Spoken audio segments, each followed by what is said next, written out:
Ta-da! Dun, da, da, da.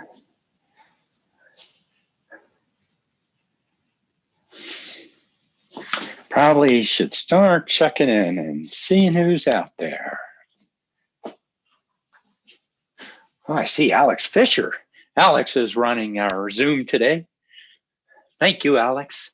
I see Patrice and Judy, each with business game on. I see game faces. Big budget. Huh? Good morning. Oh, and there's Lena. Smiley Lena. Good morning. And then let's see. How about you, Geronimo? Are you out there yet? No, I see Cheryl in there. Hey, Cheryl.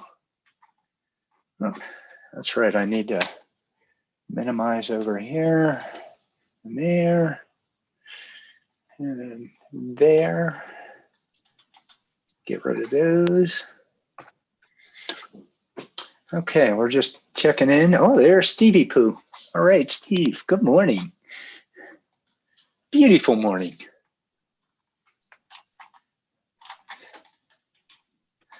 You know, I don't think I've ever seen the fruit trees blossom so well. Yeah. You know, it's gorgeous out there. It is beautiful. Beautiful today. It's a beautiful day. And Cheryl says, good morning, everyone, in the chat.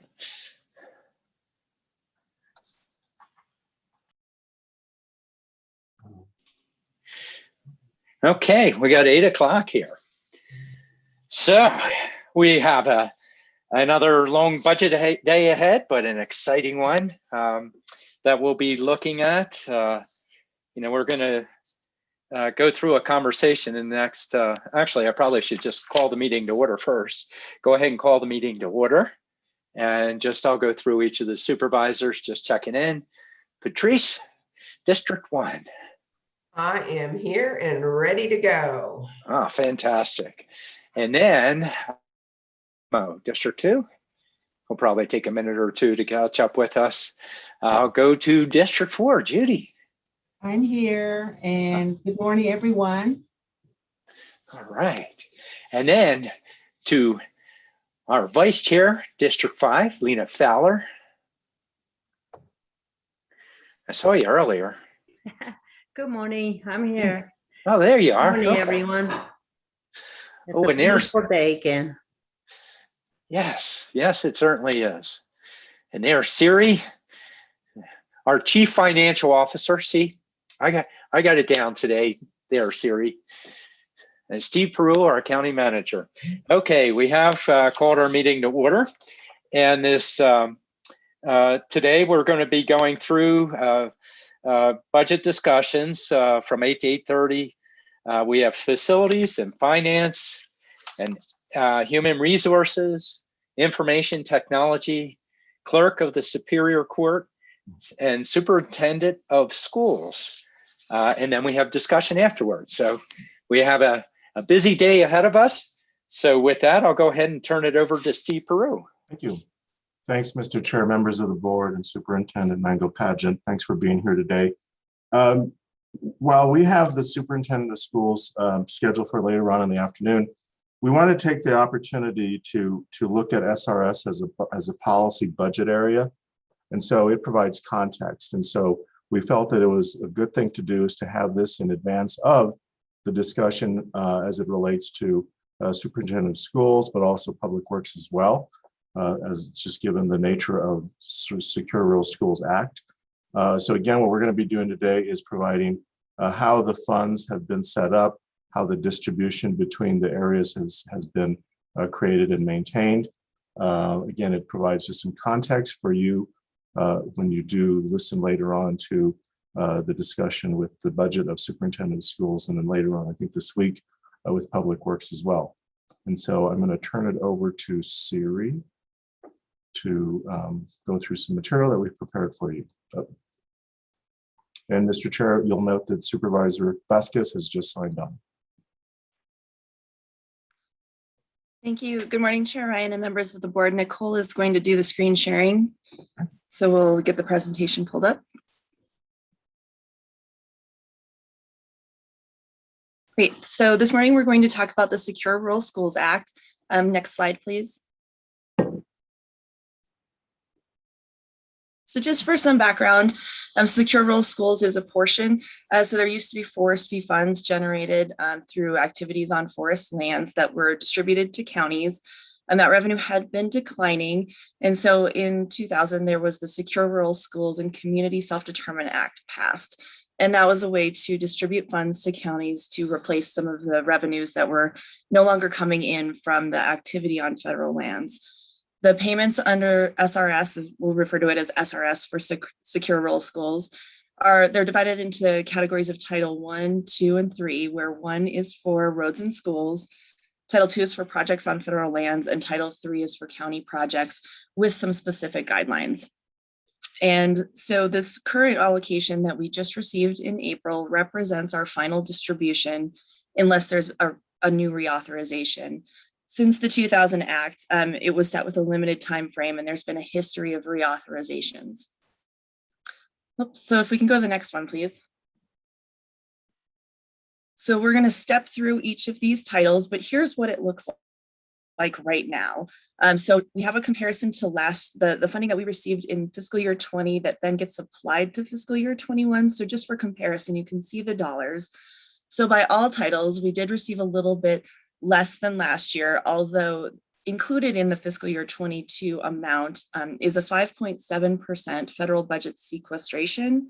So we do expect to receive another 5.7% in each of the titles. On top of that, it's a little under $200,000, I believe. But as of right now, this is what we have received for fiscal year 22. Of that, the allocation is 8% to Title II, which is a resource advisory committee funding. So the county doesn't actually receive those dollars. They go straight to what's called the RAC for project distribution and allocation. And then 7% is reserved for Title III projects. So then the balance is Title I, and that's the amount that is available for roads and school distribution and allocation by the board.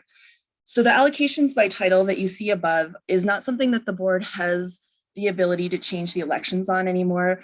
With one of the reauthorizations, it really fixed those allocations to what had been done previously in each county. So where the board has flexibility is in that 85% of Title I funding. So Title I looks like this.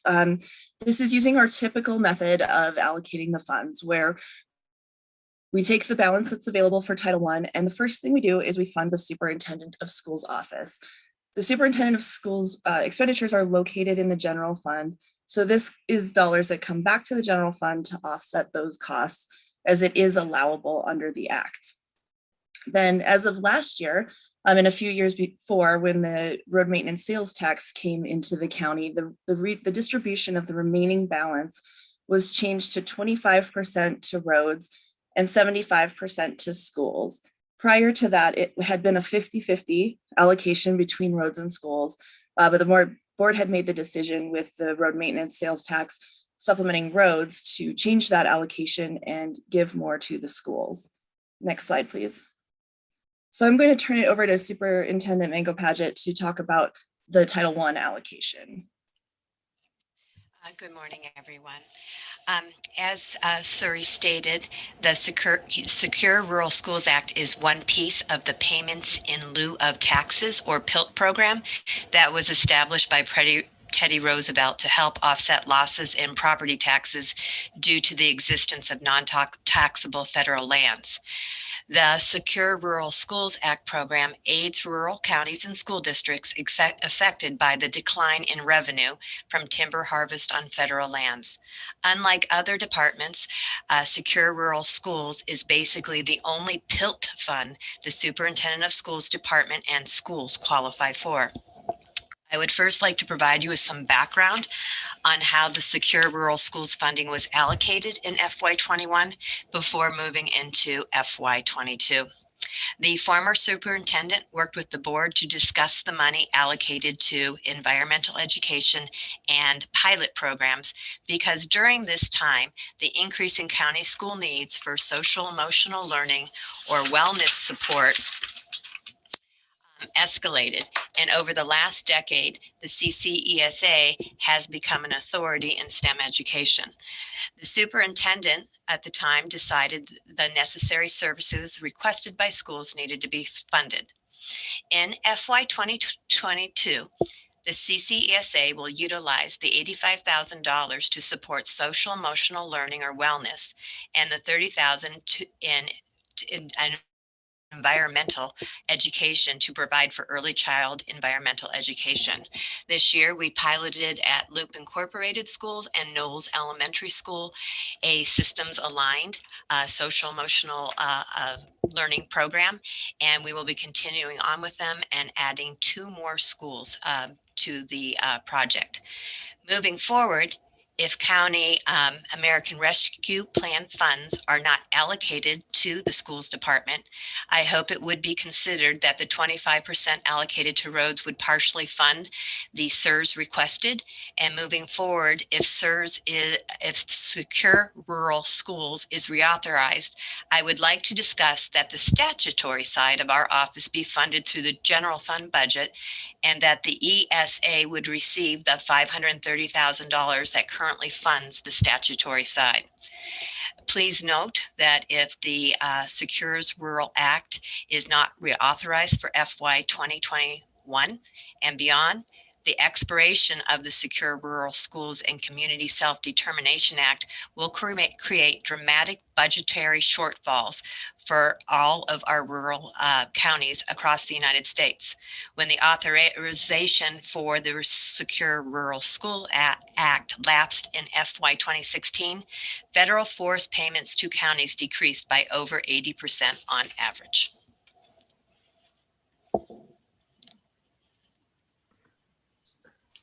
Thank you, Superintendent. Next slide, please. So I'm going to turn it over to Lucinda to talk about Titles 1 and Title 2, please.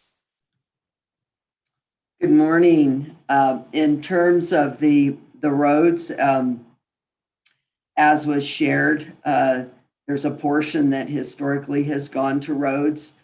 And this really, how one of the main reasons this act did come about was because the roads on the Forest Service lands had historically been maintained by the forest industry largely.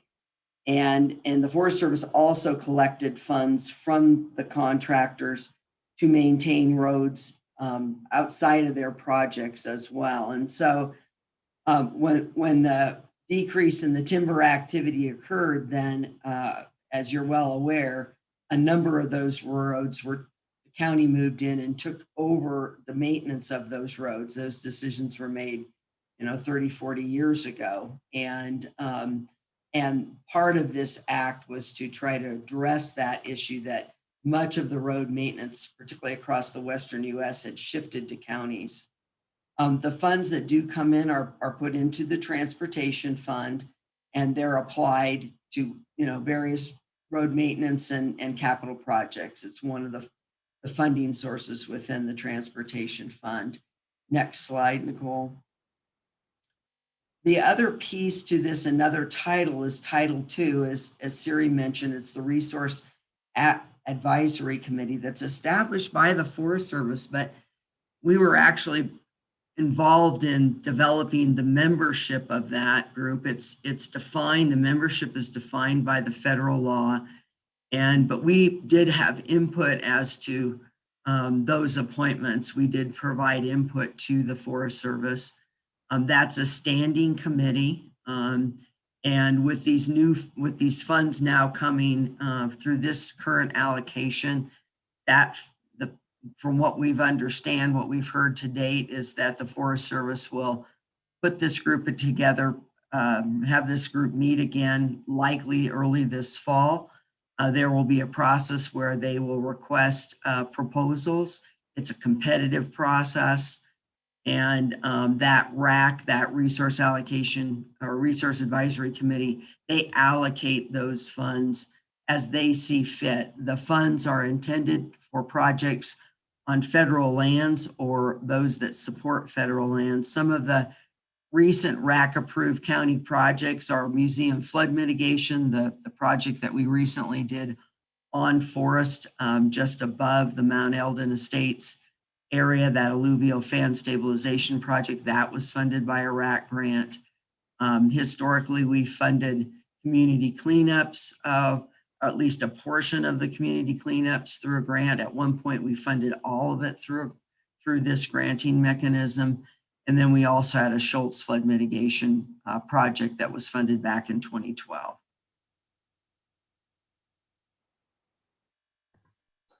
Thanks, Lucinda. And our last slide talks about the Title III allocation. So Title III of the Act is for county projects, and the funds received under Title III can be used for the following activities. So to carry out activities under the FireWise Communities Program, to reimburse the county participating counties for search and rescue and other emergency services, including firefighting and law enforcement patrols, to cover training costs and equipment purchases directly related to emergency service, and to develop and carry out community wildfire protection plans. The county has typically used that second bullet, so to reimburse the participating county for search and rescue and law enforcement patrols. So you can see the allocation, the proposed allocation of the Title III funds on the screen between our Flagstaff Patrol to cover estimated costs of patrol on federal lands, and then for search and rescue to cover some estimated cost of search and rescue. Of course, every year when we do our reporting, we do hear the costs of both the patrol and the search and rescue on federal lands is much more than the allocation. So this is just a partial offset of those expenses. So then a final comment on the Secure Rural Schools Act is that it does come with a series of notifications. Both we have to notify the Resource Advisory Committee on our intent to expend the Title III funds. And then we also have to do some publishing. So we would proceed with those activities. We will be bringing it back to the board in August for final approval. And so that gives us an opportunity to make sure that we do receive the additional sequestration allocation, or to find out if the dollars that we have in hand is the extent of what we will be receiving. So you'll see this again as an action item in August. So from there, I want to pause and see if there's questions, and maybe if we can pull the presentation back up and go to slide number 4.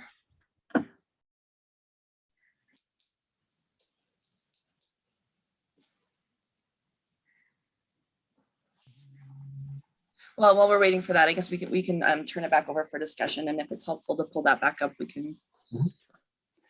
Okay. Mr. Chair, back to you. Yeah. Okay. Thank you, Steve. Steve, did you have comments? No, sir. Okay. Okay. Yeah, SRS. It has quite a history.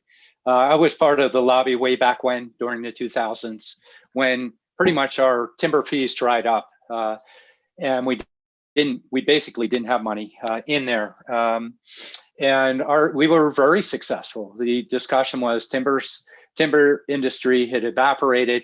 However, the intent was to compensate for potential property taxes where federal lands had been designated, and so. At the time, the formula was very strong schools, because the need in our rural schools is definitely there. By the same token, we brought in a huge amount of money compared to what we had been getting in, and we decided that because we were getting so much, the schools could get more. But we were also we have roads that connect our communities. That are regional roads that cross Forest Service lands. We're putting in close to a couple million in maintaining them, probably more these days for it. Even so, we wouldn't get a full return on it, but we needed to put it in there while we saw our roads money evaporating. So we turned it into a 50-50 split. Schools benefited for all the money that we brought back into the formula. And schools did well with it, but we also were able to put more into the roads associated with it. We have historically funded the school superintendents out of this fund. It's like we get money from everywhere. And how do we pay for all our departments? You look at the courts, there's a big segment that comes in from the state. And then there are different funds associated with it. We use them to help with operations. In this case, with the schools, we had a revenue source that we were able to carry the school superintendent, and no matter what, that was primary on it. Make sure the school superintendent office is paid, their operations are paid for. And then, beyond that, then the distribution going out. So we have a historical piece of doing that. And, Cheryl, you're doing what you should do. You're arguing for innovative ways to modify your budget and increase your budget for it. What we've always said is, if ever this dried up, we would pull out of the general fund and keep the school superintendents whole. So we've stayed our course associated with it, and every year we go back to Washington and fight to keep this money. It's not been a sustained amount. It's been a big battle. Since then, all of us have been involved. Liz was quite involved over the years with it, but all of us have gone back and lobbied to assure that we would get this money back at the federal level. And so we've been able to do that for it. The first argument I would make is, no matter what, we would keep the school superintendent's office whole based on what their operations are, and we have that amount allocated. Now, there's a desired intent to do more associated with the programs. I would hesitate to put the full amount into schools A and put the full amount into new programs created by the school superintendent. I would proceed with the normal county process, put in an SIR, ask for what you're looking for. If it goes beyond your budget, then where would we pull from? And that's a great opportunity with the ARP funding with that. And so there are different needs. Definitely, the professionalism that you brought into the office, compliment you on that, Cheryl, really good. And then for the rural schools, as the other allocation goes out to the other schools, some of these rural schools, they're paying for manpower on these. We always try and advise them, don't count on that, because the feds could pull back. They might not have the money, and you're going to lose manpower. It's a teacher.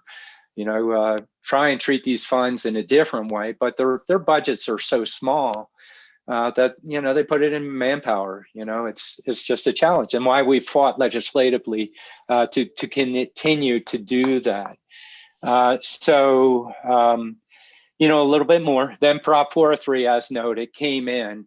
We still haven't done a full offset of a sustained amount of money for our roads based on the HERF formula coming back. Now, we've expanded our period where we're kept whole for, it vacillates between 7 and 12 years or so, depending on how the economy is doing. But all in all, with time, because the gasoline tax has not been modified, there's a gradual erosion for the maintenance money that's coming through from the state to pay for our maintenance of our county roads. And 403 does not fulfill that in a sustainable way. It extends our period for where we are. So we still have road needs. And as all of you know, our roads aren't in perfect order either. But it made sense, since we got that surge in locally and the need for the schools, that we would shift this formula and modify the proportion for schools and roads. The formula itself amongst the school districts, we've deferred to the school superintendent, getting them to work on the formula, bring it back to the board, make sure you get buy-in associated with it, and then we can go ahead and adopt it.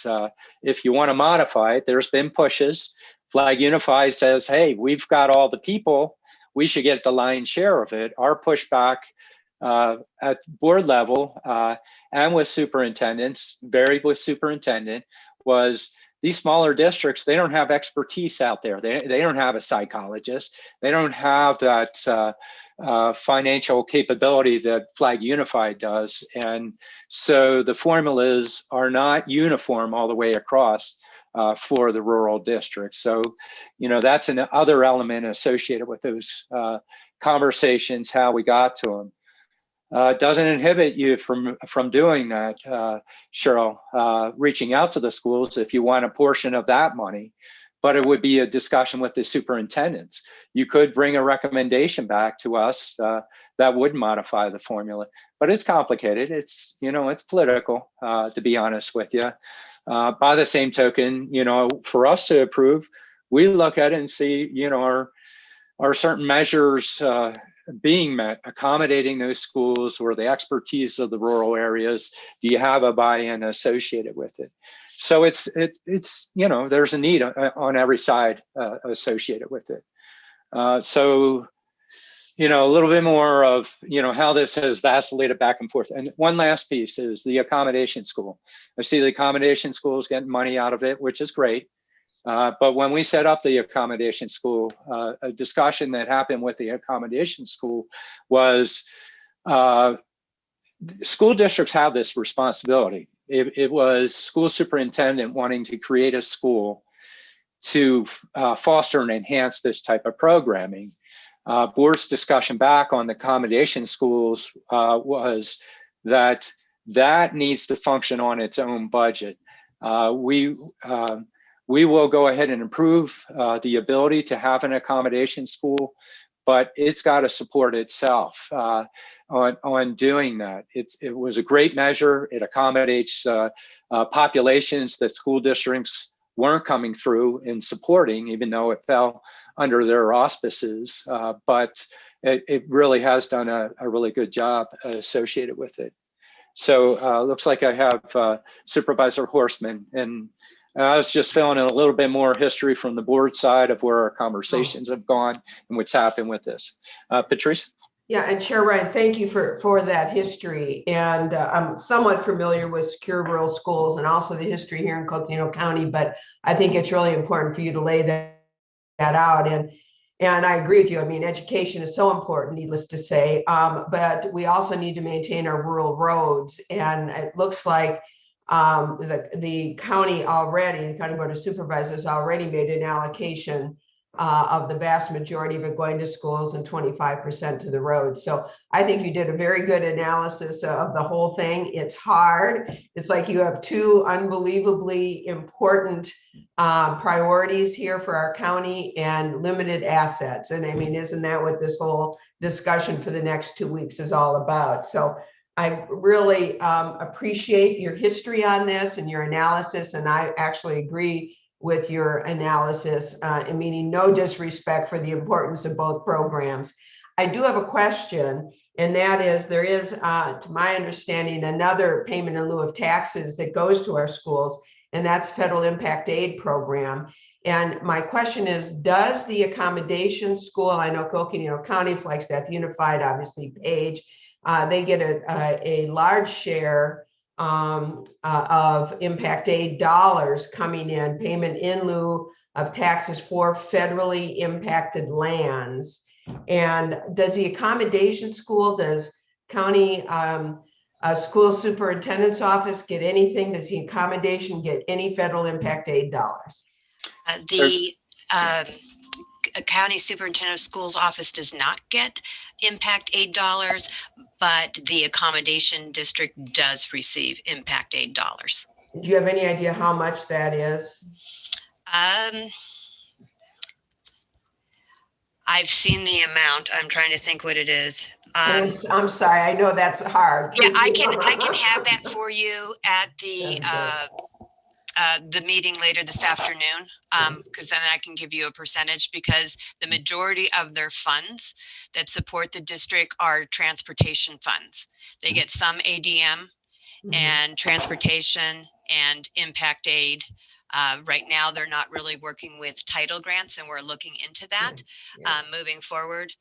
But the majority of their funds come from transportation reimbursement.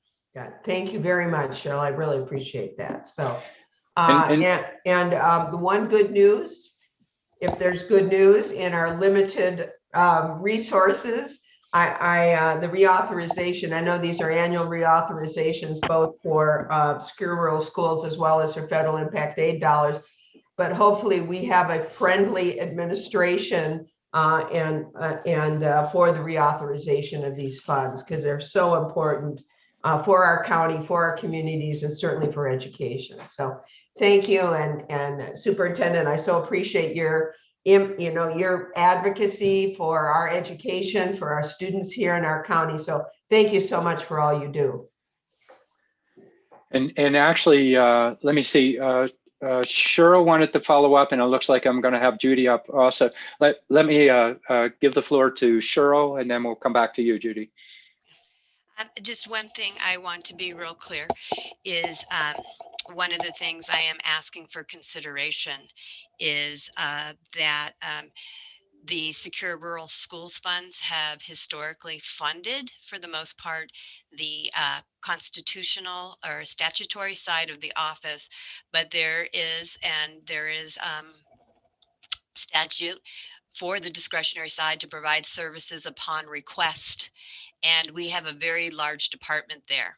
So what I think it would be prudent, and it's been soft money, and over the last 13 years, we've brought in 15 million dollars that have gone directly, for the most part, to the schools and teachers, actually.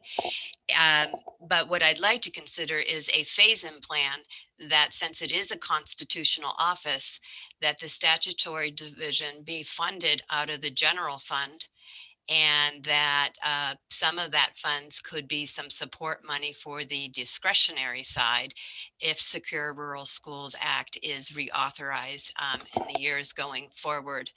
I just think that's prudent and should be on the table for discussion. Thank you. Very good job, Cheryl. And it is the ask of every one of our superintendents. By the same token, while we're looking at the broader budget, we do weigh it out, but it is an opportunity that the board can discuss it, and we do have that opportunity. In the meantime, let me go to Supervisor Begay. Judy. Good morning, everyone. Tina and Cheryl, thank you for your presentation. And also, I just want to add that with the pandemic going on, I know that a lot of the school districts get their funding from transportation while they're transporting students to and from school from mileage. And so, and then the ADM, the average daily membership counts, that play a big role in this. So with all that's been happening, I don't know what's going to happen for this coming, more funding to be coming down for the schools, because they have to have that. Those are the two main things that I feel, and then plus impact federal funds, the impact aid. So, I just want to say, so how, given all that the scenario, I just wanted to put that in there. And as we talk about SRS and the funding that we might be looking at. So this is going to be a tough one, but but we will manage to find ways for your department, and we want to be equitable and in helping out each and every department, even though there may be limited dollars. And so I just want to say thank you for your presentation. And I think Patrice has covered a lot of information earlier, as she spoke about her limited funds, and we have two big priorities, and we're very limited in funding. So I just want to throw that in, and thank you for your presentation. All right. And we're getting tight on time, but let's finish this conversation. Supervisor Vasquez, looks like you're up, Hieronymo. Good morning, everyone. Thank you for the presentation. I really appreciate learning about the county's efforts around education, having come from Killip and an education background. And the one question that I had that I was a little curious about was, how did the county schools deal with the pandemic, with the shutdown? I know you mentioned earlier that FUSD had resources that the county didn't. And I know, like, working at Killip, one of that was iPads for every student and being able to provide services online. How did the county schools deal with the pandemic? Were they able to do online services, or was it modified? So I want to grab this because we're real tight on time. Okay. We will have the school superintendent back this afternoon. Okay. That question could definitely go there. We were just getting into the secure rural schools, history associated with it, proposals as laid out of what we've had historically and what is coming forward right now. We can always modify that, and we have time to do that, but secure rural schools right now. Okay. Did you have any other on secure rural schools? No, just thank you, and Okay. keep up the good work with the rural schools. Thank you. And then we have Lena, where you popping in? And we want to Hi. keep it tight, okay? I am popping and I'm tight. Um, Cheryl, thank you. I like to have you're presenting this afternoon your proposal on you want to use the general funds elsewhere and do a switcheroo there somewhere, I guess make some changes. If you would just include that in your presentation, I need to see it this afternoon. And then Lucinda, I have a question for her. Lucinda, we had the RAC committee. Is that still in place? And it might be good to send out the committee names who are still on there, and if there's some that need to be filled, because that filling process it takes a while. And so we need to, if we have to use the RAC committee, then we really need to start now to start filling those positions if there are positions that are open. Thank you. Yeah, you're correct. It does take time, and that process is orchestrated by the Forest Service. But we've reached out to our contact, and like I said, the only thing he shared so far is that they're intending to pull it back together. But I will request the latest list. Okay, that'd be really good. You bet. All right, thank you, Mr. Chair.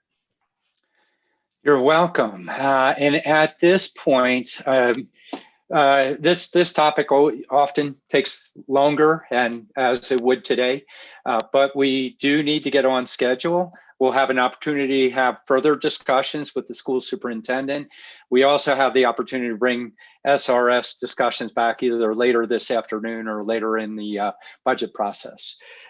Next up, we have facilities. And so we need to do a little bit of, speaking of switcheroo, see if we can get Sue and oh my gosh, who is that second in command? I don't recognize him. None of us do. None None of us do. He says he's not cutting that hair until the pandemic is gone. Deja vu. Am I in the 60s or 70s? Here we go. We play a lot of Jethro Tull in this house. I actually prefer the Allman Brothers. Well, That's Southern rock, huh? Okay, let's Hi, see. Sue. Hi, Tom. hello. Good to see you all. Good to see you. So Sue, I'm pretty sure you've been watching the routine. Yes, sir. We're going to go through introductions. If you once you get up, introduce your staff, do the department overview, and then the funding request and your prioritization, and then we'll get to the board discussion associated with it. We're a little bit late starting, but we have you slated for an hour. Okay. Thank you. Appreciate that. And Steve, did you want to? No, we're good to go, Sue. You can go right ahead. Thank you. Okay. Thank you There both. we go. My name is Sue Brown. I'm the Director of Facilities Management. I have been the director for, this is my 11th anniversary this month as director. I've been director closer to 12. I was appointed as interim a little bit earlier than that. And my 23rd year as an employee of Coconino County, I can say. Thank you. And I'm really proud to have these two folks here today as well, and I'll ask them to introduce themselves to you. Good morning, everybody. My name is Tom Hanachek. I'm the Assistant Director for the Facilities Management Department. I've had this position for just over a year, right before the pandemic hit. I think Sue knew it was coming and kind of set me up for that.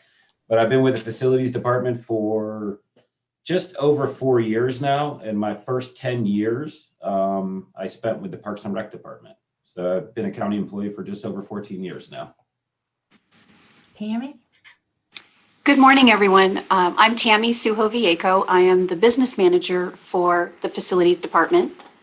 And I've been with the county also for just over 14 years.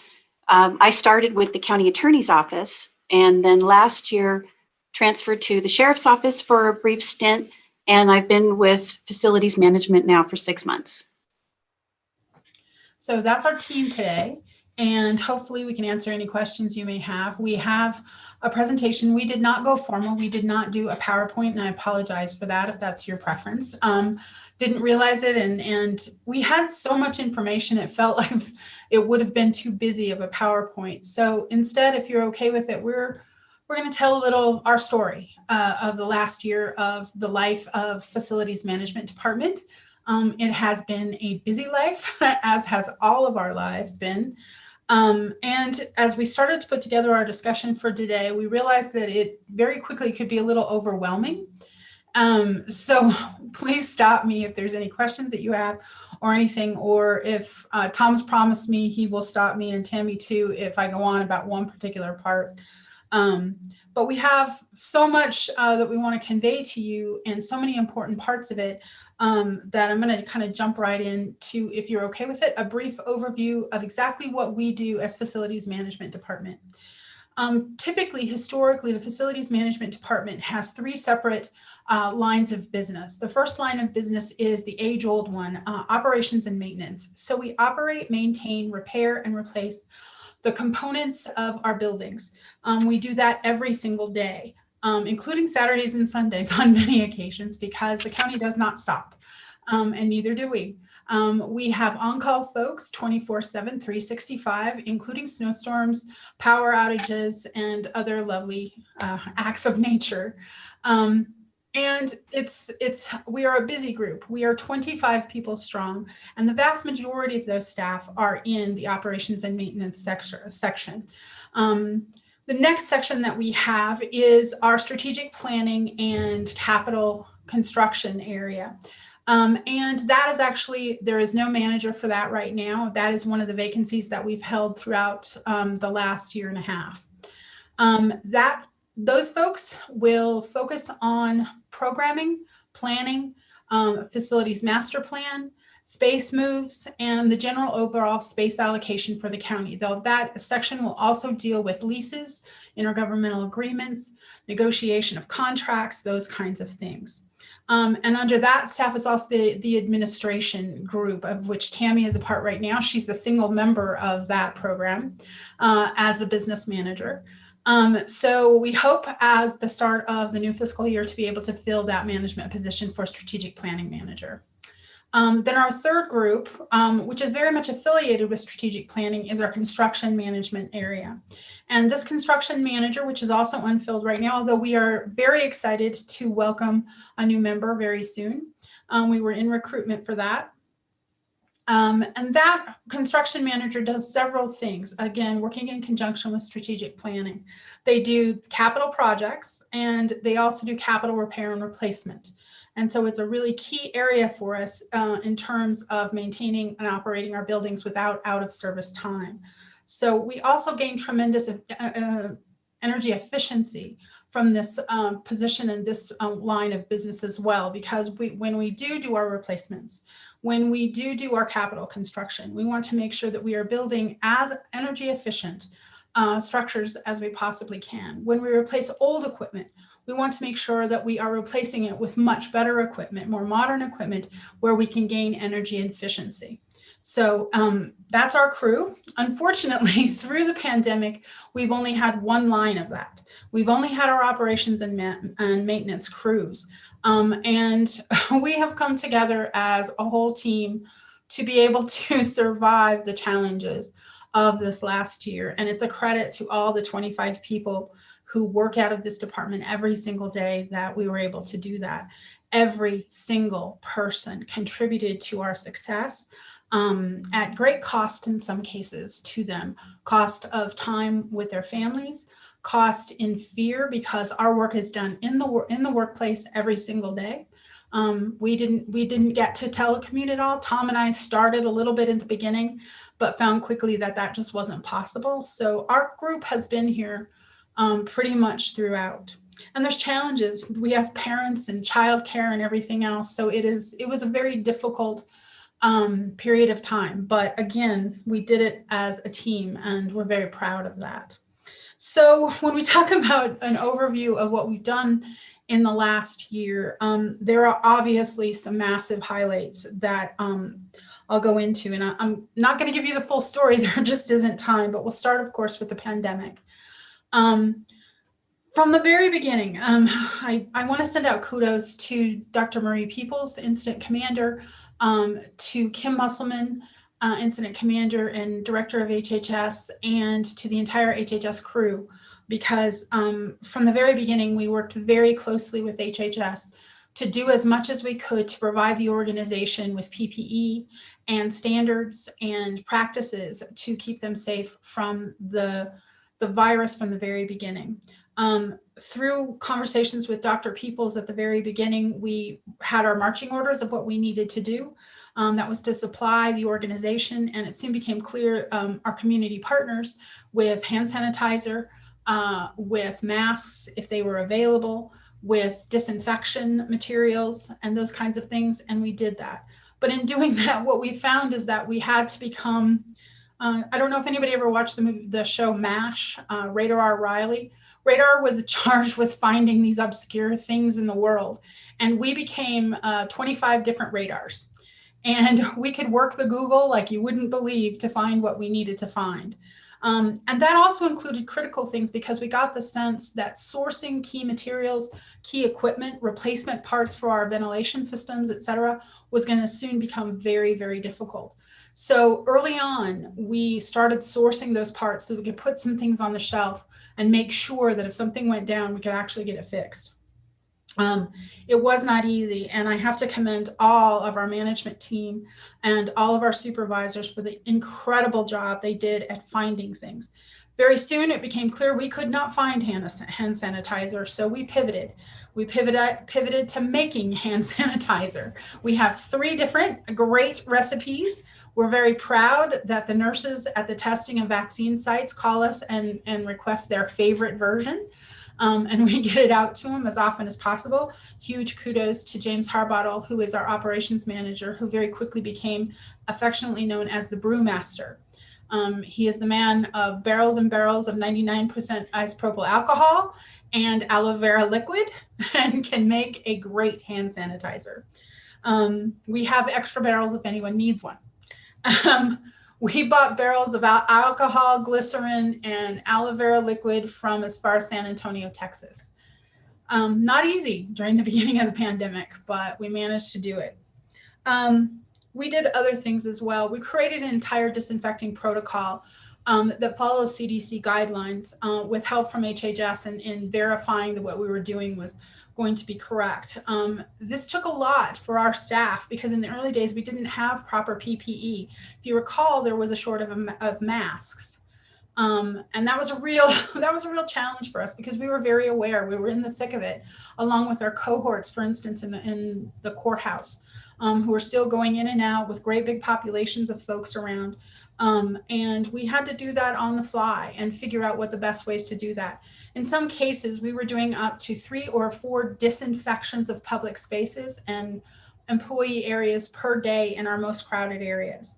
And then as each building got a little less crowded, we would decrease the number of those disinfections. And there's 3 different types of things you do. You do either cleaning, you do sanitizing, or you do disinfection. And with COVID, each one of those had to be disinfection. To be able to do that, we also changed the schedules of all of our staff. So in any given day, facilities management was going to have staff in office and doing these kinds of protocols almost 24 hours a day. So we went from, basically we had about an 18-hour a day. We went to 24, actually 22. There was about a 2-hour break between when the last night crew folks went home and the day crew folks came on at 4 a.m. It was a challenge, but we did it, and we did it together. One of the ways that we did it together is very early on, I believe it was the 12th and 13th of March of 2020. We had a meeting, an all hands meeting, no masks, who knew at that point. And we made a commitment to each other. We made a commitment that we would each watch our own health and the health of our family. If we felt sick, we would call in, we would talk to our supervisor, our manager, or me, and we would figure out what to do at that point. We did occasionally have to use the federal sick leave for some of our staff, but we're very proud to say that COVID never went through our department. We never gave it to one another. And that was a very big thing, and it showed our commitment to each other and our commitment to our families. When folks needed to be home, we supported them in staying home with their families, with their children when they needed them, and with their partners. It was also very early on, very clear that one of the things that we needed to be in terms of having care and compassion for each other was making sure that everybody had what they needed at home, including food. Because many of our staff are the lowest paid staff in Coconino County. And they work extraordinarily hard, but even after working a full-time job, that is not quite enough to pay rent and food and car payments and all of those things. So we made a commitment to each other that we would have those things if you needed it. And some of those things were scarce, right? Toilet paper was scarce for a brief period of time, longer than we ever expected, but it was still scarce. And we had to make sure that our staff had those things. And I want to thank Tom for partnering with me, because one of the things we did is make sure that we had those personal items for staff. We purchased them ourselves so that they would have them in case that they needed them, that it wouldn't be a barrier for them at their home or out of fear for their children. If you look at Tammy's camera, you can see behind her is we have what we call our share pantry, which is we all bring in items so that any one of our staff who may need a little help, may need a quick meal or some breakfast food for their children or things like that, it's there. They can grab it up. If they need something, they can just write on a sticky note and say, could I get some cereal or something like that? And then somebody buys it and puts it up there. And through that sort of approach, we were able to get through some of those big hurdles, those daily fears when we had a person with COVID in one of our offices or a member of the public declared that they had COVID. It's hard to go out there knowing and to clean those areas, knowing that you're sort of facing up to the beast right there, right? It was there and we had to do it. But we did it, and we often did it together, and each one of us did it. On many occasions, not many, I have to be honest, several occasions, I'll restate it. I had to make sure that folks understood that I would never ask them to do anything that I wouldn't do myself. And so we went out and we did the cleaning as well, because we had to do it as a team. We did almost everything as a team because that's what kept us going, is that team strength and that team approach. We created barriers. We bought plexiglass and we made barriers. And I want to give a huge shout out to some of our amazing partners in doing these things. Jeffrey Gross of Parks and Rec was an absolute king of creating things out of the blue. Tom knew to go to him. Tom is another amazing person to figure out how to make something out of almost nothing. And together they were able to get the courts going for any in custody hearings that they had to have, to do each one of the courtrooms with plexiglass sneeze guards in a way that worked for the judges and for defense and the prosecutors as well. So a huge thank you to them. A huge thank you to Cynthia Nemeth across the board. She was so generous with staff, so generous with anything that she had that anyone needed help with. And I really want to shout out to that entire crew at Parks and Rec, including Rob Morrison, for everything that they did. I want to shout out again to Tom because he created very early on in the pandemic, he created a roundtable of other facilities management groups in the community. Page, Williams, City of Page, City of Williams, CCC, NAU. Tom, what are some of the other members? City of Flag. That was good. And others. And they are meeting today, and I believe they are going to go beyond the pandemic to continue meeting. We had at a very quick moment had to create a drive-through. It became clear in the early days, people still needed to pay their taxes. Some of them needed to do it in cash. So how are we going to be able to do that without that too close contact that we couldn't be sure? Our Third Street building had the only place where we could have a drive-through that was close enough for a car to get, and we created a drive-through at an office there with the cooperation of Housing Solutions of Northern Arizona. It had been on their office. We had to unfortunately pull it back. We managed through all of it to do some pretty amazing work on our HVAC systems to make sure that we could run ventilation from the very beginning at its highest rate possible. We managed for a very long time to do 100% outside air on many of our units, which is amazing. OSHA requires 10% outside air at any given time. We were able to do 100% for a long time. That changed, of course, when we had to start bringing in cold air. It needed to be heated so that the buildings could maintain their temps, and we had to modulate that, but never taking it down below 10% air. And usually we were running it at about a 40% rate. We were doing as many air exchanges as our equipment would allow. And I want to give a huge shout out to our HVAC team, heating, ventilation, and air conditioning teams. They have been absolutely amazing throughout. The next thing, I'll move on from the pandemic because there are so many stories that we could talk about, but trust that it took the bulk of our time for a very long time. We've become very adept at being flexible, at pivoting from pandemic to other things as needed. And one of the things that needed us was the elections for 2020. We were happy and always happy and really dedicated to helping our partner at the recorder's office and elections in any way we could, in providing Recorder Hansen with anything that she needed. Last year, they needed quite a bit of help. It was, of course, an atypical election year, very stressful, very challenging. Tom again came into the breach and took over many things. Security grant, the HAVA grants for security cameras, security barriers, all of those kinds of things. We did, especially at Tuba City, we did some massive security upgrades there.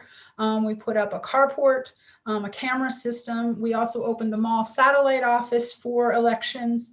We did cleaning and disinfecting at all of those areas whenever needed. We always do delivery and pickup of the poll place equipment. We did that as well, but we also took on the extensive array of ballot boxes across the county. Signage of every size and imaginable type. We got it done. We did some rentals. We did every bit of troubleshooting, logistical support and planning that elections needed. And we were very happy to do that for them. Very proud of the effort that Coconino County put out for elections and happy to be a part of it. The next thing, our next big thing, remodels and moves. I think it's probably no secret to anyone that we did quite a bit in terms of moving some departments of the county into other areas. Specifically, in last July, we moved the IT department from their space right across from admin to a remodeled space in Fort Valley 1 with community development. We did that ourselves. Then in December, we moved emergency management to Health and Human Services. And thank you to them for their gracious help. I want to go back just a bit to IT. Throughout this entire year, IT has remained just one of our most critical partners throughout everything. And they have been absolute champs. So difficult. Their work has been so difficult and they have done just a stellar job. So a huge shout out to Matt Fowler and his crew as well. They've just been wonderful. So emergency management to HHS in December, we had a domino move. We needed to move emergency management out of the third floor of admin to HHS, which we did in December. Then in February, we had to move HR out of the 420 building on San Francisco Street back to that third floor of admin. All of this was surrounding getting rid of some of our leases. We had a lease for adult probation that was expiring in April. And we knew that that was about $130,000 a year. And if we could save that lease money, it would help our effort as we look down the barrel of the pandemic and the costs that were coming from it. County manager asked us to do, at the time, asked us to do all of these things in terms of self-performance. So we did the construction, we did the remodels, all of those things ourselves. Again, the IT one in July was the first of those, then the EM, and then from December through February, actually it was the 1st of March, wasn't it? We remodeled the third floor east of admin, which was probably one of the greatest challenges we've ever had to do as a team, but we did it as a team. They even put a putty knife in my hand at one point, which is a frightening specter. I don't recommend that. I'm much better with the tongue than I am with the putty knife, but they did it. And we're very proud of what we were able to do. We had a conversation with HR the other day, and they brought us just this huge bounty of baked goods to say thank you. Which were just, it was absolutely amazing. Home baked goods. What more could we want? And they said, thank you. It feels like you did this remodel with love. And it was absolutely correct. I mean, you don't talk about that usually in local government, the love, but we did because we wanted it to be a great space for them. We were very proud of our design. We were very proud of all the details and just the overall work that we did. And they've been so wonderful and receptive. And they are also one of our absolutely critical partners. So we were very proud of that work. And then once we had HR out of 420, we had to remodel 420 for adult probation, which we did. A month later, we moved them. And so that was pretty big. Overall, over the course of 6 months, we moved about we remodeled 26,000 square feet of space. We moved over 100 staff members, and we largely did it on our own with just our team. At the same time, we were doing the pandemic response. At the same time, we were doing repairs as needed in several places. We were not, because of these things, able to do as much of our regular preventative maintenance and scheduled maintenance as we would like, but we did it. And we did it. Every single member of our department worked on these projects, and we're very proud of that. We have other projects coming up: Page Justice Court, Fredonia, more work at the Tuba City Board Office, and for finance. We also did a lot of refreshes. Division 1 and 3 at the courts had to switch. We took care of that. District 1, District 2, and District 4 offices got refreshes. Happy to do that. And we had to do several reconfigurations for district directors as well. In addition, we worked on our capital R&R plan. We did a chiller replacement at the 110 building. And then we did a donation of that chiller to CCC to use for their construction trades program, which I want to give Tom huge kudos for. He was also very much a part of that. We also worked on food drives and school supply drives as well, and many other things as we go along. There are a million other things, but those are basically what we did for the last 12 months. Mr. Chairman, if with your okay, I'd like to talk a bit about vision for the next 2 to 5 years. And I'd like to say that one of the things that's most important to us is that we are able to redouble our efforts in terms of preventative maintenance, recurring maintenance, and some of the reactive maintenance that we have to do that is part of our bread and butter every day. We have to always be at the end of the phone. If Juvie has a problem at 8 o'clock at night, they have to know that we're going to respond. And we have to know that we've kept those facilities, each one of our facilities, in the best condition possible that we can do. Because in government, we know we don't scrape off buildings. In commercial real estate, they scrape off every 20 or 25 years. They just take a building and scrape it off. We don't do that. We keep them. And you can see right at the corner of San Francisco and Birch that we've kept one quite a while. And we're very proud of that. We're very proud of the condition of the buildings, and it's absolutely imperative. And it showed up in the pandemic how important it was that we keep those buildings well maintained, that we anticipate problems, we don't wait until they break. And we're very proud of what we've done with that over the years. It has been our mission and our motto to take care of things rather than have them break. But alas, they do, they life cycle out. And so our vision is really to make sure that we are getting as much from our buildings as we can, but to add the ideas of sustainability and energy efficiency wherever we possibly can. We're also very proud of that part of it. We have been able to gain additional, let's not expend as much money as we would have, as budgeted funds as we would have otherwise, by doing energy efficiency projects in-house. And we have done that for so many years that no additional monies have had to be added to our resource conservation budget, which is where we pay utilities out of, for years, for over 10 years. Even though rates and fees have gone up, our costs have gone down. And that comes from the use of our preventative maintenance programs and from the use of our capital R&R programs. And we see this as being a sound foundation for the future, but one that also needs to be expanded. We must continue moving forward sustainably, and we must expand our ideas of what sustainability really can be for the county in that. The proof is in the pudding in our resource conservation, but we believe that there are other ways of looking at things that can really enhance not only our facilities, but our service delivery as well. The drive-through window that we did at 3rd Street is one great opportunity. This doesn't require parking. It requires a driveway, but it doesn't require parking. So there's no extra space for things like that. Ideas like that and really finding something new ways for service delivery is what we are intent on.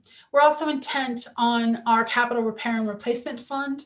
I want to thank the county manager for the recommendation for some funding to go into that plan. We have over $4 million in the next 5 years for replacement of critical equipment. This equipment is already at the end of its life cycle. We are hoping we can keep it going for 5 years. It's $4 million worth in our capital repair and replacement fund. This is absolutely critical funding. It would be naturally general fund. We hope that there's a place for it in the American Recovery Plan as well to offset general fund use. We're looking forward also to a new direction in a facilities plan with this board and talking at some point about what our general ideas are about where we want to go with our facilities. And I'm very excited to really mine whatever information we can on the lessons learned from the pandemic. We have a tremendous amount of information out there about things we were to do. I mean, this is a big organization, and we managed to telework almost 70% of our staff in 2 weeks. That's amazing. Again, huge credit to IT. They did an amazing job. And there's a lot to learn from this, and we hope to be a part of that mining as well. Mr. Chair, if it's okay, we'll move on to our requests, our SIRs, if that's okay. Doing okay for time? Looks like it. We had a couple of different requests, and I think things have sort of shaken out since we entered all of our requests, and I just want to make mention of a couple of things. Our primary thing was some reinvestment to our capital R&R. So again, thank you to the county manager and the finance staff for the recommendation for some refunding to the capital R&R fund. The actual SIRs that we had were there were two of them. The first one was for self-performance, that program where the facilities management department actually acts as the construction staff. That's the group that did all of the moves and did all of the remodels.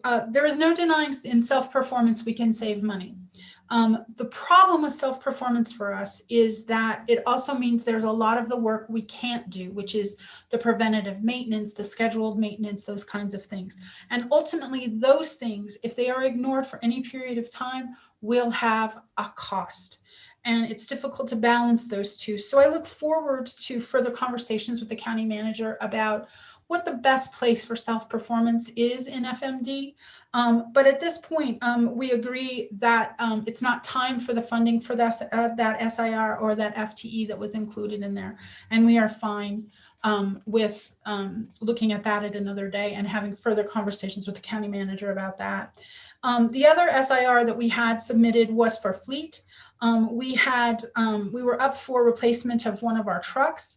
And we had asked for some funding for that. And then because we needed to change the type of truck it was, we move a lot of materials. So we were going for a very small truck to a larger truck to enable us to move both materials, equipment, supplies, and staff a little bit. But we understand that's been moved to FY23, and we're very fine with that as well. We can handle that.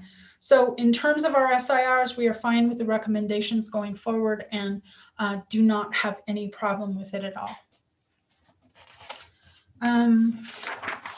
We did give you in our packet, and I apologize, I don't exactly have your page numbers for you, our org charts. And if you have any questions about those, please let us know. We also included in the materials a sheet about the different ways that we do project delivery for construction projects. And that's just an informational sheet. It is what we do all the time. And then we've, of course, added that self-performance part of it. But I think the big thing to understand about our approach to capital construction is that the first and most important thing, and that not just capital construction, but for our whole job as a facilities management department, is to learn what our users do, to learn what the departments do, to understand their services, to understand how they interact with the citizens and how the citizens interact with our staff as well. So it's a very key. When Tom started 4 years ago, his first day I looked at him and go, I said, it has nothing to do with buildings, dude. It has everything to do with psychology. And he rolled his eyes and he said, what? And I said, it's all psychology. And he looked at me, I don't know, it was a couple of years ago, and he looked at me and goes, it's all psychology. And I said, yep, I told you. So we don't look at it so much as buildings. We look at it more about the people, both the users, who we call them users, but that's county employees, and the citizens that the services are provided to. What does each group need? And how can what we do bring them together easier, make their work easier, make the access for the services easier? That's what we strive to do. When folks call and say, come do this thing for us, when we go see them, the first rule that we're supposed to do when we go there is to say, what problem are you trying to solve? Because we look at things differently. We look at space differently than most people do. So we can figure out how to make space work easier. And so we really look at it as we're trying to be a problem solver, a troubleshooter, and trying to make that service delivery where the service meets the citizen a much easier place to be. For everybody. And we're very proud of that approach because it makes us a partner in service for all of our departments instead of a barrier. And we really want that to be the truth. Let me just check my notes and make sure I'm not missing anything. I think the overriding thing, and I haven't spoken of it much, but I think you can tell from the things that I have said, that the overriding thing that has happened to us in the last year has been that through all of the work that we've done together, and it has been massive amounts, we have done it as a team, and we have optimized some of our challenges to learn better from them. We have taken things where we didn't have enough people to do certain things and given new skill to some of our staff. We have an amazing staff, our service workers who are in many different organizations, they would call them custodians. We call them service workers for a very good reason. And that is they don't just do custodial, they also do landscaping, they do special event setup. They do a wide range of additional things that are more on the trade scope than on the custodial scope. And throughout this project, both our day crew and our night crew, if there was a hole that we needed to fill with people to do something, we would call on them to do a lot of that filling in. And what they would do with it is gain an incredible amount of new skill. So efficient, so fast, so dedicated. And what would happen though is, for instance, our day crew would come in at 4 in the morning, go home at 12:30 in the afternoon. They'd go home for 2 hours and then they'd come back and work another shift at night. And at night, they wouldn't do the service work stuff, they do trade stuff. You should see our day crew lay carpet. It's absolutely a thing of beauty. Absolutely amazing. It's just, we were able to, one of our service workers was promoted into a trades. Thanks, Sergio Osorio, who's doing a fantastic job. We've been able to promote some of our staff in this last year. Trav Burton is now our HVAC Electrical 2. Tim Schultz, who came from Parks and Rec, is now one of our project coordinators. We've done an amazing job with really enhancing the skills of our staff at the same time that they've incredibly enhanced all of the projects that we have worked on. But the truth of it is this, is that beyond all else, we have an issue with compression and compensation that is formidable.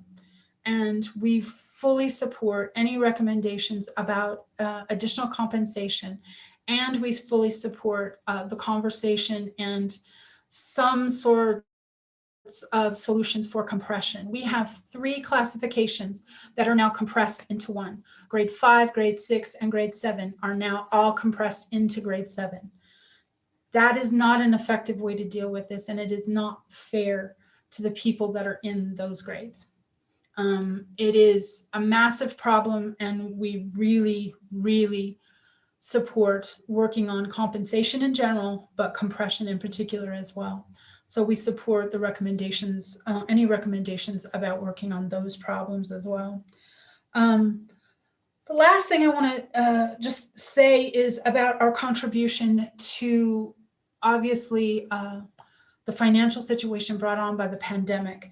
We have, our gross amount of salary savings is about $305,000 for FY21 is our estimated gross salary savings. It is countered a little bit because we needed to get an infusion of that salary savings, which was already budgeted for us, into our operations budget to pay for those remodels we had to do, and also because we had to have our outlying area contract custodians go to a 5-day-a-week model. And so that cost a little bit of money. So we used about 150,000 of that, 305,000.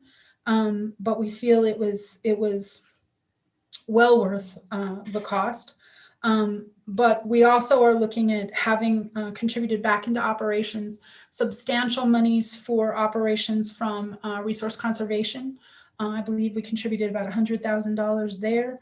And so we feel like we've done a substantial job in also supporting the organization across the board. And to doing our part to save money as well. And I also want to recognize a huge recognition of our partners in finance, Siri Mullaney, John Comer, Nicole, thank you all, Nicole Harris, thank you all so much for all of your help. And I see Rose is here, and I want to say thanks to Rose Winkler, because when the chips are down, I call Rose, and she is an amazing person to work with. So, the last thing I just want to say is thank you to Joanne Keene. I cannot tell you how amazing she has been to work with in the last year. It was not our first rodeo. We had worked together before. And I'm so proud of her and what she's going to do for Sedona. I will miss her, but she has been amazing. And Mr. Chairman, I want to thank you also for getting this county manager to come back. I never thought I'd see it. I'm thrilled, and I'm thankful for it. A brilliant move by the board, and just thank you very much. And I'm still thrilled to see Mr. Eric Peterson on here as well. I don't know, is kidnapping legal anymore? Can we do that? Can we keep him here? What can we do? But thank you. That's my remarks. And please, Tammy or Tom, if there's anything I forgot that was critical, please throw it out there. I think you did a great job, Sue. Thank you. Thanks, Tom. All right. Well done, Sue. Thank you. So before I hop into the board, I'll turn to Steve first. And actually, I saw Joanne when it raised her hand out there too. She wanted to say something. Oh. So Steve. Okay, very quickly. So the information, of course, is always important and insightful that Sue provides today.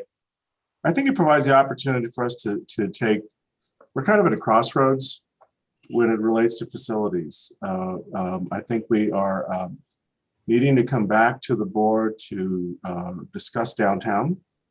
I think we need to talk about courts expansion. You're going to hear that from our presiding judge. You've heard it. I think we need to talk about community development, where we have created space for our staff to work remotely and have touchdown stations, because that's a philosophy. You look at the new way space reimagined. I think we have a lot of discussion to talk about in terms of, while COVID was disastrous and tragic in many ways, it has forced us to look at how we allocate space and we think of space. I think we also need to be looking at ARP.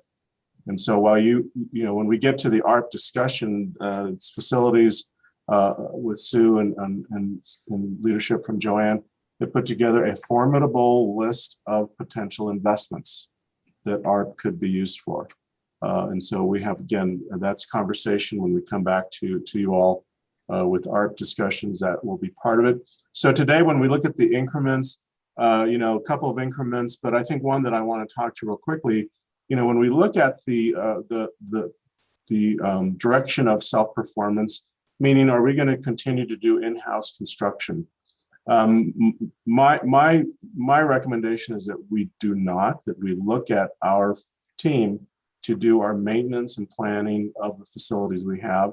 I really am a strong believer that when we have the opportunity to contract out work, it's a stimulus to the community as well. And so it's probably a little bit of a different philosophy with that.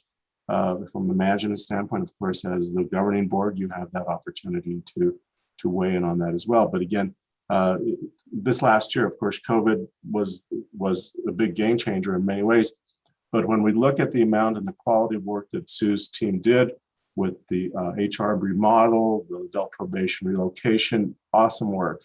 But at the same time, many things this year, and again, if we set aside COVID, many things did not get tended to that would be on the maintenance side. And so it's tough to be good at all things. And so I think with that, we will have a discussion, but my leaning is that we contract out that type of construction. I do firmly believe that our ability to keep our family together, i.e. service workers, is key. And years ago, we had a conversation about contracting that out. And I firmly believe that is not the case, nor it should be the case. We have a family in the service workers. We lost a dear family member a few months ago. And it truly is that group that is so engaged, they will do whatever they need to do to get the job done. So I'm just kind of passionate about it because I love this family so much that those are, so again, a lot of things that we're at the crossroads with, but the increments today you see are part of a larger discussion that we'll have with the board on those issues that I've just with that, Mr. Chair. I think you wanted to recognize Joanne Keene. Oops, Joanne. Thanks, Steve. Sure, Mr. Chairman, I did not have my hand up. But I won't miss the opportunity just to recognize the facilities team. It's just been a pleasure working with all of you and just the creativity that you bring to the job every day.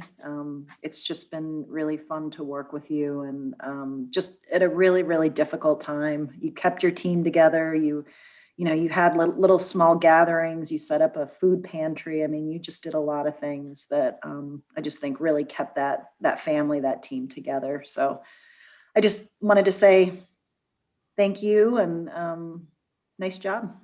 Thank you, Joanne. And I'll lower my hand even though I don't see it raised, Mr. Chairman. We think it's a whoop whoop, so we're good. Yeah. It was up and then it popped off, and I thought, okay, I missed it. So fantastic. I think Joanne was almost ready to cry there. So And Eric, just a note, so Eric, it is his last day today. I So, know. I'm very yeah. disappointed about that. Yeah, I agree. Kidnap that guy, lock him down.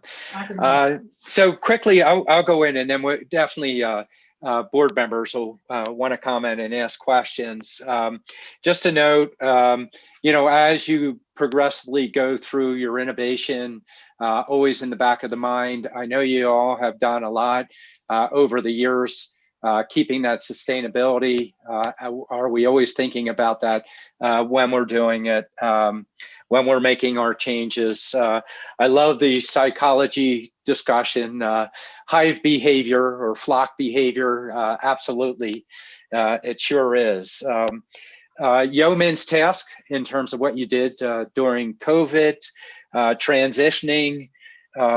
Speaking about the service workers, I'll tell you, Sue, and I've said it over and over the years, I am so proud of what your folks do.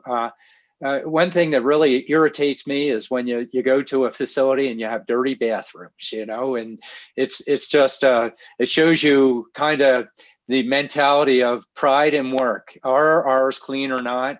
But you go throughout our buildings and they go so much further than that, as you noted.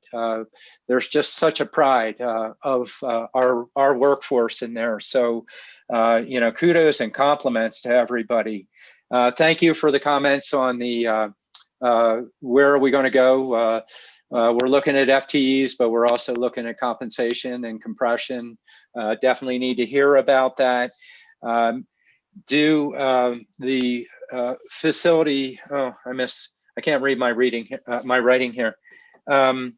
The last piece I'll note is for everything that you did while you did all these transitions, you meaning your team, and I know you take pride in that. So doing it understaffed, and substantially understaffed. Compliments to really working your way through it. Thank you for all of that. I'll save my questions or comments for you offline. You've answered most of them. I see the recommendations by the manager. They make sense. And I like, Steve, your discussion of, yeah, we need to pause. We're in a new age as far as facilities. Where are we? Where do we pivot? It's a great opportunity. And if I didn't say it, I'd have these other board members coming in and nudging on that. So I'll start off with numbers. Let's go with number one and work our way through. I'm just trying to be fair and shifting our conversation. Patrice? Yes, thank you, and good morning. And Sue and Tom and your staff, I was and listening to you, I was thinking, you all are superheroes, and why aren't you wearing capes? Because then everybody would know what great superheroes you were. I mean, it's amazing what you all were able to accomplish during the pandemic, and you all were on the front line. I mean, quite frankly, many of us got to work from home and got to learn all about Zoom. But you all were on the front lines. You were the ones taking care of the rest of us. So you guys, you rock. So, and then you took care of each other and, really showed, I always, you talk about, the county culture, you all lived it. And what you all did and the care and the concern you show to everybody else in your department and for the whole county is exemplary. We should talk about this more. We don't talk about this enough. We should. And I just want to thank you all so much for what you did. And then on top of it, on such a minuscule scale, you got the new soups in their offices and some moved out and changes made, and talk about and pictures hung on the wall. How you had time to do that, I have no idea, given everything else you were doing. So, a personal thank you. And of course, a thank you in terms of the whole county as well.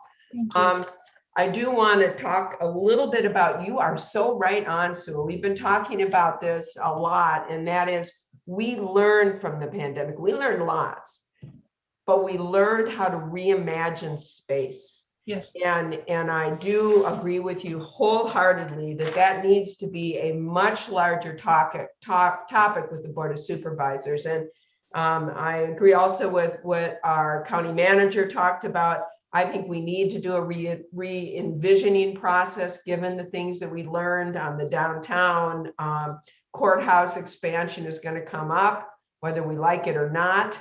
It is, and just a number of items I think we need to take a look at. So I'm excited. Actually, I think could be a wonderfully creative and challenging process for all of us. And I look forward to having that discussion with you, Sue and Tom, and your staff as we move forward. I also hear, and I've heard this a lot, and I heard this when I used to sit in at the board meetings last year, about compression and the compression problem. And, I've certainly have seen that with many of my private clients and school districts from my prior life. And it's certainly here at the county as well. And I think that is an issue we need to start addressing, because it doesn't get better, it just compounds. And that's what compression does. So I think that's extremely important. So I do have a question, and that is, how many positions did you hold during this last year? We formally held 2, our construction manager and our strategic planning manager. There is a third position that's actually now in the county manager's budget that we actually, if you want, we staffed, which was focused on the King Street project. And Tammy assisted me, and then I was most of the staff, along with, of course, Joanne, on that position. But then Tom and I split the duties of strategic planning and construction manager. And then Tammy helped out with that as well. So it was 2 major senior manager positions. And we did that focusing on being able to get our line staff positions filled. There was no way we could keep going without our line staff positions. We simply couldn't. And we right now, we almost always have the service worker or 2 positions filled. We have benefited greatly that NAU has laid off a number of their custodians. We have managed to grab a bunch of their folks, and they're extraordinary. They have fit in so beautifully, and they're communicating to us that they love working for the county, and we're very grateful for that. We have a great veteran crew on our service work crews. We have a great new crew on our service work crew. Our trades workers are a combination of tremendous veterans, and then some amazing new people as well. We're very lucky. They're just amazing. That's wonderful. Take advantage of enriching the county. So that is wonderful. And also kudos for basically your training within your department as well. I think that's so important.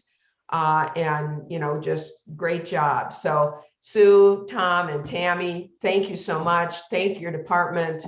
You guys, you've done it for us, and you made us proud. Thanks. Thank you. Geronimo. Good morning. Good morning, everyone. Thank you, Sue, for the presentation, and thank your team for your hard work. Facilities is one of those things that can be overlooked and sometimes taken for granted. And so I really appreciate all the hard work that you put in and that your team put in, and the issues of compression that you brought up. We also face those in the district. And so, I am concerned because we don't want to lose great people due to these compression issues. And so, again, I just want to say thank you for all your hard work and your team being on the front lines and really adapting to this new world that we have to deal with, and really leading the charge and finding new ways to accommodate and support our county buildings and staff and whatnot. And thank you also for helping me move in and getting me set up, and the rest of the supervisors and whatnot. That was awesome. Your team has been great, and I'm just really looking forward to having some of these conversations on ways that we can help support your efforts in all the great work that you do. Thank you. Thank you, Supervisor. Appreciate that. You're welcome. Great. District 4, Supervisor Begay. Judy. Good morning, everyone. Thank you for your presentation. And I just want to say I'm really there's a lot of work that you've done within your department, and facilities is pretty much like the backbone of, all an organization, one of the backbones.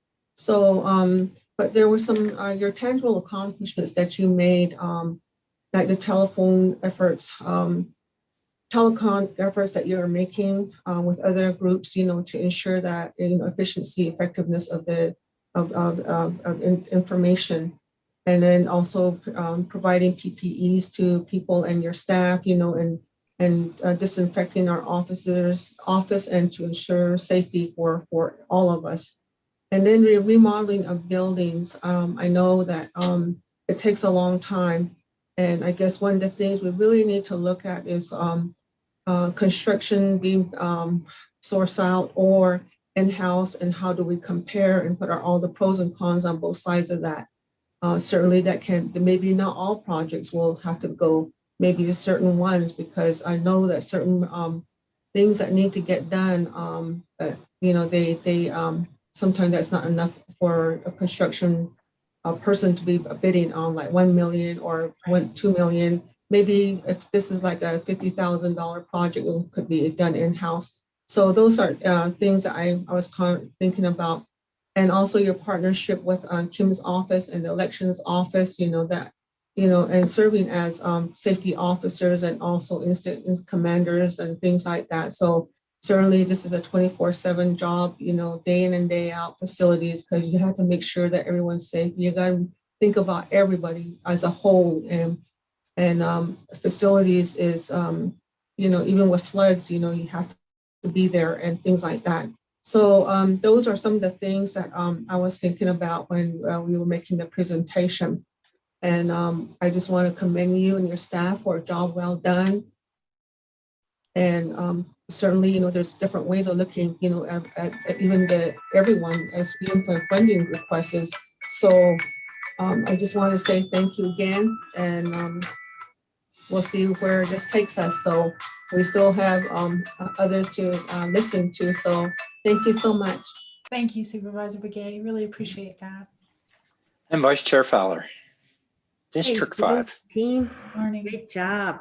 Thank you. And we have to remember, they made their own hand sanitizers and gave it to all of us. All right. Yeah, I have first generation, and it's peeling paint off of certain things here. It's wonderful. Hey, I love it. Queen. Yeah. I mean, we were like, what's happening? We're closing down, and here comes all the hand sanitizer. If you want more, you can get more. So anyway, I just have to give you all the hands up and the fireworks to all the things that you have done, your team. And, putting yourself at risk during this whole time, and making sure everyone else was safe. That's a huge responsibility to put yourself out there.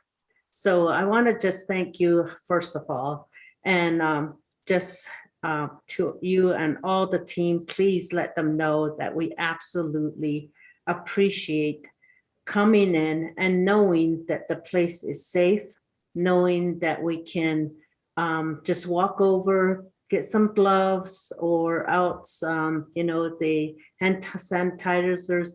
We also got, you also distribute things for our personal use as well, for our vehicles. And then also we're able to get all the necessary protection that we needed from your office. Just want to thank you for that. And then remodeling, all of the remodeling and shields, and new things all of a sudden started popping up. You were right on it. So thank you so much.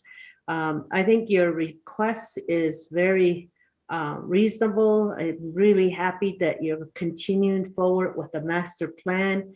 We've had many versions of it, and and different types of presentations, and now all those visioning processes that we have gone through, it happened right during the pandemic.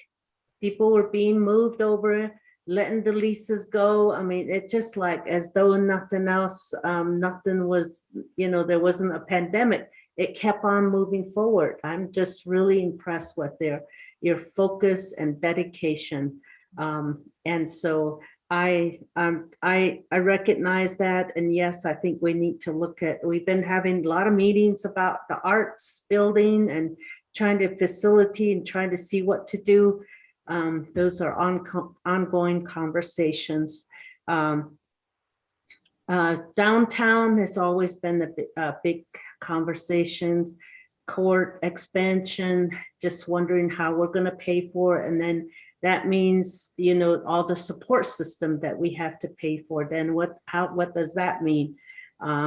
So I just, it's just a whole lot. And of course, the King Street building, and looks like that's moving forward. That's really, really good. I mean, we've been talking about space reimagining for how many years now?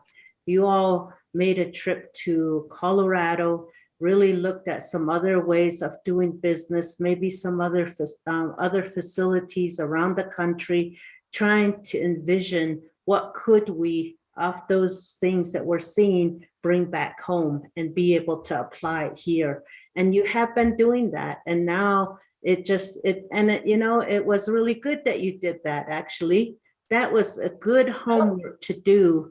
And it actually is being implemented here. Keep hearing about the IT and the community development. It was implemented there. And King Street, that's how it's going to be developed. So, a lot of ideas, and that is the strength of your team, is wanting to learn and do your research and figuring out what's the most efficient way of applying it. And you have done that. Why? Well, we were all at home. You were out there doing with your measuring tape probably and saying, okay, this is how we're going to do it. So that is amazing. You're all amazing. In-house self-performance. I agree with the county manager. I think that these constructions should be outside, and you and your team, you're specialized in maintenance and maybe some minor repairs, but you all had to, part of this pandemic was HVAC. You really had to, that's a huge undertaking, just on one building, but you had to do all the buildings and really evaluate. There's a lot of evaluation had to come through, a new way of looking at buildings and the safety of individuals. And you came through for us. And yes, you and the IT department, I think we all relied on the facilities and IT. You were the lead horses and we were just patting the wagon in the back. So, so thank you. I think that in this self-construction or self-performance, I think you all called it, the in-house construction, it delays other maintenance.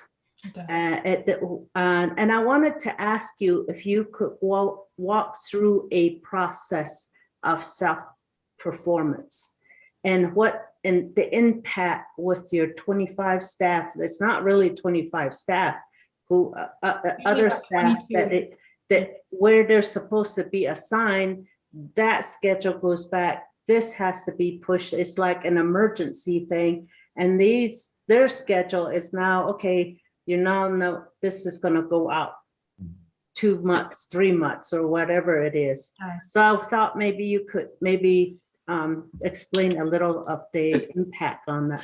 Can we do that another time, Lena? We're kind of getting tight on time. I think that would be a really good one to really look at. And then just, I think, and then your compression. I think now how many departments have mentioned employees? A number of years ago, HR has, we have done compression evaluation across the board. We've also done, just really trying to make sure that the salary and everything, maybe it's time to do that again. This has caught up with us again, and we've been here before. So, and our HR department know how to handle that, know how to evaluate that. So maybe that's where we need to set aside some dollars or find out what they need to be able to, get these things, get them all, get the staff evaluated and make sure that everyone is made brought to the standard that they should be at.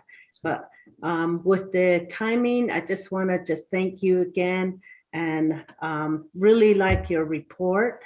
I wish I could highlight some more of those reports, but it's really just an amazing story that you tell about you and your staff and just being out there. Just really, we already knew it, but just thank you again. Thank you, Supervisor Fowler. Very grateful for that. And I have to say, the more you secure and make the place a safe place, you're actually making it a safe place for the public. Thank you. And that is our intent. That is the key. Thank you. Thank you. Mr. Chairman, just two quick notes. One is on the compression issue, I want to really shout out again to Erica Philpott. She has been an extraordinary leader in this and has helped us tremendously to deal with all of the issues surrounding compensation and salaries and recruitment and things. We couldn't work without HR and Erica. They're amazing. And I also want to say thank you for all of your comments. Every one of them will go back to our staff. They are an amazing group of people and they are the ones who did it. They accomplished it. And we're very proud of them. Thank you all very much. All right. Thank you, Sue. Thank you. And just to note that, I believe, Steve, we do have a discussion associated with compression as we get further into. Great. Thank you. Part of the recommendation is to build in resources to address compression organization-wide. So thank you. Okay. So next up, we have finance. So we need to do the switcheroo and yes, farewell and hellos. Thank you to facilities. And here comes Siri and her team. Siri, do you know how this process works? Do you want me to explain it to you? Well, Chair Ryan, maybe you can walk me through it if I get caught up. I'm not sure, but okay. we'll give it a go. All right. I hope so too. Yeah. So if you're ready, thank you, Chair and members of the board. We'll try to be as quick as we can, but we do have some important stuff to talk about. So I think Nicole was going to pull up the presentation. And while we're doing that, we can introduce the members of our management team. That's our second slide, but I'd like to turn it over. Actually, before I do that, I do want to mention on slide 2, if you wouldn't mind, Nicole. Thank you. We do have listed vacant budget manager only because we are actively recruiting for that position. But of course, you guys know John and are well familiar with him, and he will also be introducing himself as our interim budget manager. So Carol, if you wouldn't mind going first with an introduction. Good morning, everyone. I'm Carol Holden, Assistant Director of Finance and over audit and financial reporting. I started with the county in January and very glad to be here. Thank you. Great. And Megan? Hi, I'm Megan Coons, payroll manager. I was a budget analyst before this position, and I've been working in payroll on an interim, or I started on an interim basis in around July, and it became permanent in November. So I've been a permanent payroll manager for about 6 months now. Yeah, no longer in our budget hearings as a regular person there, huh? All right, No. Megan. And Scott?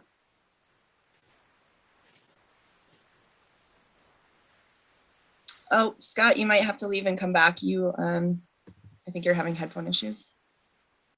Okay, we'll move on to John and we'll bring Scott back in and he can introduce himself in a little bit.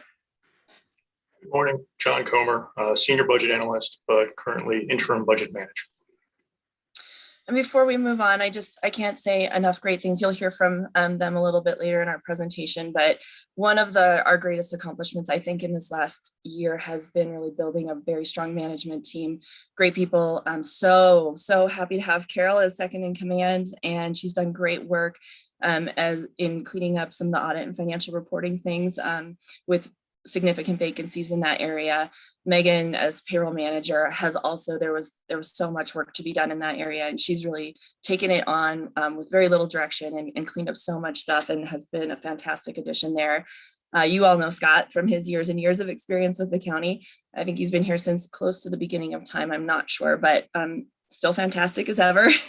And of course, John, you guys see his work in action every day as we've been going through this. So just not enough great things I can say about the management team. So our next slide, we're going to go over a little bit about our service delivery. So believe it or not, we do things that aren't budget as well. I know that's mostly what you're familiar with, but even in budget, we do other things. It's not just what you see coming forward in the annual budget process or in the user fee development. We have a lot of departmental support that's provided when we're not developing the budget in terms of analysis work and training. Our financial reporting and audit, that's really the area, if you think of the accountants for the organization, that lives in financial reporting and audit, and it covers such a wide variety of things. Our financial statements being the end result of a lot of that are audited. Oh, please go back. Our audited financial statements. But a lot of really compliance and control and accounting work goes into creating that final output of the financial statements. Also, training is huge. We are pretty decentralized as an organization when it comes to some of the financial information that rolls in then to the general ledger that we report on. And so having, a highly trained and supported department finance group is super important to the outcomes that we need to achieve in the finance area. And then we also have some centralized grant reporting and support as part of that function. Then on our next slide, we also have operations and special districts, which covers, paying the bills, travel reimbursements, employee reimbursements. There's annual tax filings. There's a lot that's also in that area, including, again, departmental support and review of the work that's done at the department levels. Payroll, which is a whole lot more than just making sure everyone gets a paycheck, although that's super important as well. But leading up to that, right, making sure that all the time entries every week are accurate, and that we're calculating things correctly and paying people accurately and timely, benefit reporting. So once payroll is issued and you get your check, the process does not stop. Every single pay period, there's benefit reporting for things like our health insurance. Sometimes there's court mandated withholdings from employee pay for things like child support or other garnishments. There's voluntary elected benefits. There's a whole bunch that goes into the process. So it's not, and I don't want to say just calculating pay because that's huge in and of itself, but there's a lot to it. And then of course, federal regulations, the IRS, all of that falls under payroll and all of that compliance. And it comes with quarterly and annual tax filings, including the annual W-2s that are issued to employees.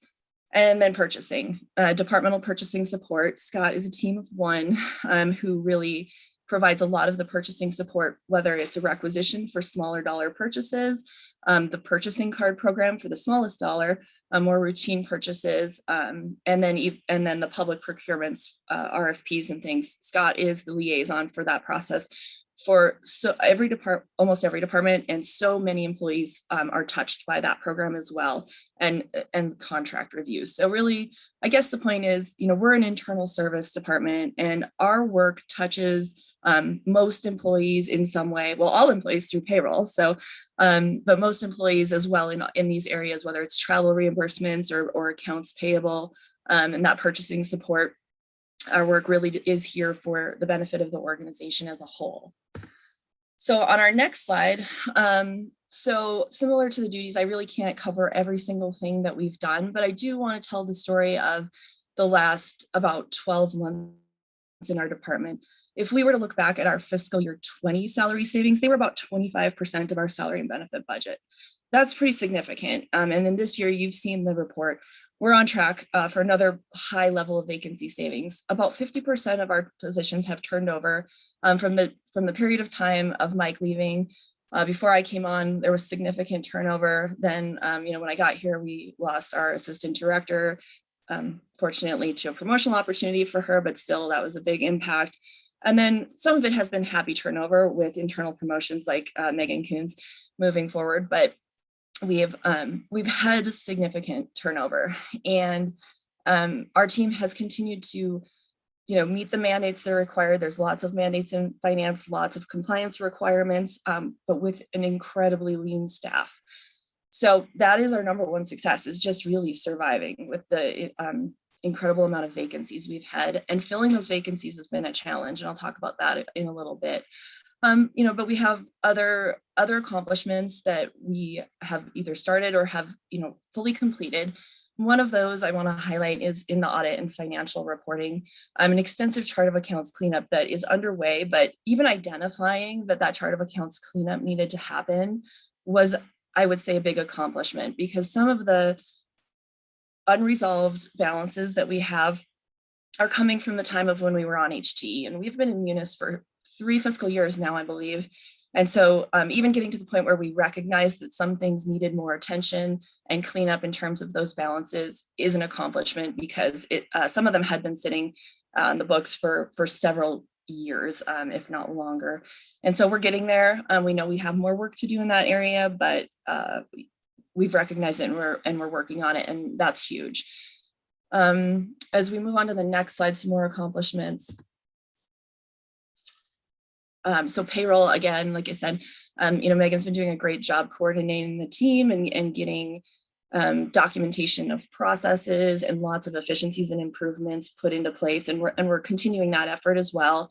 And in purchasing, Scott has really been putting a lot of thought and time into that departmental training and how can we enhance our resources and have the best internal controls as well in our purchasing and operations areas. So before I go on to the next slide, if you can go back once for just a second. So I do want to address something that I think has been coming up in a lot of the meetings. So if you were to look, well, first of all, a clarification, if you were to look at our FTE list that's in your book, I do want to clarify, it looks like we've had position increases, but that's only because there were 3 FTEs that had lived in finance at one time for payroll. They moved to HR. And so that's on your earlier FTE list. You'll see them off of the finance list, but they came back. So when they came back to finance, of course, all of the duties associated with that role came back. And so we have not had an FTE increase in our department. Technically, we've had just a shifting of staff between departments over time, but with an associated shifting of duties. We've actually lost staff. We had one position taken away from our department in that time. And if we look over a longer period of time, we have fewer staff than we had several years ago. So we also need more resources. I did not put in an SIR, and I'm going to talk about the resources though, because as you saw in our vacancy list, we still have 3 vacancies we're actively recruiting for, and another 1 to fill. So that's 4 vacancies, and 3 of those have already resulted in some failed searches. We are not getting qualified candidates who are willing to apply for our positions in a lot of areas.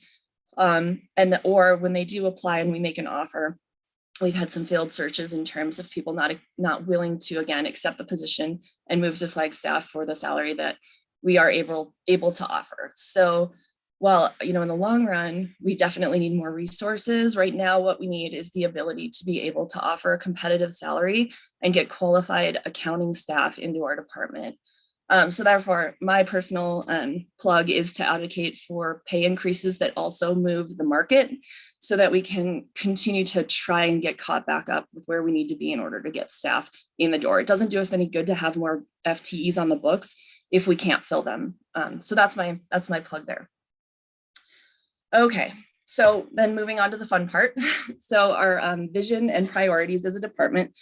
So the rest of this document is a document we've been working on as a department to show our vision. We have it labeled, a lot of it as fiscal year 22, but really this is our 2 to 5 year vision. This is our starting point in FY22, and a lot of these initiatives will continue on, beyond FY22, because it really is aggressive. We have a lot to do. We have a lot of cleanup work to do. And not a ton of staff to do it. So we'll continue to work on these things, and we're really excited as a department to get started on moving the needle on some of the things we need to do. But most of what we do falls on this vision and priorities in terms of like what we focus on. So customer service and department support is absolutely, why we're here. As you saw, most of our processes touch all the employees of the county, but also, again, we have financial and support staff in many departments. And so it's in everyone's best interest that we provide, friendly, timely, accurate information to them, and that we're a great resource for them for training and onboarding and making sure things are done, the right way. And that we can answer questions and just be there for everyone. Transparency, we also have a responsibility to our taxpayers to provide clear and understandable financial information, as well as the board and all members of leadership. That's really a really important part of what we do. And then compliance and best practices. Internal controls is something you'll hear me say quite a bit. It's super important because when it rolls up into the audit and the financial statements, having the proper controls to begin with to make sure that your financial information is accurate. You really can't issue accurate and complete financial statements without having kind of a core structure behind that in terms of internal controls. And then compliance to make sure that, once you put those internal controls into place, that they're being followed, and that we can then kind of tackle training where it's needed when things fall through the gaps. Excuse me. So on our next one, so again, I can't talk about all of our goals and outcomes. But what we're going to do as a team is we've highlighted one in red just to talk through a little bit, just to highlight some of the things that we plan to work on as part of our vision. So every member of the finance department, all divisions, have a goal to create and implement a business manager and department finance stakeholder training program. Again, this is our obligation to be a resource and to provide proper training and onboarding to the departmental financial folks so that there's consistency and accuracy in the processes, and that we're really that support resource for all of them. So that's something that every member of our department is committed to enhancing. We already do a great job. We have a great team who is very customer service oriented, but now how do we formalize that? How do we make it into more official of a training program? So that's really what that goal is for. Then on the next one, I'll turn it over to, Carol for our next one. Thank you, Siri. As you can see, the Audit and Financial Reporting Division has a lot to deal with transparency and stewardship of public assets. The one I'd like to point out is number 6. This is a huge goal for us. We need to resume our internal compliance audits, and we need to make sure we are using the money appropriately and following policies and procedures for P-card use. By doing this, we hope to ensure that we are having adequate internal controls and that we are in compliance before our records even get to the auditors. One of the positions that we're still trying to recruit for is a compliance analyst that we hope to help us in this area quite a bit. Whether we can find the right person or not, we will be proceeding with this through the audit and financial reporting area. Thank you. Okay, I think I'm next. For budgets FY22 goals, I'd like to focus on number 13, which is implementing a user fee process that serves department and organizational needs. Obviously, studying and updating our user fees is essential to creating non-tax revenue for the county, which is important. But you'll recall with our recent user fee analysis, the effectiveness of the consultant-led study varies widely by department. There's a few departments that typically create the vast majority of revenue gains from the study. And the study has its own costs, both monetary and in terms of staff and department time and energy. So we're planning in the next fiscal year to work on solutions, both process and policy driven, to best balance the recovery of these costs with the expense and the effort of the study. And I think I'll just turn it over to Scott for the next one.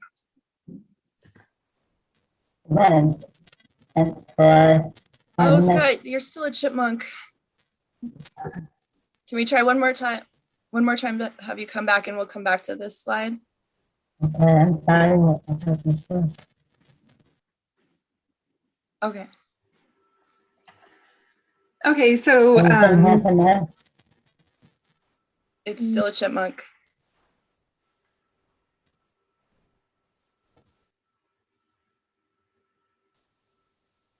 okay, I'll just go on with payroll and come back. So for the payroll division, one of our primary goals for this year is to conduct a comprehensive review of our payroll process and implement recommendations. And this is going to cover everything from time capture in ExecuTime and our data entry to how our payroll gets posted to the general ledger. We went live with this new payroll system in 2019 for calendar year 2019. And so it's still relatively new to us. And in the last couple of years, it's been somewhat of a discovery period, and we've found some limitations in the actual ERP and in the timekeeping software that requires us to manually verify and adjust payroll records every payroll run. So for example, every payroll run, we run 34 different reports, and we're checking for things that the system doesn't automatically flag as problematic. And this is for certain things like, well, it covers pay, benefit, accrual records. We're having certain challenges with overtime calculations and paid sick time that we have to verify that we're following policy in our payroll. And so we really want to find ways to automate these reports or build in controls into the system so that it will do what we want it to do and that we don't need to manually verify every 2 weeks that it's getting done. And so what we're hoping to see is a reduction in errors and a savings in staff time. And thank you. Great, Nicole, could you go back? I think I see Scott in John's office. Yes. Can you hear me now? Yes, if you wouldn't mind introducing yourself and remind everyone to how long have you been with the county again? It's 27 years now. So seen a few things here and there, but thank you for the opportunity to talk about our goals and outcomes. In our division now, which includes purchasing and accounts payable, the P card program is a big part of that division. And one of our goals will be to enhance our P card approver training and add some value to it, as opposed to just people hurrying through at the last minute, rubber stamping it. We would like to ensure we have the correct people set up to approve things. Through COVID, a lot of that got spread out across departments trying to assist everyone assisting with COVID. So we'll need to look at regrouping that and ensuring approvers are in the right place and that they have the correct training and education to know what the approvals mean. And that's what we're going to talk about, adding value to it, is having it actually mean something to approve it, that you are that you're aware of the purchase, they have knowledge of what the purchase is for, that's applicable to your department and program. And to give these people the time to actually review it rather than simply pushing approve quickly and not really examining it thoroughly and ensuring all the documentation is there and the public purpose and our descriptions are a big part of it.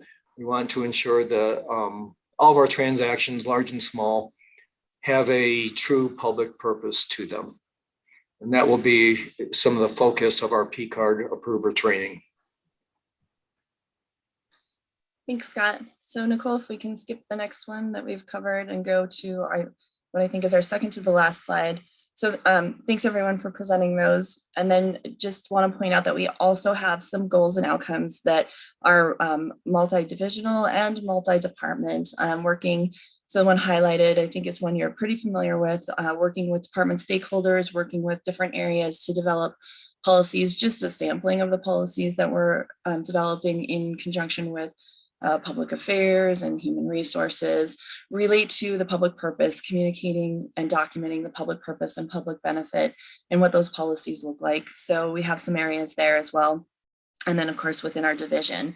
So that is our goals and outcomes that we're working towards, and that's really the vision of where we want to go. Like I said, we have a lot of cleanup work to do just as a result of being able to only maintain what's required of us, and that unfortunately has allowed some things naturally to fall through the cracks. And it's absolutely not a criticism on our department or our team. They've done amazing work. They've done incredible work with such a lean amount of people. That we have a very strong team, and we have the right people in the right positions now. I'm very confident of that. We just need more of them in the right positions for moving forward.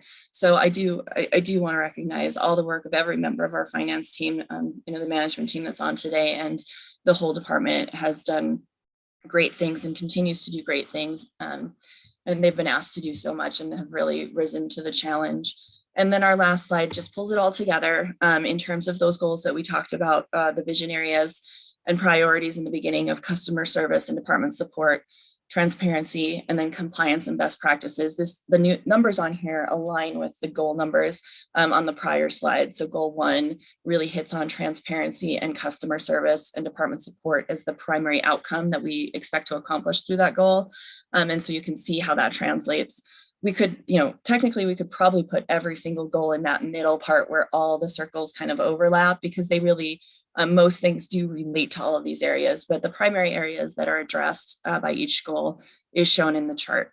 So with that, I think I talked super fast to get us back on track. Nicole, if you wouldn't mind, you can stop the screen share. I think we're back on time. I know you guys know where to find me as well with additional questions, but I wanted to leave time for the board questions. All right. Thank you, Siri. Well done. And so we'll go over to Steve next. Thank you, Mr. Chair. Members of the board, Sarah and the team have reported a lot of activity up in finance. Certainly a lot of just a lot of work. I think, of course, working on the budget. Again, kudos to John Comer for his work in supporting the budget process this year, and we're in the process of filling a position there. To Carol and her work with the audit, we are a little behind on a few pieces of the audit, but we are working with the Auditor General, definitely coordination and cooperation and understanding from the Treasurer's Office and others. So yeah, I think that again, we're doing a lot, but for me, at one time in my life, I was the acting finance director, believe it or not. I was also the acting facilities director at one point in my life. Thankfully, I'm not in those roles anymore because I did them terribly. But it really is important as internal service departments, we support the entire organization. But also there's a lot of public access and transparency with regard to especially financial affairs, our auditing, compliance, all those things that has evolved over the years. And so the work that they're doing is important, not only internally, because we need to make sure that the numbers are good and the numbers are correct, but also it's from the public confidence that their investment, their tax dollars are being stewarded in the correct manner. So with that, those are my comments, and I think we're good. All right, thank you, Steve. And I'll go ahead and go to the board in just a second. Just again, being understaffed like you are, going through a transition of everybody, job well done, really hard to do. Definitely, we're putting it together as we move on. And just to reinforce what Steve was just talking about, I know a lot of times there's discussions that come up, we need to do our statutory. Well, gosh, if we didn't support the internal, the statutory would be pretty dysfunctional on all our obligation beyond it's written in statute itself. If our finances were off, geez, we'd be really in trouble. And so appreciate everything that you do. Understand, I like the discussion associated with budget. We really do want to try and hear that from everybody. So thank you, Siri. Recruitment challenges, the market element, so compensation is another area that we've said that we would be looking at. So we need to hear about it and see how we weigh it out in the end here. All right, I'm going to keep it simple so that we can roll through. Actually, I was just looking at our agenda also. We have that that gap in there that how the numbers, what is it? You were supposed to, where was I looking at it? My gosh, today is Thursday, correct? So we have that 9:30 to 10 for you listed. But really, we have that 10 to 10:30 that nobody wrote down in there. So it really has helped get us back on track. That, and I don't know, Siri, you could always apply for the clerk at the legislature, how they just rip off the whole thing. The way that you speak rapidly. But I think you spoke well. It was slow enough for us to really be on and appreciate the work that everybody's been doing. So I'll roll through. We started with District 1 last time. We'll start with District 2 with Supervisor Vasquez, Geronimo. Good morning, everyone. Thank you for the presentation. Finances are always difficult, and more as I see the depth and breadth of what the county covers and the budget and the finances towards it. I commend all of you because that's a hard job, a lot of money flowing around. So keep up the good work, please. I hope we can continue to support you and see if we can help with some of that short staffing issues and support you in this process moving forward. Thank you. All right, next up, District 4, Supervisor Begay, Judy.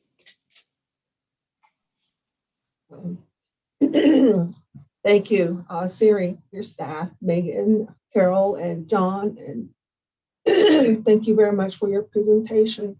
I had this bug in my throat since yesterday and sneezing.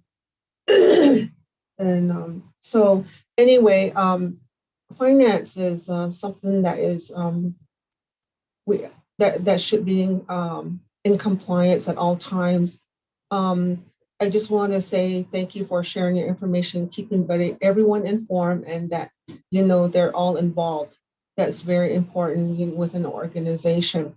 Current policies, you're alluding to purchasing card and purchasing, and we're talking about user fees. And there's probably a number of policies that are out there. And so it doesn't, we need these policies and we need to adhere to them. We don't want to be putting projects aside or papers aside, documentations or whatever aside because the policy doesn't allow us to further process certain things. So like preventing any approvals. So compliance with all policies is important too. So I'm not sure how when the last time policies were updated within each department, and but I think it's important that we revisit most of the policies that needs to be updated and brought current. So training within all departments is needed, and within your department, cross training is very important too, because we need to be all working together and making sure that everyone knows everyone else's job, and then compliance with state mandates and statutes, and constantly reconciliation of funding dollars that are being given to us, and then also in-house and internal and external audits are very important in finances, and so. And then also filing with the state or the funding source in a timely manner for all funding resources. So I know it's a big job, purchasing, and also all the planning that you're doing, the audits that you have to do, and operation and special districts that you're working with, and all the other components of your finances, payroll and including payroll.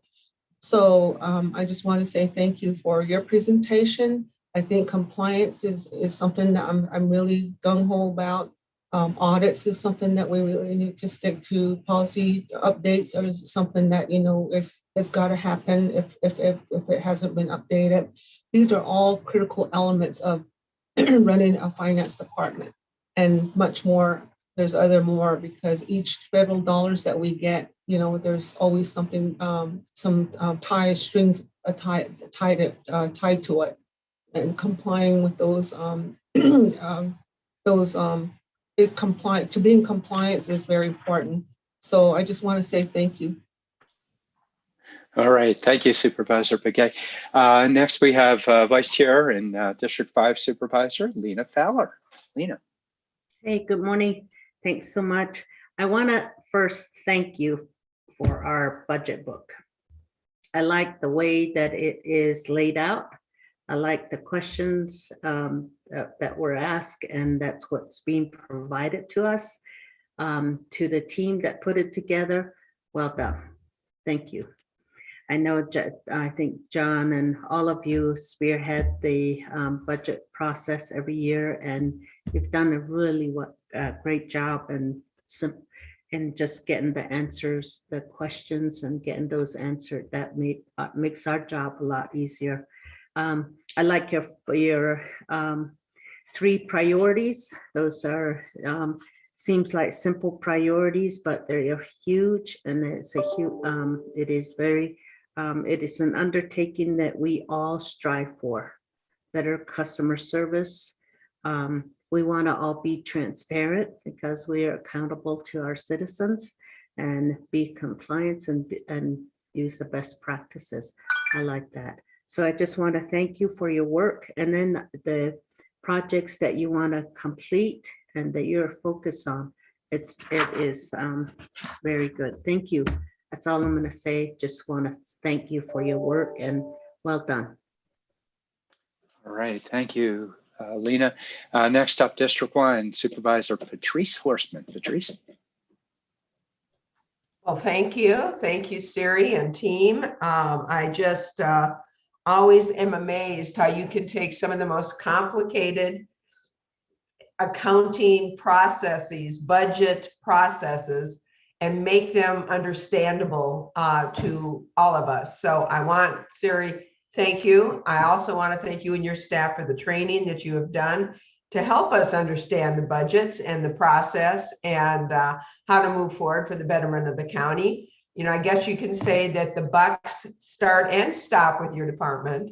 And I really, truly appreciate all the hard work that you do, and your patience and explaining it to us. So thanks again. I have to agree that the budget notebooks that you prepared for us, and I can only imagine the countless hours that were spent, have been very helpful and really make our job much easier. So Syrian team, great job moving forward, and looking forward to continuing to be educated by you. So thanks so much. And probably to add to it, which I didn't say, just kind of I'm wandering through trying to keep us on task also. But I mean, really, you are the backbone of what we do. We as the board, we as the county. You have interactions with each department and keeping up with what's going on. I truly appreciate and there's an assumption often that how things work. You are the people behind us that are keeping us on track and helping us for everything that we're doing. So not to assume, to really express an appreciation for the job that you do. Thank you. We actually, while I was giving you trouble about how fast you talk, Siri, because I love how fast you talk. You're a very good person with a great mind. You did get us back on track. As a matter of fact, we have a little bit extra time here. And so before we hop off on break, I want to check in with Steve. Was there anything else that you want to bring up before? If we stick to the break, we have HR scheduled for, what is that? Oh gosh, I gotta hop into Thursday, 10:45. So real quickly, Mr. Chair, this is jumping ahead, but next Tuesday, we're scheduled to be in discussion from 8 to 11. I'd like us to consider modifying that if we can, because we have an evening board meeting, I believe, on the 11th. And then also on the 12th, we have board meetings. And so I know that on the morning of the 11th, I have to actually attend a pressing issue in Williams that I need to deal with along with the chair. So we can talk how we might need to modify the schedule for Tuesday, but I just want to put that out now, and we can come and close the loop on that later on today. All right, that sounds great. Oh my gosh, I'm feeling fatigued today, early in the morning. I'll go get my coffee and get us rolling along again. Thank you, everybody. Why don't we go ahead and try and stay on schedule, come back for our presentation by HR, which is 10:45 to 11:15. Thank you, everybody. Thank you. Thank you.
right. 10:45. Let's just check in and see who we have out there. Well, there's Erica. Smiling Erica. Hey, Erica, can we test your voice just to see if you're working there? Sure. Good morning. How are you? Good morning. Doing well. Thank you. All right. I see Patrice out there. Let's see. Do we have Lena? Are you out there? Yep, you're on mute, but you certainly are. Good. And then, Yes, I was on mute. Hi, Erica, Mr. Chair, I'm here. excellent. Judy, you out there? Checking in. We'll see while Judy is coming on. Geronimo?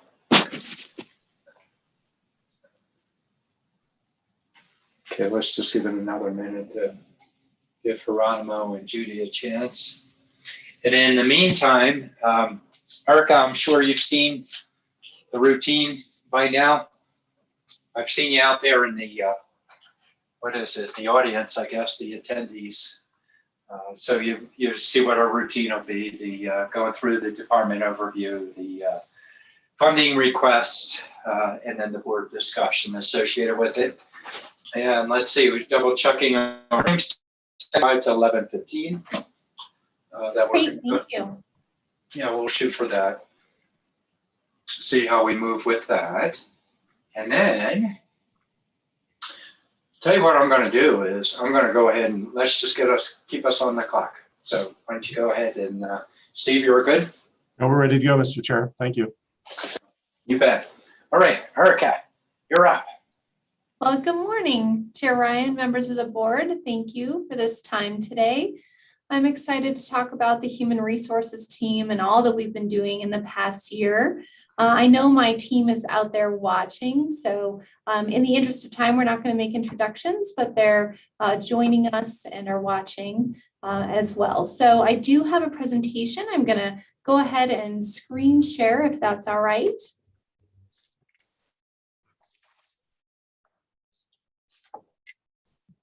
All right, so let me know when you can see it.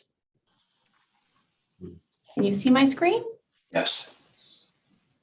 Great.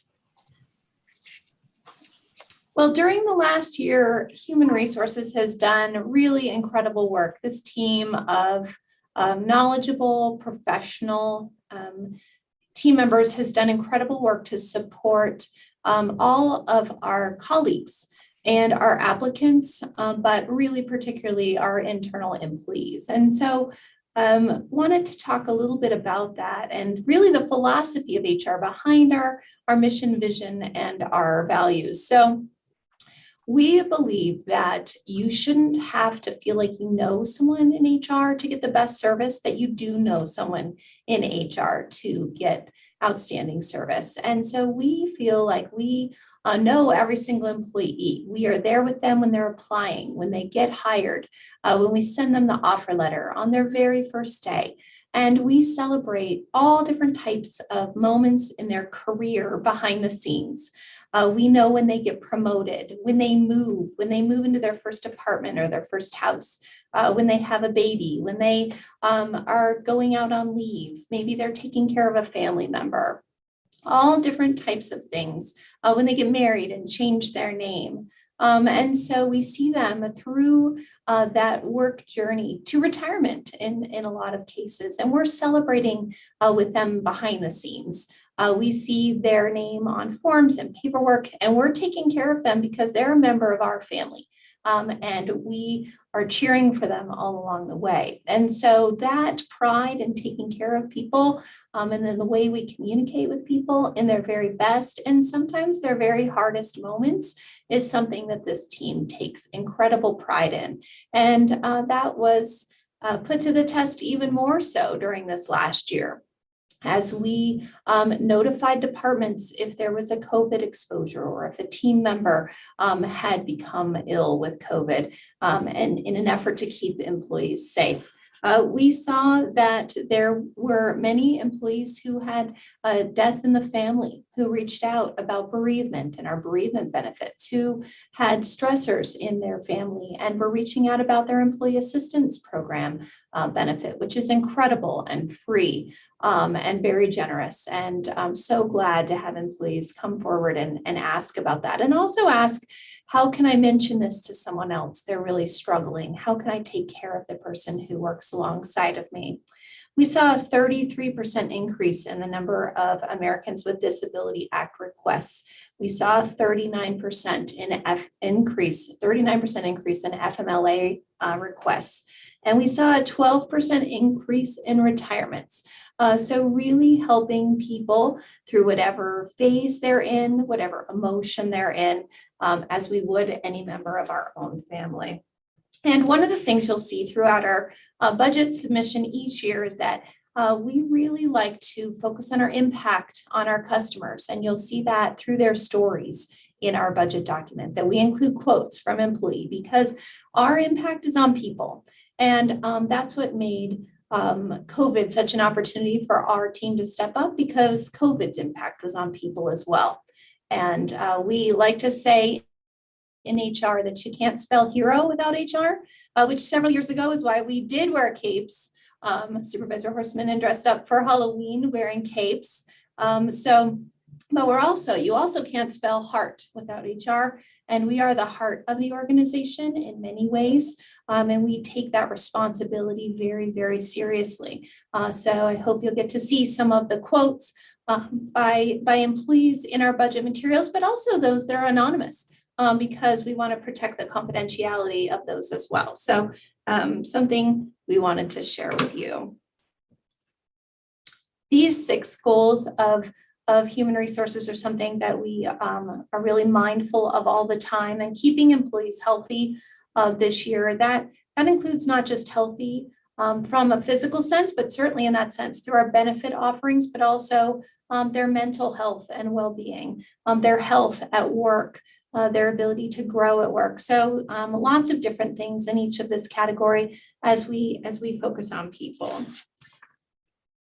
And one of the ways I wanted to share something that really inspired me was that last Thursday was the Wellness Warrior Banquet. And so I wanted to just share something that's not in your materials, but something from that event. So we had 11 employees who were nominated for wellness awards. And I think during this time of COVID, it's so good to look at what we've learned and the bright side to things. And so one of the silver lining was the really inspirational stories of wellness warriors this year, of 11 employees, who several of whom worked in HHS and were able to really still make wellness a priority.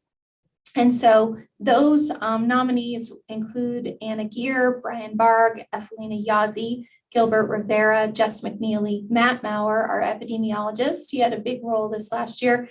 Teresa Galt, Matt Mitchell, Katie Whittaken. Stacy Lucero out of the Page HHS office was the Wellness Warrior of the Year for the county. And JD Bryce out of Public Works was the Wellness Leader of the Year. And so as we look to those as inspiration to help all of us think about our wellness, I wanted to give you just a couple quotes about some of the things they did during the last year that inspired others and helped others nominate them.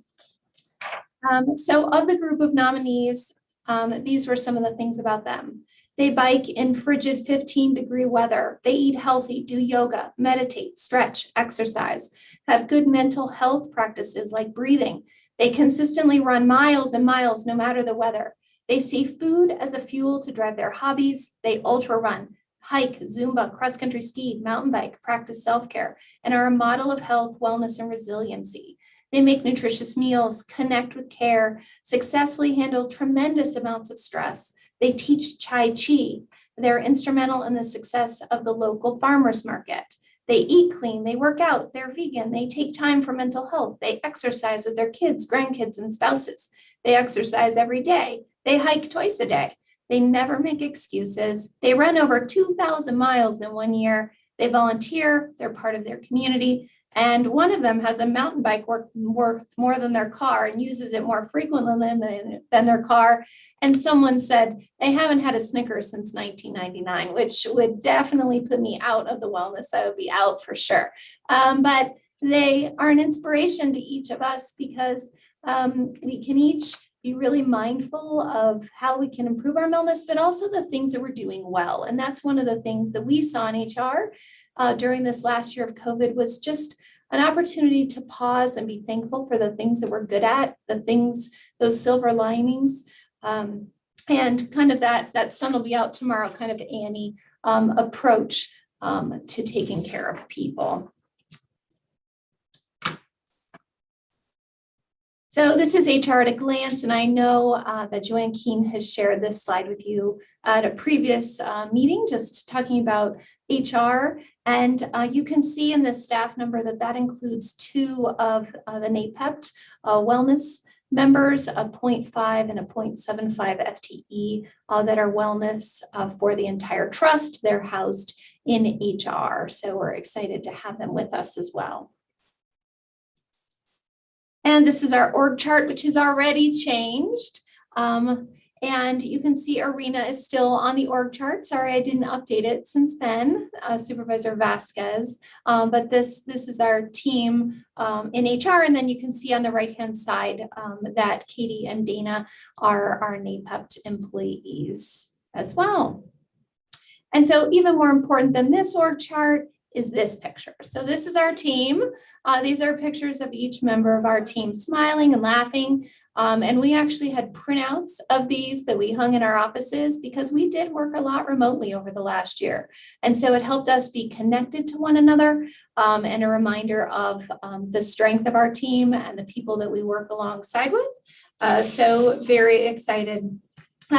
So one of our greatest accomplishments over the last year was that the HR team worked really diligently to ensure the success of the entire organization in a way that we had never done before.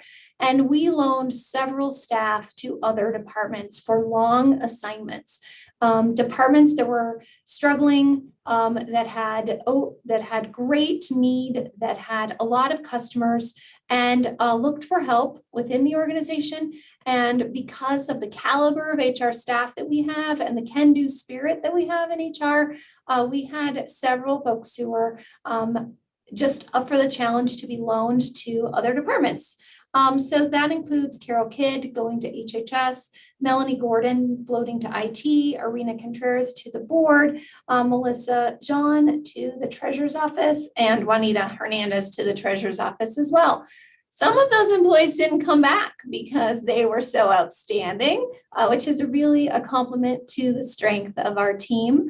But we were excited for them to have growth opportunities to grow in the organization, and so support them in that way as well. But one of the things that is notable about that is that we kept them on our payroll when we loaned them to other employees. They were still in the HR budget, so it saved that department money as well. Someone in HR said, we were only fully staffed for about 2 weeks over the whole year because we loaned so many people. So while you won't see vacancy savings in our department in maybe the same manner that you would in other departments, please know that we did contribute to that fiscal success and the morale of other departments by helping them feel supported by us. It was just another way that we could show that HR really steps up in a variety of ways to help others and helps people know someone in HR so that they can feel like they can reach out to us. Also, we want to thank everyone who serves on all the HR committees, all the other departments who support HR programs and training and academies, the internal services who work so closely with us. Never before has internal services been so closely aligned. So that was really a benefit of the past year for us to work so closely together in helping people during COVID. And of course, Rose Winkler, who's almost an honorary HR person. And I thank Bill Ring for her all of the time. She is instrumental in the success of HR as well as the Reentry Committee, the Space Reimagine Committee, the diversity committee, we could EGAD, we could go on and on. So thank you to everyone who supports us to be successful. So this is an infographic of kind of all that we do. And it's not every single thing, but at a high level, it's a lot of what we do. And so you can see the circles represent the different divisions, if you will, of HR, although we're not big enough to really have divisions in that way. And then the different programs they support and the work that they do. So one of the things that has been said over the last year is, boy, HR is involved in everything. We really don't have a traditional view of HR here. We don't just process paperwork. We really are focused on people and programs and the health and culture and wellness of the organization, and in really being thoughtful in that approach. And so you can see here a lot of the different things that we do. And so I thought this might be helpful for all of you as well. So some other accomplishments, the other thing really that stands out over the last year is that we were recognized by the Diversity Leadership Alliance out of Phoenix as an inclusive workplace, the Inclusive Workplace Award. In our category, we were up against Cox Communication, U of A Medical School, some other private employers and nonprofit employers.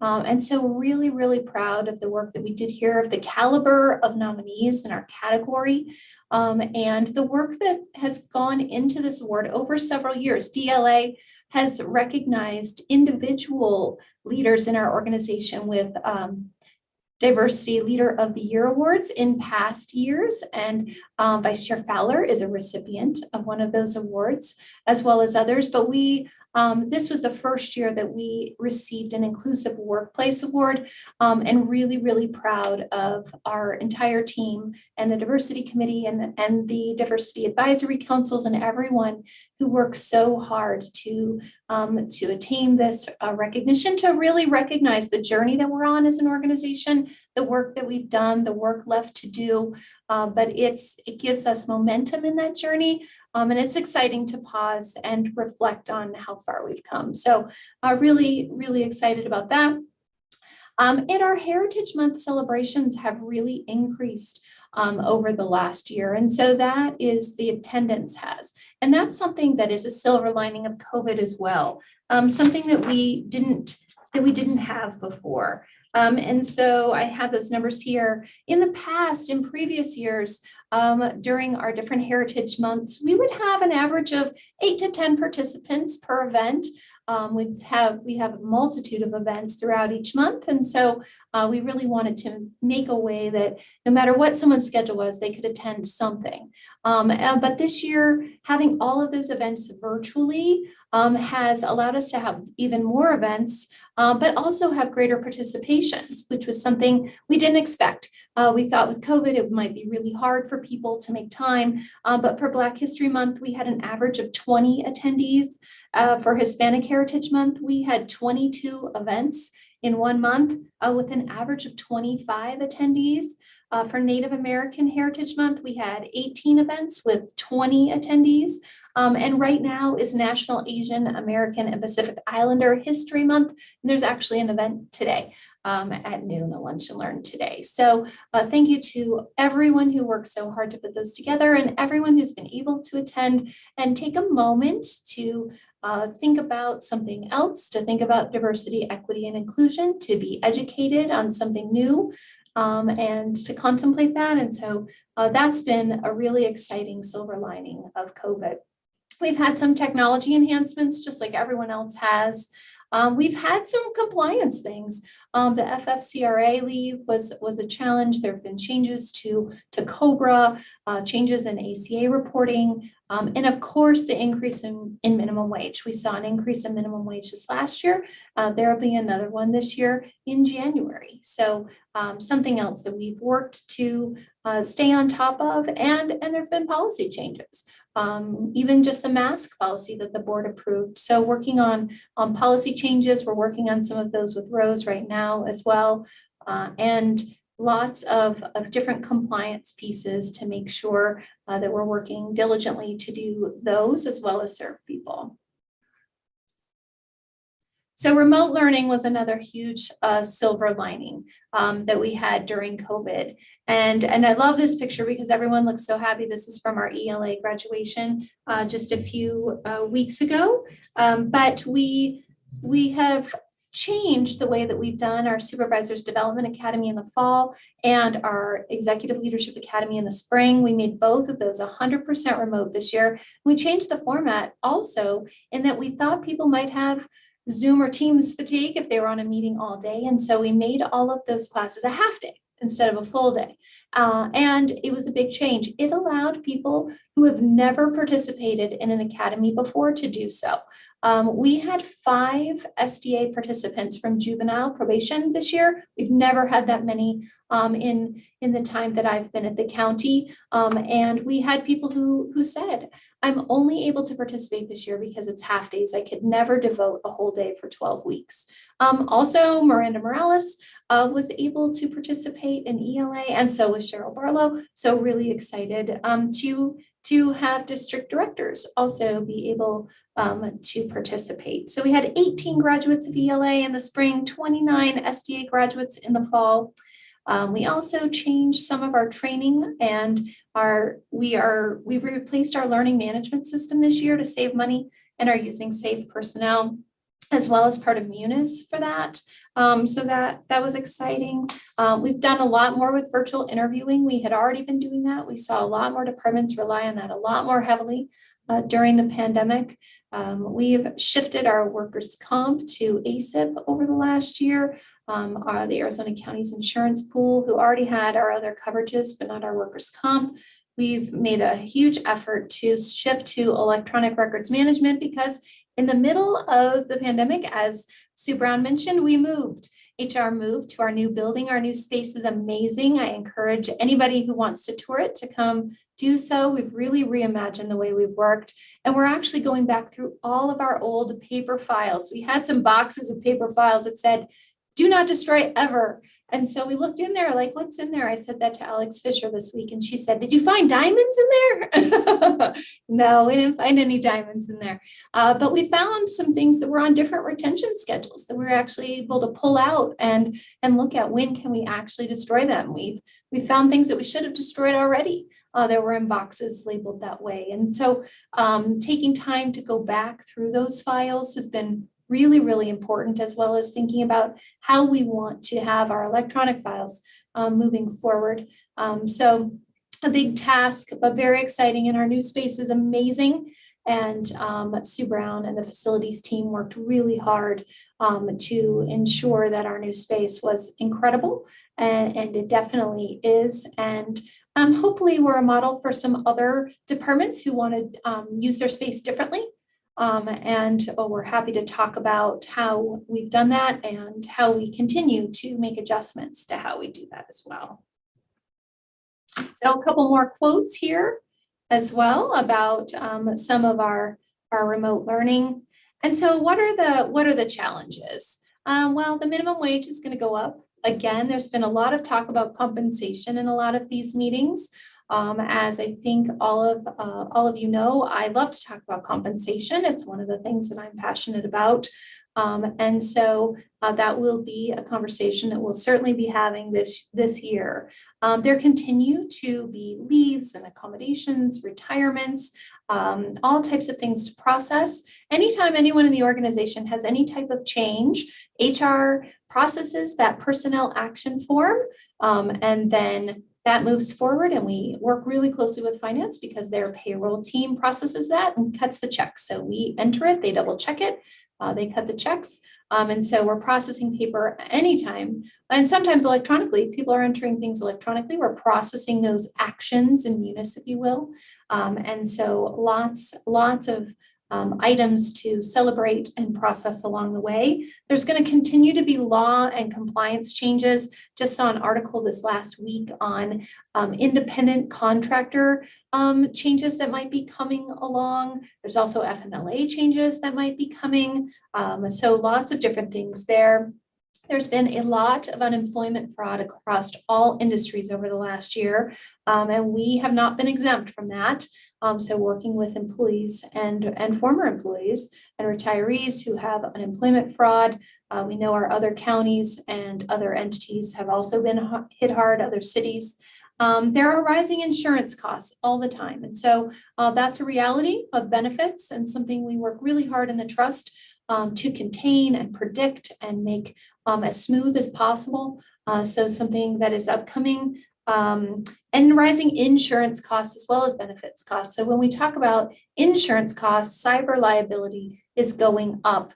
Medical malpractice is going up. And so that's something that the risk management portion of our HR team and Margaret Panado works so diligently on, is making sure we have the proper insurance coverages and making sure that we are protected. So that's something that we'll see increasing, and workers' comp insurance, all of those things will continue to go up, especially with COVID. There will be new impacts in new ways.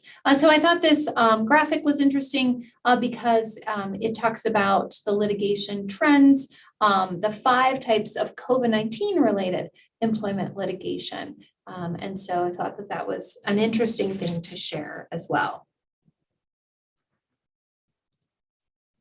And so just wanted to share the slide with some pictures, some of the HR staff in our new space, but as well as what ELA looked like. In the bottom right-hand corner is what ELA looked like before COVID, right? We had ELA right as COVID hit.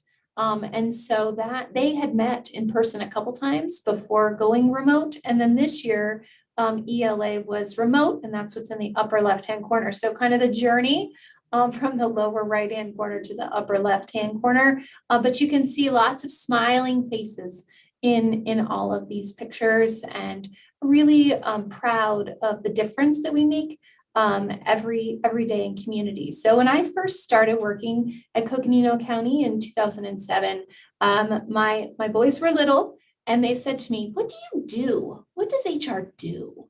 And I think a lot of people have that question. You don't have to be in elementary school to wonder that.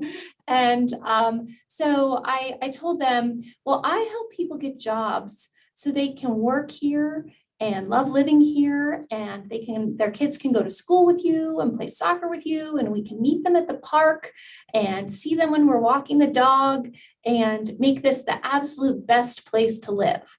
And that resonated with them. And one of them wrote a little report about, like, my mom helps people get jobs, right? A whole paragraph. But I still believe that today, that the work that we do supports communities, supports families, supports the families of our employees and our employees through a wide range of emotion and difficult times, sometimes in their hardest moments and sometimes in their best moments. So I wanted to say thank you for supporting all that we do, and really appreciate the time today. Thank you. All right. Good job, Erica. Okay, so what I'll do is I'll go ahead and turn it over to Steve. Thank you, Mr. Chairman, members of the board. Yeah, thank you to HR and the team upstairs. They're literally upstairs now. They used to be up the road, but they're upstairs, and so it's good to have them close by. As regards to SIRs, we don't have any listed for HR, but the work that Erica's team will be helping us with will be countywide when we look at issues of compression, equity, looking at our structure. It's like everything else in terms of maintaining systems, whether it be facilities and IT. One of the systems that we also need to be maintaining and keeping track of is our classification and comp system. And so looking at classification, looking at job descriptions, keeping things updated, looking at compensation, looking at market. All of those are functions of HR. Looking at FTEs, as we begin to unfreeze positions or release positions, or however you want to call it, it all relates to hiring. And so HR is that focal point when we're doing the recruitments. We're also talking this year about new FTEs possibly. So while we don't have SRs per se listed, I can tell you HR is going to be very part of this, part of the work that we're going to do, a large part of the work. The other part of it is our evaluation. So our evaluation system process, we put that on hold for the last year. We want to reinstitute that. And one of the things that we've all learned, and I've learned going to different organizations, is there's no perfect evaluation tool. Whether you're here or the private sector or in higher education or the nonprofit sector, there is no perfect evaluation tool. At the same time, we do want to make sure that we have an evaluation process that provides needed feedback to employees as well as those in supervisory roles. So again, there's a lot happening, and then they just moved, and so we're going to be doing a beeline up and down the stairs here, just related to all of the important work that HR and her team, as well as the folks in all of the offices, the departments, the constitutional officer areas, where we work very closely with each of their teams on reclasses, and a lot of communication and coordination takes place. And so when we look at the FTE count, I think I looked from year 2000 to this year, HR over the last 20 years, their HR count has been flat. And previously we talked to Sue Brown. She has the same 28 positions today that she had back in 2000. And so while we don't see FTEs per se up here, I think technology and process improvements have helped maybe take a little bit of the focus away from the FTEs per se, but we still have to have the core to get things done. And so just a lot of things happening, but some random thoughts that may provide some good discussion at the department level and at the board level as well. So back to you, Mr. Chair. All right, thank you, Steve. And yeah, absolutely. Our people they are us, it's, our most important resource. It's just about everything we do is dependent upon people and working with people. So Eric, a very good presentation. Thank you very much. And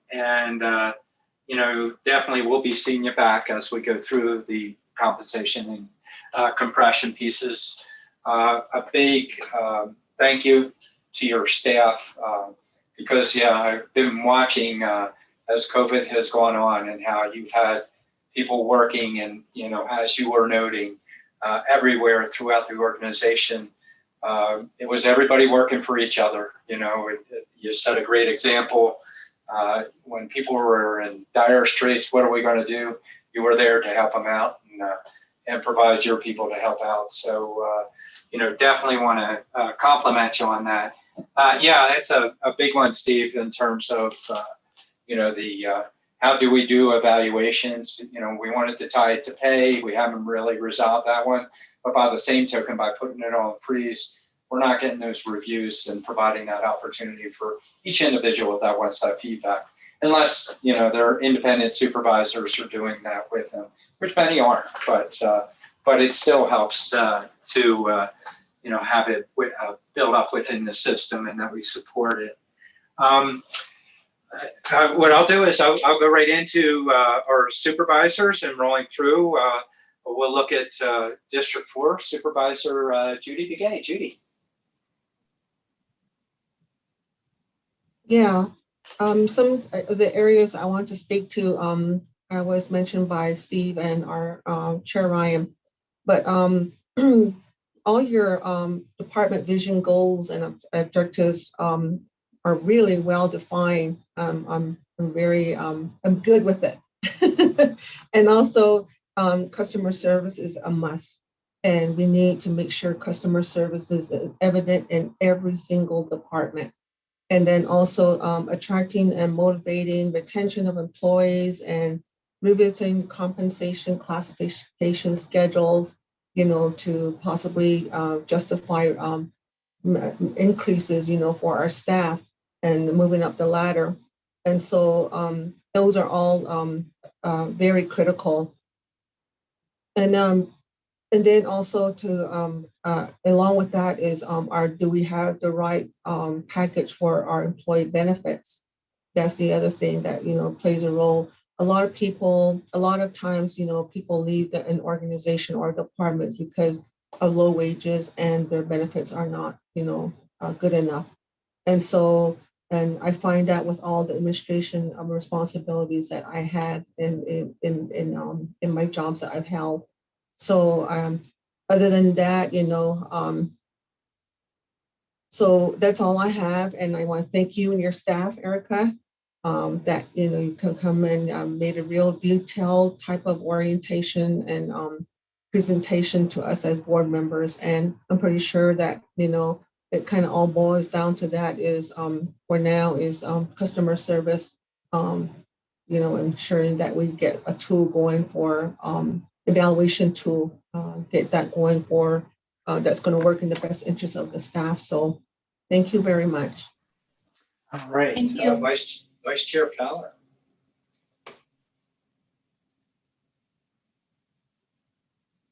There we go. Thank you, Erica, and thank you, team. You do have a mighty team. I agree with you. Thank you. Now, the insurance, it continues to increase, and I believe that we have that in another discussion, Steve, or where is that in our? We need to, in the past, what we have done is maybe pay the increase so that we can keep the employees whole. And that's going to have to be part of our discussion so that we can see how we might be able to work that out. And then we have a wage increase, also minimum wage to $15.50. That is going to also have an impact on and I don't know how many employees that applies to. So that's something that I think we need to, I know you're already evaluated it, where it's at. So that's something that we've been looking at for some time. And does that, I know you don't have SR, you don't have a request in, so I assume it's already absorbed in there. Yes, Madam, Mr. Chairman, Supervisor Fowler, we do have the compensation and benefits that we discussed earlier in the kickoff.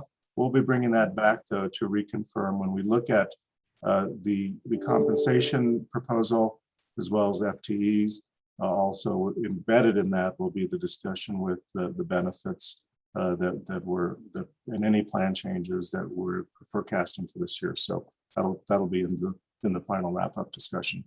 Okay, and you don't have a request, but these departments have come through and have been making requests. I'm sure that you've heard them, reclassification, career ladder, compression. Those are studies that you've done years back, and it looks like it needs to be revisited again. I guess what we have to do during this budget session, as will have an impact on the budget, is do you need funding for that, or is that just something that you do as part of your current staff and be able to get it done without any additional funds?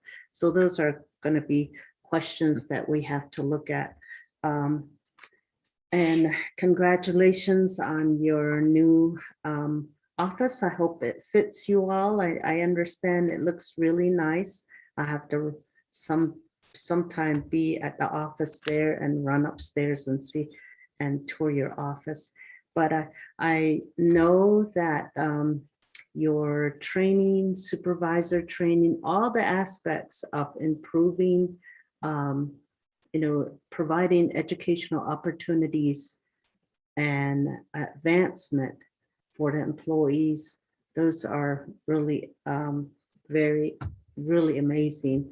I know Miranda enjoyed hers and really formed some new partnerships, and that networking that you provide and that support, continuous support for various employees, wherever they're from, that is really a huge benefit, I think, to the employees. So thank you. I could go on and on about all the things that you do, which I'm really happy about. Risk management, always helping us out in the various ways, and your department, each of your departments. So anyway, thank you. All right. Thank you. Supervisor Horst. Yes, hi, and great to see you, Erica, and your staff. And, first and foremost, just that you all do a great job. You're right, courtesy and compassion are the buzzwords for human resources. I've seen that and felt that personally. And so I want to thank you and your staff for the great job. And good to know that occasionally you do break out the capes. So certainly important and well-deserved. So I also have to commend you for the training that you encourage first of all, that you offer the staff and employees for the county, and your encouragement for them to seek out this training and really making that possible. I think that's wonderful. And I know 2 of our district directors from the Board of Supervisors availed themselves, and I congratulated them and continue to congratulate them and the rest of our county employees who utilize these opportunities to advance their professionalism and really their service to the county. I know that we're going to probably have further discussion on benefits, and I agree it's very important that when we give these benefits to our employees and we're taking a look at compensation, we are hopeful that they come up with a little bit more money in their pocket than they did the previous year. I think that's important, and I look forward to that continued discussion. I'm also really looking forward to hearing from you on your recommendations on how we handle compression.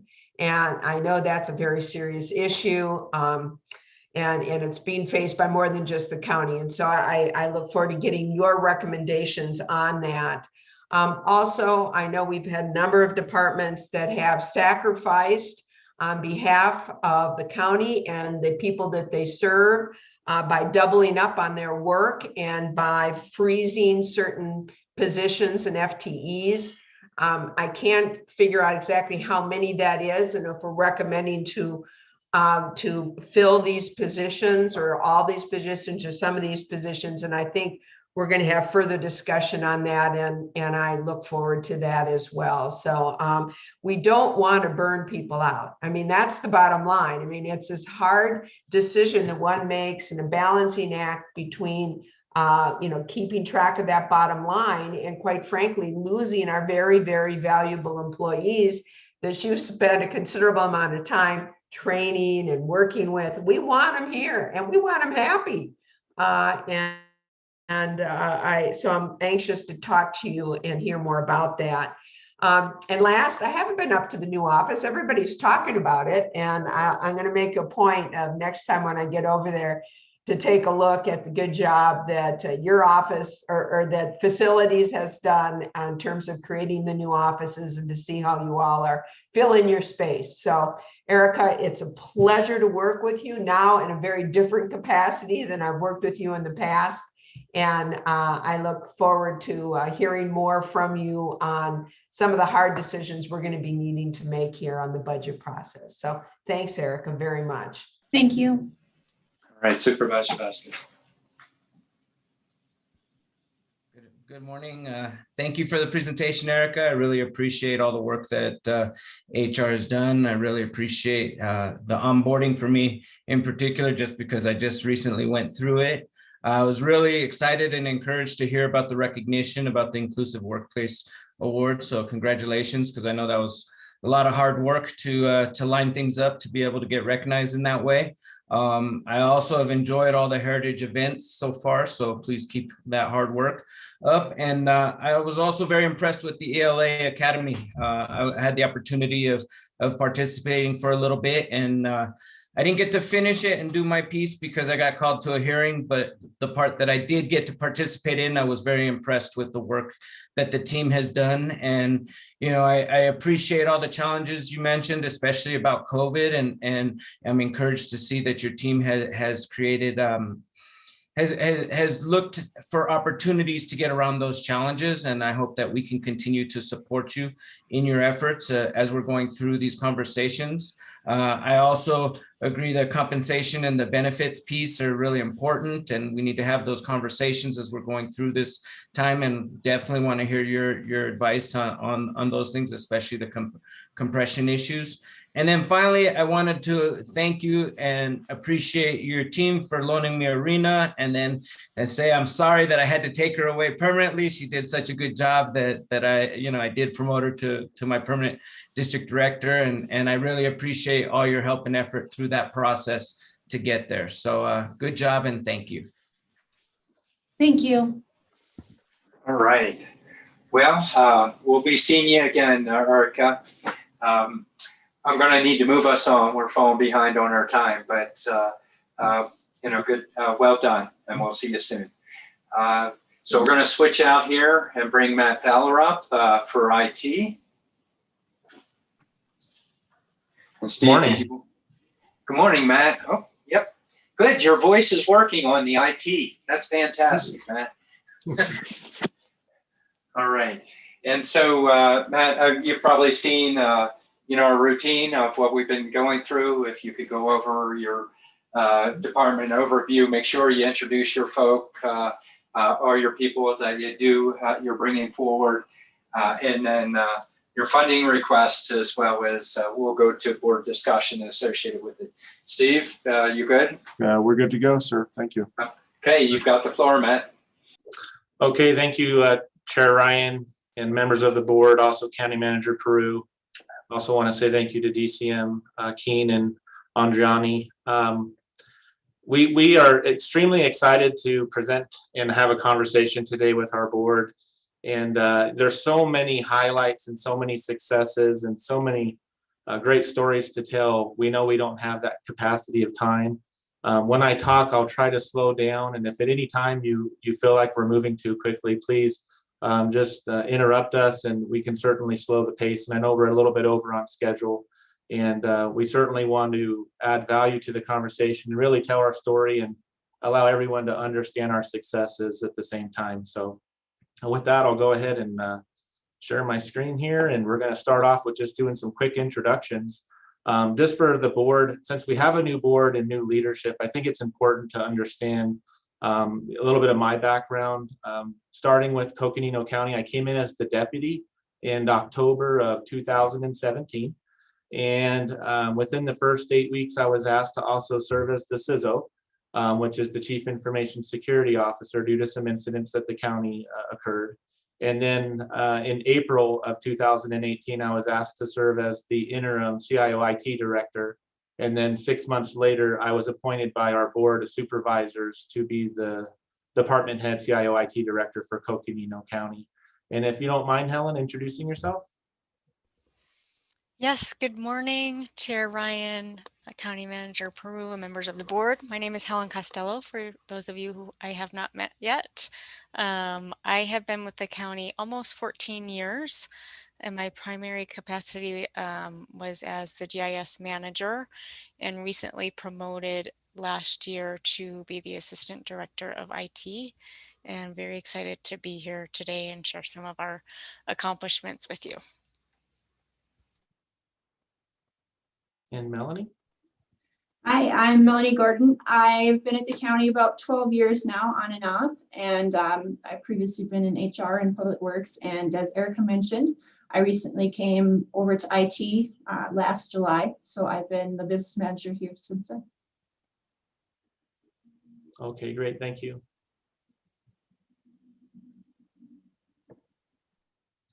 And so, being the new IT director for Coconino County in 2018, it was really important for us to first identify our department. Who are we?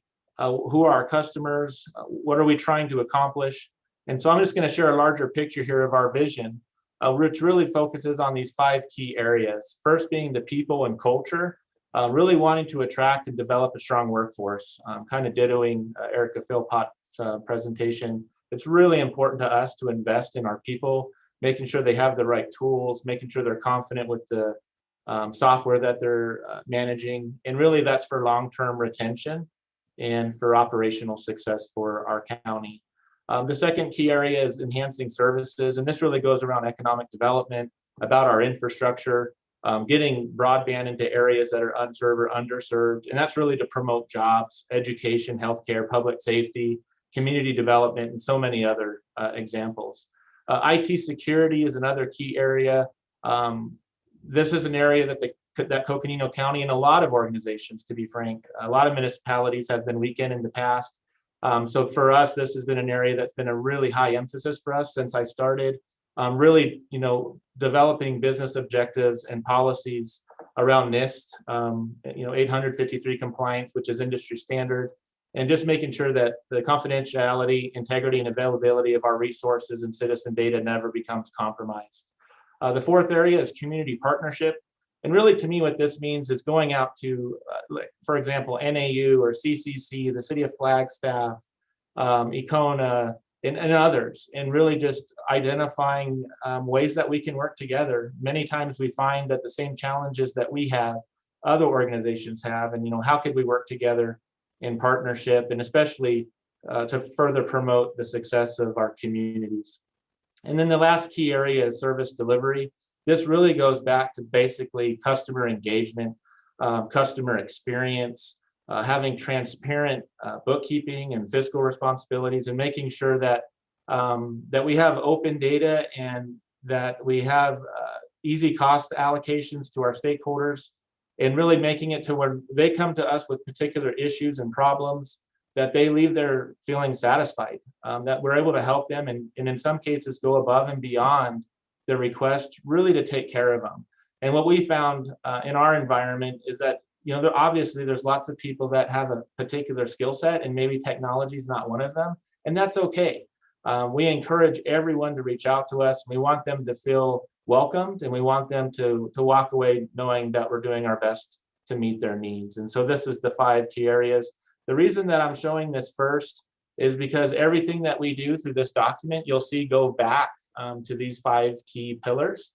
With our successes and our goals, everything ties back to our vision statement. So with that, I'm going to go ahead and just go to our budget documentation. From where we started, we only had 4 different divisions when we started in 17-18. And it really makes it difficult from a financial perspective. Like, what does it cost for us to run GIS? What does it cost for IT security? What does it cost for business applications? And so working really closely with finance, credits to Megan Coons and also Melanie Gordon and everyone that's been involved. We've really, broken this apart to make it easier for our bookkeeping, to make it easier for when we're processing payments, and to make it easier for me making data-driven decisions based off of where we need money and which division that can best benefit our customers and the county. And so this is administration, which is Helen and I, and also Melanie, really taking a look at, innovating for the county, making sure that we're meeting all the needs of our constituents. The business applications division is supporting over 100 plus enterprise applications. So one example of that would be like Civic Plus, our county website, or possibly ERP in our Munis financial system. And so there's a large workload in this arena. And this is also going back to digital transformation. How do we define processes and workflows digitally in order to be more efficient? The data center is where we basically, that's our core heart of all of our data that we serve out to all of our departments, and also online services to our citizens in various communities across the county. And that is all of our data, our compute, the storage, and that's just a really critical component. So that's a separate division. And then with GIS, looking at land use planning, transportation, we've utilized GIS for a ton of different examples. One would be emergency management, floods, fires. And then again, IT security is a new division. We didn't receive any additional FTEs for this, but when we did have vacancies in the department, working in partnership with Erica Philpott and county leadership, we reclassified 2 positions to have a junior security administrator and also a lead. And this is a really vital component of the success of our organization.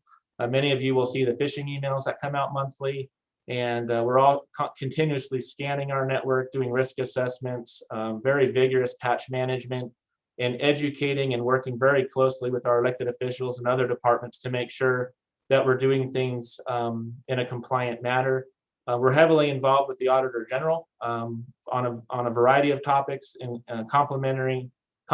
working in partnership with Siri, with finance, looking at financial IT risks, looking at operational IT risks as an enterprise. And so there's a tremendous amount of workload in this space.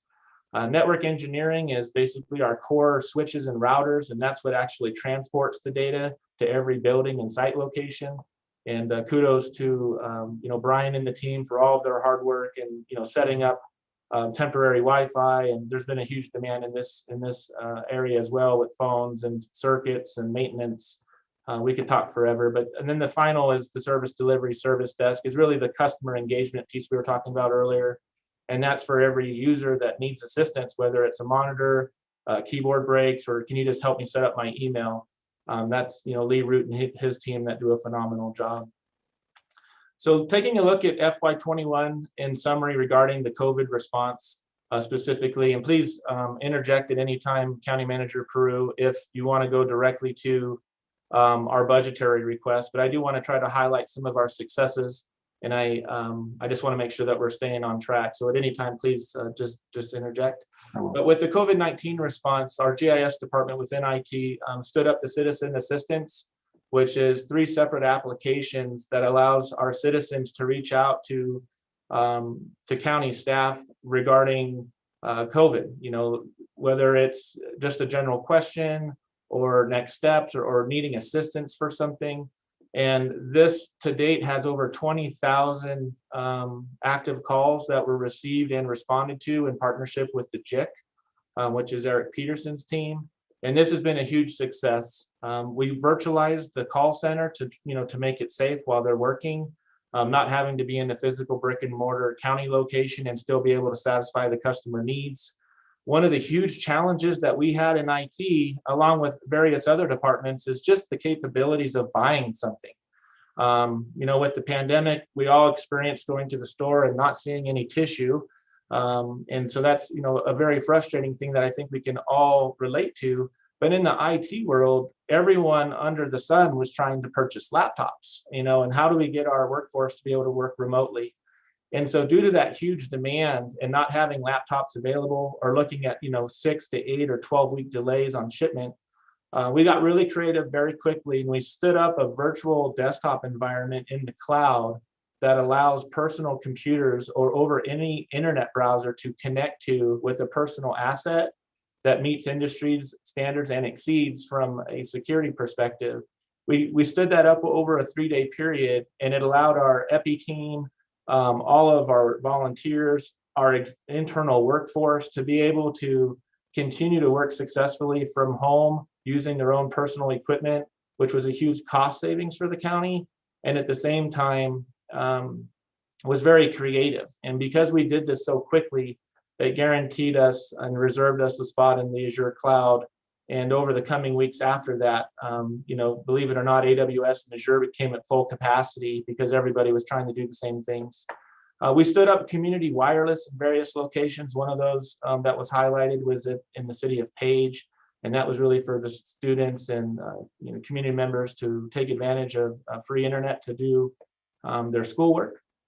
And we had a huge demand on just additional technology support across the organization, from ordering cell phones, MiFis, jetpacks, printers, laptops when they're available, standing up the vaccination sites, standing up the testing sites, working in partnership with various outside entities, and just really making everything seamless and really helping out our internal and external customers.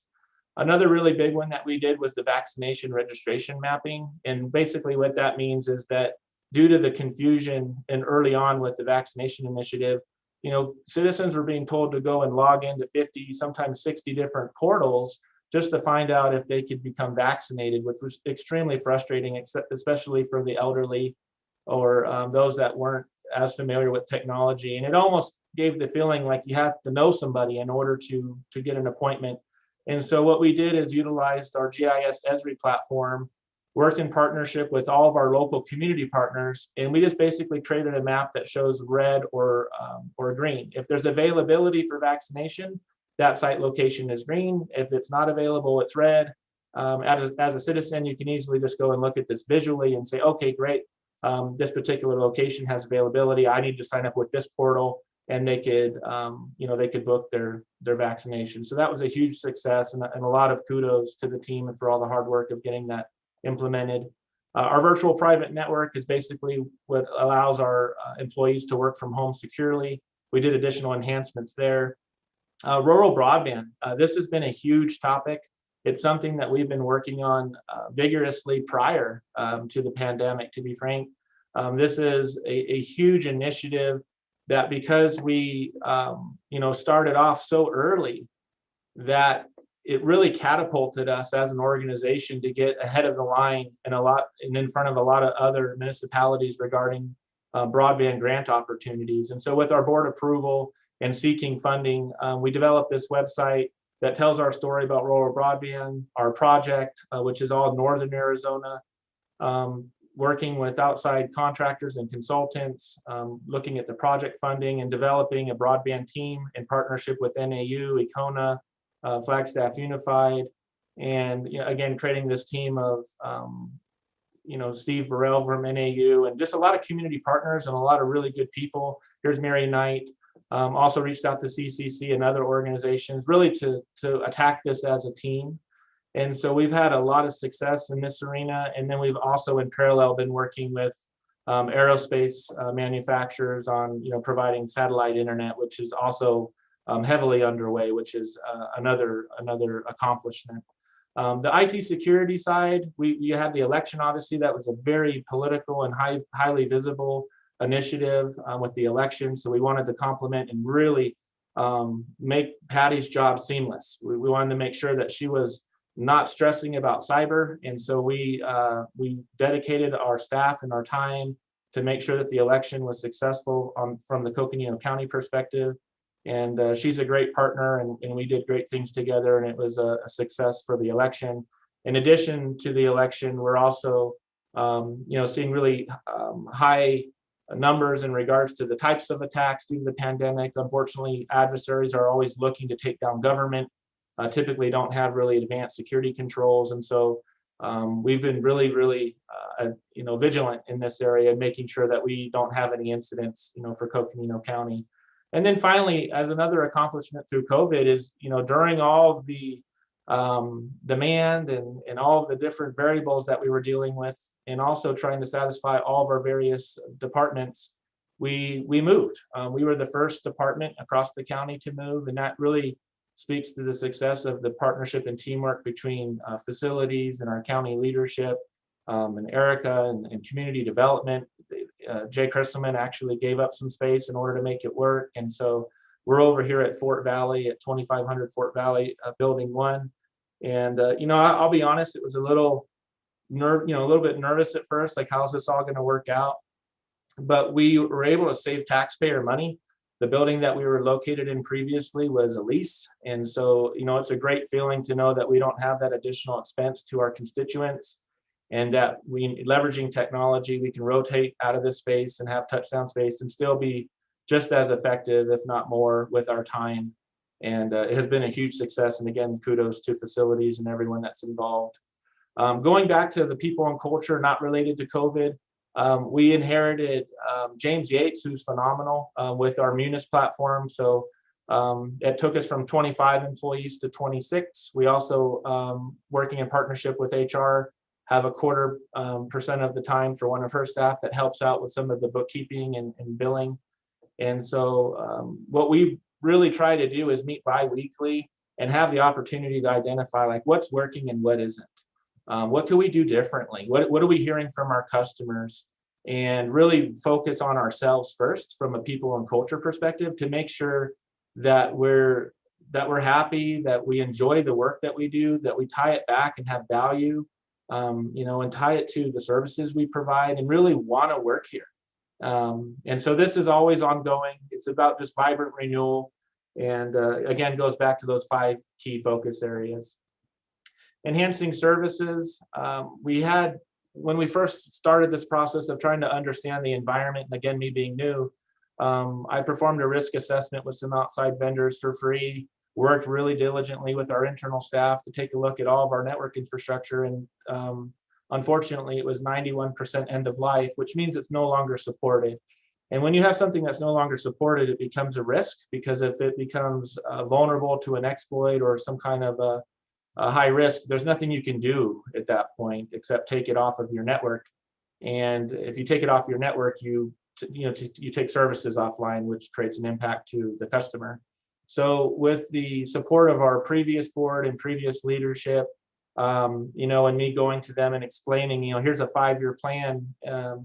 We got the funding, and we were able to replace from 91% down to 8%.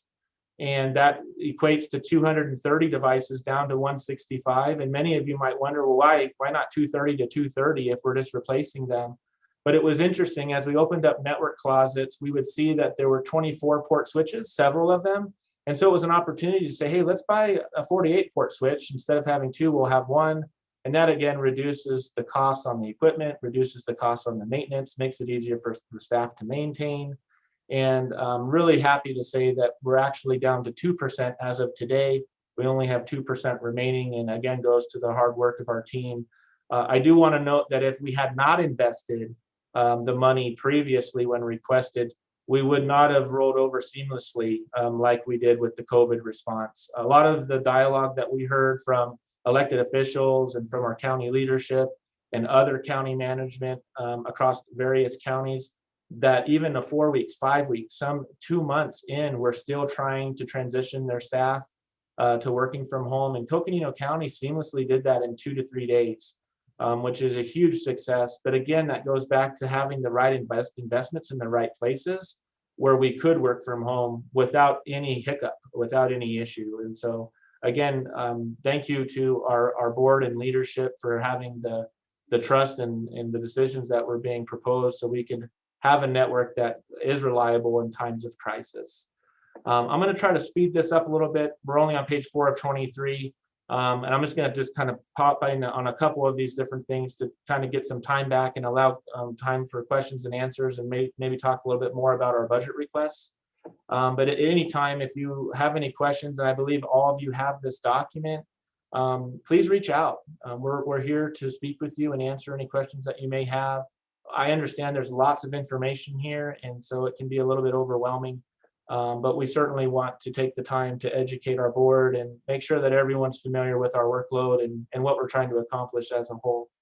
So in addition to the network sustainability and replacement of a lot of this equipment, we also did a big digital transformation initiative. And basically what that means in simple terms is going paperless, right? Getting rid of the paper, getting rid of the storage for the paper, and creating digital workflows to be more effective. So that was really a great accomplishment. We went through and replaced tons of PCs, over 600 of different systems that were already end of life and out of warranty. And working really closely with Lucinda and Lucity and asset management and upgrading their systems. And of course, outside entities with forest restoration and data development. On the IT security side, I drafted 17 policies that are currently ready for adoption. Because of the change in the board and changing county leadership, I think possibly this might have just been on pause, but this certainly will be coming to the surface here very, very soon. It is an auditor requirement, and all of the work is done. We just need to formally adopt them. They're administrative policies, so they shouldn't require board approval, but it's still very important that we get these in place. And we've done a ton of work in security. I'll more than likely be providing updates regarding IT security topics in an executive session, just due to the risks of talking about our gaps and weaknesses publicly. It's not best practice. But what I can say is that we're in really good shape in regards to what we're doing. And for those citizens that are watching and are curious, have we had an incident? The answer would be no. We have not had any ransomware attacks. I'm sorry, we've had ransomware attacks, but all of those have been mitigated. We've never fallen victim to ransomware, and we plan not to. And we take a very, very strict layered defensive posture to make sure that that does not happen. I'm not saying that we're bulletproof, but we've done a tremendous amount of work in this area to safeguard our systems. And so I can certainly provide more details on that in the exec session.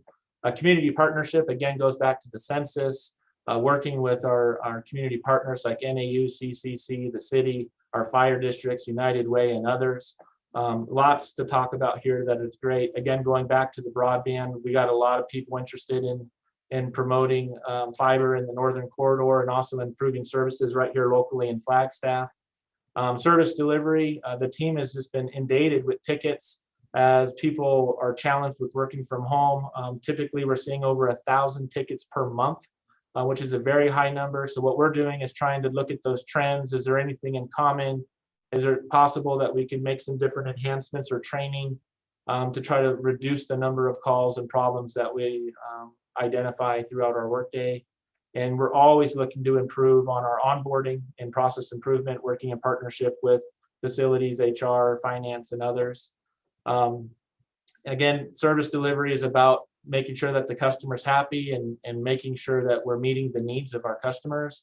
And so this is constantly, it's not going to just be a one-year initiative. This is always going to be revisited and improved as each year goes by. We were nominated for and received the award through NACO for the entire United States for our population category.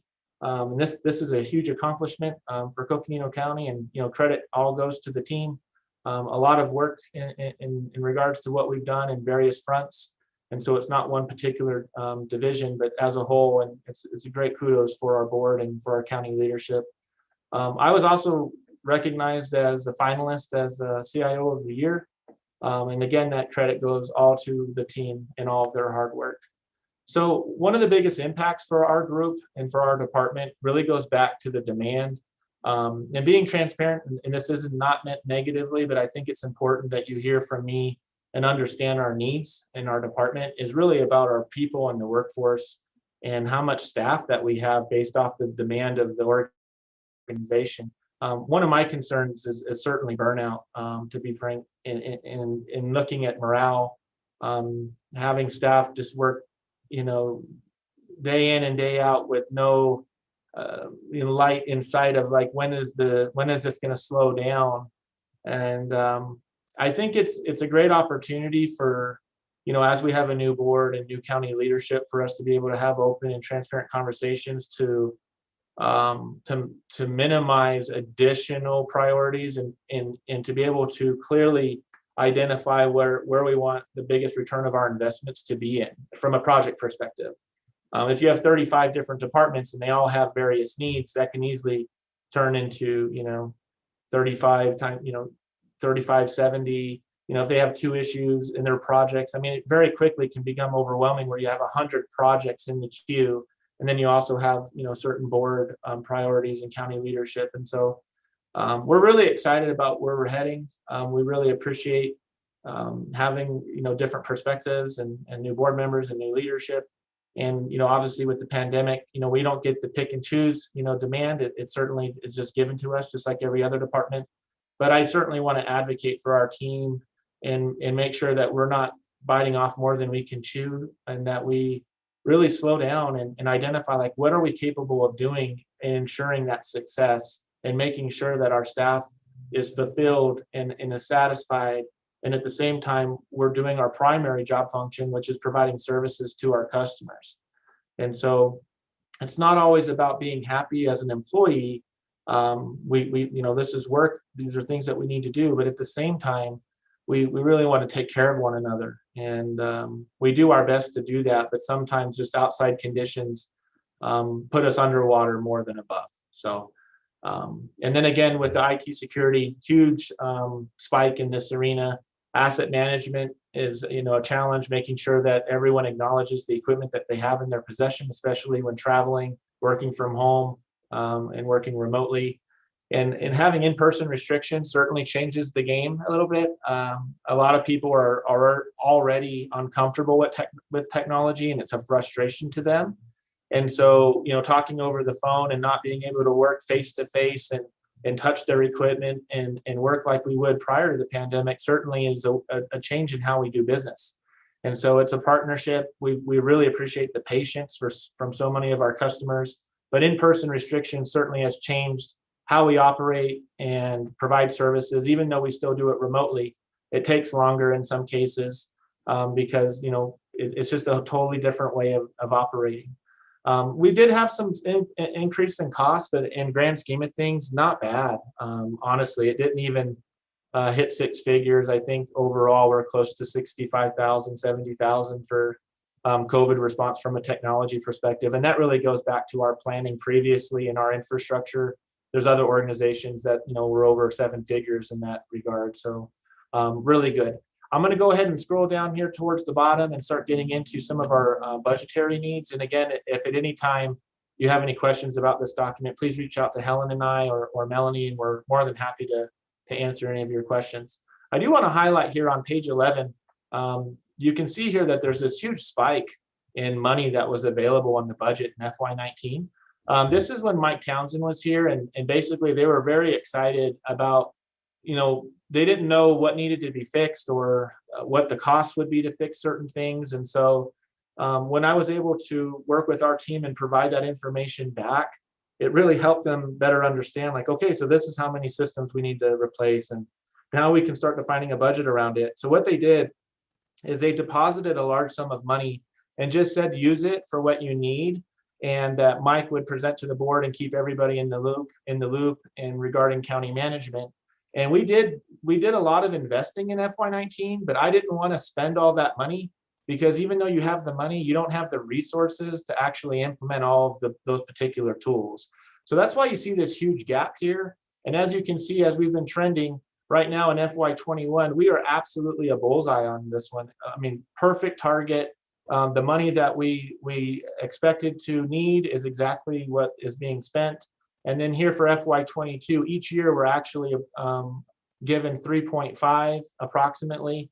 And then you'll see with our one-time and reoccurring requests, each year we have to request, or previously had to request, for operational deficits. And with that money, in addition to Office 365, it pushes us up to that 4.1. So what you'll see here is this is going to start leveling out going into FY22 and FY23. And then when we actually do need to innovate, we can see that spike, you know, moving into the future. So looking at carryovers, we didn't have any carryovers for us independently, but we do handle some of the bookkeeping and bills for non-departmentals for other departments. So this is for the county attorney. For grants, we're looking at probably closer to $10 million over the last couple of weeks. This number has changed, and so we'll make some amendments with John Comer and with Siri in regards to what we might anticipate spending in the event that our grant funding is approved. More than likely going to be between $8 and $10 million actually spent in FY22. For FY21 last year, here's that one time that I was just referring to, which is $425,000. We requested this as reoccurring, and this is just operational costs. This can be looked at as a utility, and every year we've been having to ask for that money. In addition, for our office licensing, which is what you all use for Outlook and Microsoft Word and Excel, the cost, you know, for that subscription for all of our workforce is approximately $250,000. Again, we didn't have the reoccurring funding, so that had to be requested each year as well. So it's not truly innovating. We're just asking to supplement some of our ongoing bills.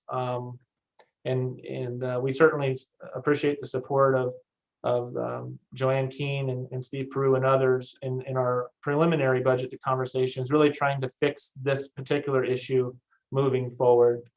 So taking a look at our request for FY22, the year we're heading into, is that we were asking for additional staff. With ARP funding, we were asking for $521,000 for our storage array, which is coming up on end of life in October of 2021. However, we can get extended support, but it's very expensive if we had to in order to push that out for a longer lifespan.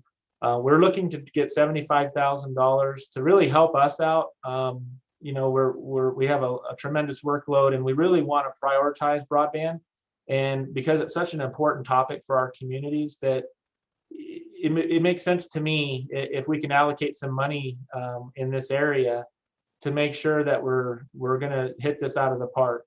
We're taking this as far as we can go, but we need additional support in this on this subject with board consideration. Contingency fund money we asked for, and that's just for unknown expenses.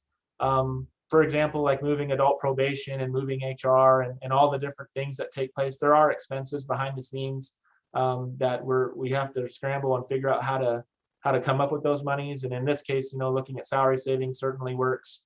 This isn't like a huge request, but kind of it's more of a, it would be great if we had it, but if we don't, that's understandable. The technology conference rooms is really about our dais in the boardroom, and also the Grand Canyon room, and a third location of really just upgrading our technology, especially with tentative reentry, and just making it seamless when it comes to utilizing Teams and public presentations, to our citizens, and making sure that all the legacy hardware from the video conferencing perspective that's in that space is upgraded. Taking a look at, again, our ongoing expenses, you can see here prior, it was 425. We actually reduced this down to 409 because we're always reaching out to our vendors looking for support to reduce costs. And so the number here that is a reflection of what the budget team and leadership team, I think, is recommending to the board. Our request was for 409. It looks like this is tentatively approved for 375. And here we put in for $1.5 million over the term of 5 years. And that's 1/5, doing this in a 20% process is $300,000 reoccurring. The reason, just to throw this out there for those that may not be familiar when it comes to IT, there's really two reasons, for this kind of a configuration. Is one is you don't want to go to a board and say we need $1.5 million all at once. I mean, it's a huge fiscal impact. It's not viable, and you're typically always going to be told no. And it really helps out from a fiscal perspective if you can just identify how much money you need and start allocating that by year. And then you still get to the finish line together, but it's not such a huge hit all at once. And the other reason is because you don't have the workforce in many cases to actually do the work. If we were to say, hey, we need to replace everything all in 1 year, and you only have 2 staff, for example, to do the work, it really creates a pinch. So what we were asking for is 20% per year at that 1.5 million, which includes the storage array, which is that 500,000 we talked about, in addition to all of our layer 2, layer 3, which is basically all of the devices that make everything work, that interconnect from a non-technical term. And so right now, it looks like this is tentatively approved for 1 million. That's great. The only way that this would work, though, is if we got the ARP money for the 521 separate, which is still would equal out to the 1.5. So certainly a challenge here, but we could always, push this back another year or two if needed. If the board said this year won't work, let's take it to 6 years or 7 years. We could certainly do that. The concern would be when you push it out to like 8, 9, 10, 11 years. That's when you start really getting into the red. I'm trying to speed things up here. So the Microsoft Office is the 250,000. Again, just utility for our licenses and subscriptions. And then we're already allocated $153,000 for our PCR&R, which is our repair and replacement plan. And because we're moving over to no longer purchasing desktops, every employee will be provided a laptop. And that way, if we have another huge pandemic, or regardless of the pandemic, it allows that flexibility where they can get up and work in various locations. They can take it to the conference room. They can take it to a conference. They can take it where they need to in order to be effective with their work. Unfortunately, there is a cost difference between a desktop and a laptop, and that's right around $350 to $400. And in addition, you have the docking station, and so we're seeking $70,000 on top of that 153 in order to ensure that we have enough money to make sure that it's equitable across the entire organization, that everyone does get a laptop. Just to be clear, we're not planning on purchasing computers for those that are already meeting warranty and specs. We're only spending the money for the ones that are out of warranty and need to be replaced. Over time, they'll all be replaced, but we're not going to go out and replace systems that are fully compliant and don't need to be. Really quickly, I just want to talk a little bit again about staffing. So last year we put this in, and I understand, and we just really put this in as a footnote. But talking to county leadership last year and also the board, I wanted to just be I want to do my job. If I'm quiet and I don't express that we need assistance or need help, I feel like I'm not serving the board properly and county leadership. And so we had just put the footnote in for FY20 that we really need, 6 additional positions in IT. And I explained, the justifications as to why. What we're asking for this year is half of that. I figured instead of asking for 6, we'll ask for 3. Maybe that's a little more achievable. But I also understand the circumstances with our leadership and our budget. And we certainly don't want to bring on staff and then have to do layoffs, because historically we've never had to do that as an organization. So I truly understand, but I also just want to make sure that the board's aware, like I've done my due diligence and research and looking back to 2010, 2009, 2008 for Coconino County. And the FTE count at that time was 39 employees within the IT department. Many other departments also had IT staff. For example, Francine Honani was working with the county attorney's office on their budget as an IT specialist. You saw this in public works. You saw this in various departments across the organization. And at some point, those staff members moved around or were promoted and left the county attorney's office. And then that position was never filled. And then the IT department centralized more and absorbed that work, which makes sense. But the FTE count was never increased within the department. So 39 FTEs in 2010 and 26 FTEs is what's funded in IT today. Obviously, there's a huge demand on IT. It's in the epicenter of every organization, regardless if you're in local government, research and development, a university. Everyone relies on technology. So we certainly don't want to, ask for everything under the sun. And we obviously already know we're asking for a lot from a budgetary perspective, just to get our reoccurring bills and our operational bills in line with what should just be standard reoccurring expenses. But for long-term sustainability, and I guess it really depends on the board and county management on where they see us going. I have some really good ideas, and my team has great insight as well on ways that we can innovate, really around a self-service model more, maybe some kiosks and different things that we can do for our community that doesn't rely on them having to come in person, and transforming how we do business and just basically how we provide services. But that takes workforce in order to build, and it takes workforce in order to analyze and define requirements. And we don't really have like a project office. We're doing all of these different things all at the same time. And I think this is the same for many departments. It's probably not, just unique to IT, but certainly would appreciate your support. Taking a look this year, we're asking for an additional GIS member to help out with all of our maps. We have a tremendous amount of map requests. And then also for business applications, in the event that we want to continue our digital transformation, having the opportunity to work with various departments and start making enhancements on how they do their day-to-day work, and getting rid of more and more paper. And then again, on the back end, system administration, making sure that everything's up and operational, and really helping out from the patch management perspective. The other topics in here, I don't think I need to go in depth on. The 521,000 is for the storage array. That's basically, again, where all of our citizen and county data sits. That's where it actually is stored. And taking a look at the role of broadband we spoke about, which would be great. And then taking a look at the contingency funds. This one can be removed in the grand scheme of things. We can always look at salary savings if needed. And then the technology upgrades. I'm not sure if we have an opportunity to take a look at salary savings in FY21, or if we even get the equipment in time. If we did, we could remove this for FY22 as well and try to push that through within FY21. And then again, here's a breakdown just for to educate the team on what does this money go towards. Like, why do we need to spend so much money on reoccurring? And here's a breakdown of that area. I think I covered majority of this, and I apologize for speaking so quickly, really trying to gain back a little bit of time, but certainly open to comments and can answer any questions from the team and from the board. We're really excited to work here. And I feel like it's been a whirlwind since I started, but it's been a great experience.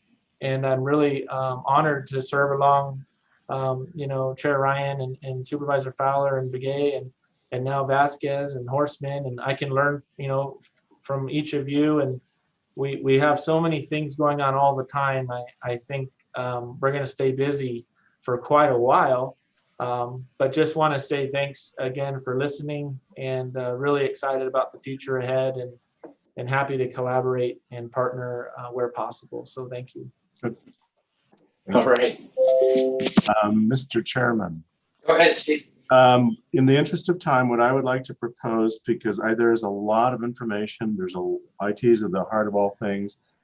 Yesterday I was reading through an ASIP, our insurance pool, and as a result of our requirements for cybersecurity and for us to be able to get insurance, we're one of very few counties that have met the thresholds. It's credit to Matt and his team that positioned us. So what I'd like to do is, there's so much to talk about and be proud of. I'd like to reserve our debrief on this topic. If we can park it in front of at the start of a day, in the next week, we will, because there's just so much to talk about here. I just don't want to rush it through. So we'll find a day, put it at the beginning of the day, and rather than use that as our, kind of what we did with SRS this morning. We'll do this for IT. I would agree, Steve, and I think the rest of the board members would too. Definitely a very important topic. Done a lot of things, but an area that we need to stay on the forefront, and we know we need to invest in. With that, though, what I'll do is, I prefer that we don't get into much discussion. I'll just do a last minute query if there's a key point anybody wants to make.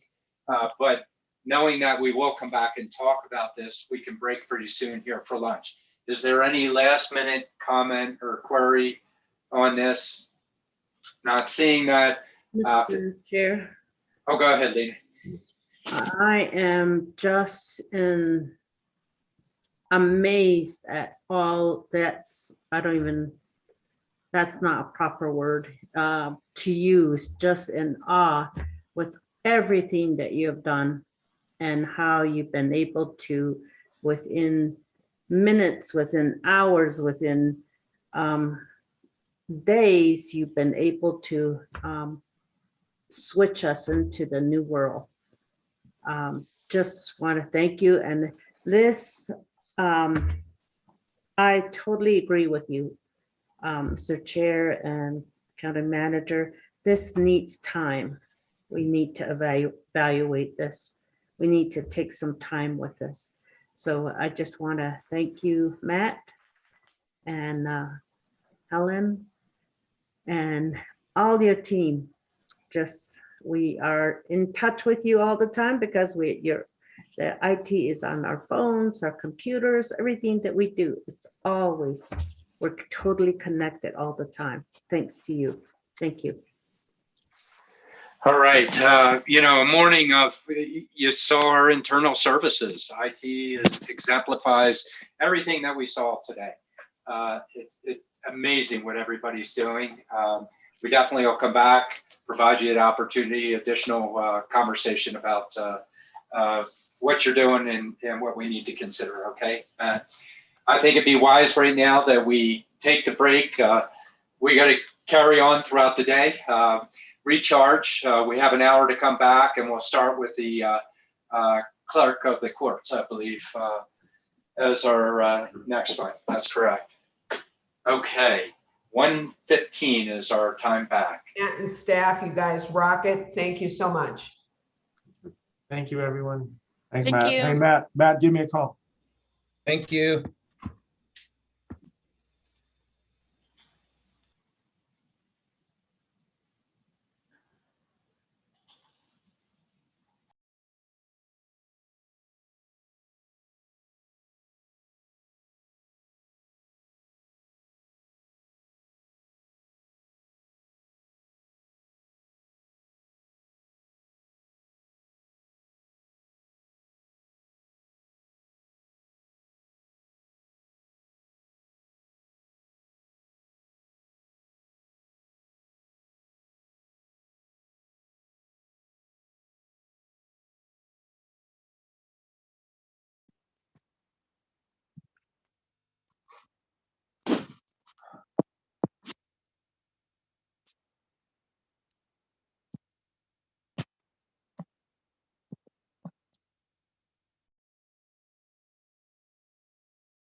Hey,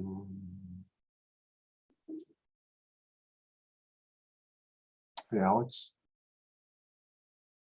Hi there. do we have look at the court on? Let me investigate one moment. Let's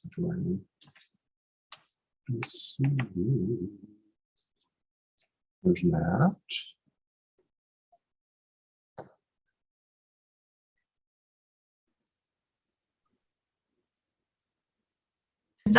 She's not on quite yet, so I'll keep an eye out. Okay, thanks. Steve, I have the clerk of the court starting at 1:30. Oh, I'm sorry. I had 1:15 on my schedule. Oh, do you? I must have an outdated schedule. Is it 1:15? Yeah. Yeah, I have 1:15. Where we supposed, or I were think we this is supposed? another time where we accidentally left 15 minutes in between and didn't catch it. Okay. So we can get a few minutes before the clerk of the court, so we can do some round robins if you'd like, Mr. Chair. Okay, so when are we starting? I missed that part. Sorry. We're going to be clerk of the court is at 1:15. So Oh. we do have a few minutes before that time. So if you wanted to go round robin with board members to do a check-in, you can certainly do that. Oh, And sure. as soon as the clerk arrives, we will let you know. Check-in. I like 2 minutes ago opened my eyes. I fell asleep. Power nap. Now I'm ready. Oh, he's got it. He's got it. Caffeine. Check. Anybody out there? Check. All right. This isn't fair. Now I'm sure you guys are paying attention to every single word that's going on. Yes, sir. So you want to talk about Tuesday? Yeah, let's do that. Okay, so Tuesday, we had actually not envisioned if a budget portion of the day. Is that right, Siri? Because you all have a meeting that afternoon. So actually what we're saying is Tuesday before the meeting is we can release that time for board members in anticipation of the board meeting happening that afternoon and evening. So just for head nods would be a signal to us that we're good. And then that way we can go to Williams, Matt, and you and I to take care of some issues that morning. Okay. It sounds like it's good because we start at 2:30 and then have the board meeting. Right. And then yes, that would be good. So then we'll do that. And on the 12th, we start at 5 o'clock. What's our Wednesday? Just check it real quick. Wednesday is we start at 5 o'clock, and that is the two guns case. So Wednesday, we have budget listed from 5 o'clock till 3 o'clock. What is that? 2:45. There we go. It's going to be a long day. Are you talking about May 12th? Because I have it from 8 o'clock to 5 o'clock till 5 o'clock. Yep, you're right. Yeah, but yes. Yep, we do. Yep. But reserved for discussion at that point. That will be a very, very long day, everybody.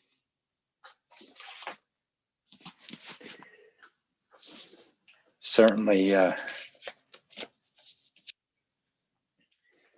we're really going to make sure that you're ready for a summer break here. Huh?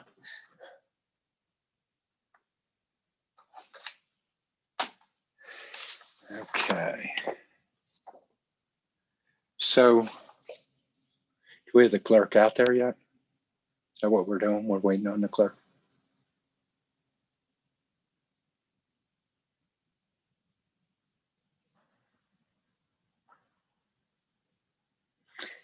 Valerie Wyatt.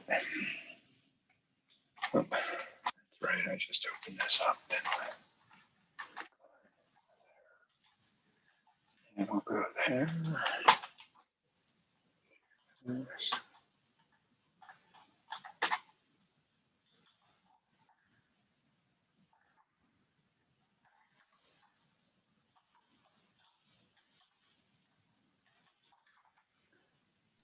For tomorrow, sir? You want to just quickly go over the schedule for tomorrow? Sure. Okay. So tomorrow we begin at, tomorrow's Friday. We're scheduled to begin discussion, just some discussion, loose ends between 8 and 9. Is that correct, Siri? And then, from there we go, Parks and Recreation is at 9. The constables are at 10:15. Library District is 10:45. And then really from lunch on, we're free. So that's an early day for tomorrow. So we can try and get IT in tomorrow if you'd like for the follow-up questions. Okay. Would you like to see IT at the end of, to start the day, or would you like to see IT after Library District at 11:30? That is just a question to the board to consider. I would suggest the beginning of the day, but weigh in if you guys don't like that. I think beginning of the day would be good. Thank you. Depends if you were born in the beginning of the day or at the end of the day. Here we go. So we'll invite Matt and Matt Fowler to be here tomorrow at 8 o'clock to go over to debrief on his presentation. So that's great. We'll book that. Okay. That looks good. And then again, we'll finish up with Library District at 11:30 or so. And then that'll be the end of the hearing day for tomorrow. So ease into the weekend. Okay. Monday is the big day. We have starting at 8 o'clock, and then we proceed with emergency management at 8:30, and then 9 public works, 10 flood control, 10:45 public works solid waste, and then 11:15 public works mechanical services. I don't envision we're going to necessarily need the entire block, but sometimes we say no and then we end up talking about a lot of things. So we have that morning reserved for all things public works. After lunch, we have a conversation with the assessor. And then on Monday, we have a 2 o'clock. We start to wrap up for the day at 2 o'clock. So again, we're starting to kind of thin out the presentations as we lead into next week. Then on Tuesday 11th, we won't have budget hearings per se. We'll have the board meeting in the afternoon and into the evening. And then on Wednesday, the 12th is the long day. We start at 8, proceed with the county attorney at 8:30, the sheriff jail district at 10, Superior Court at 1, Justice Courts at 1:45, and then break, and then wrap up into the afternoon.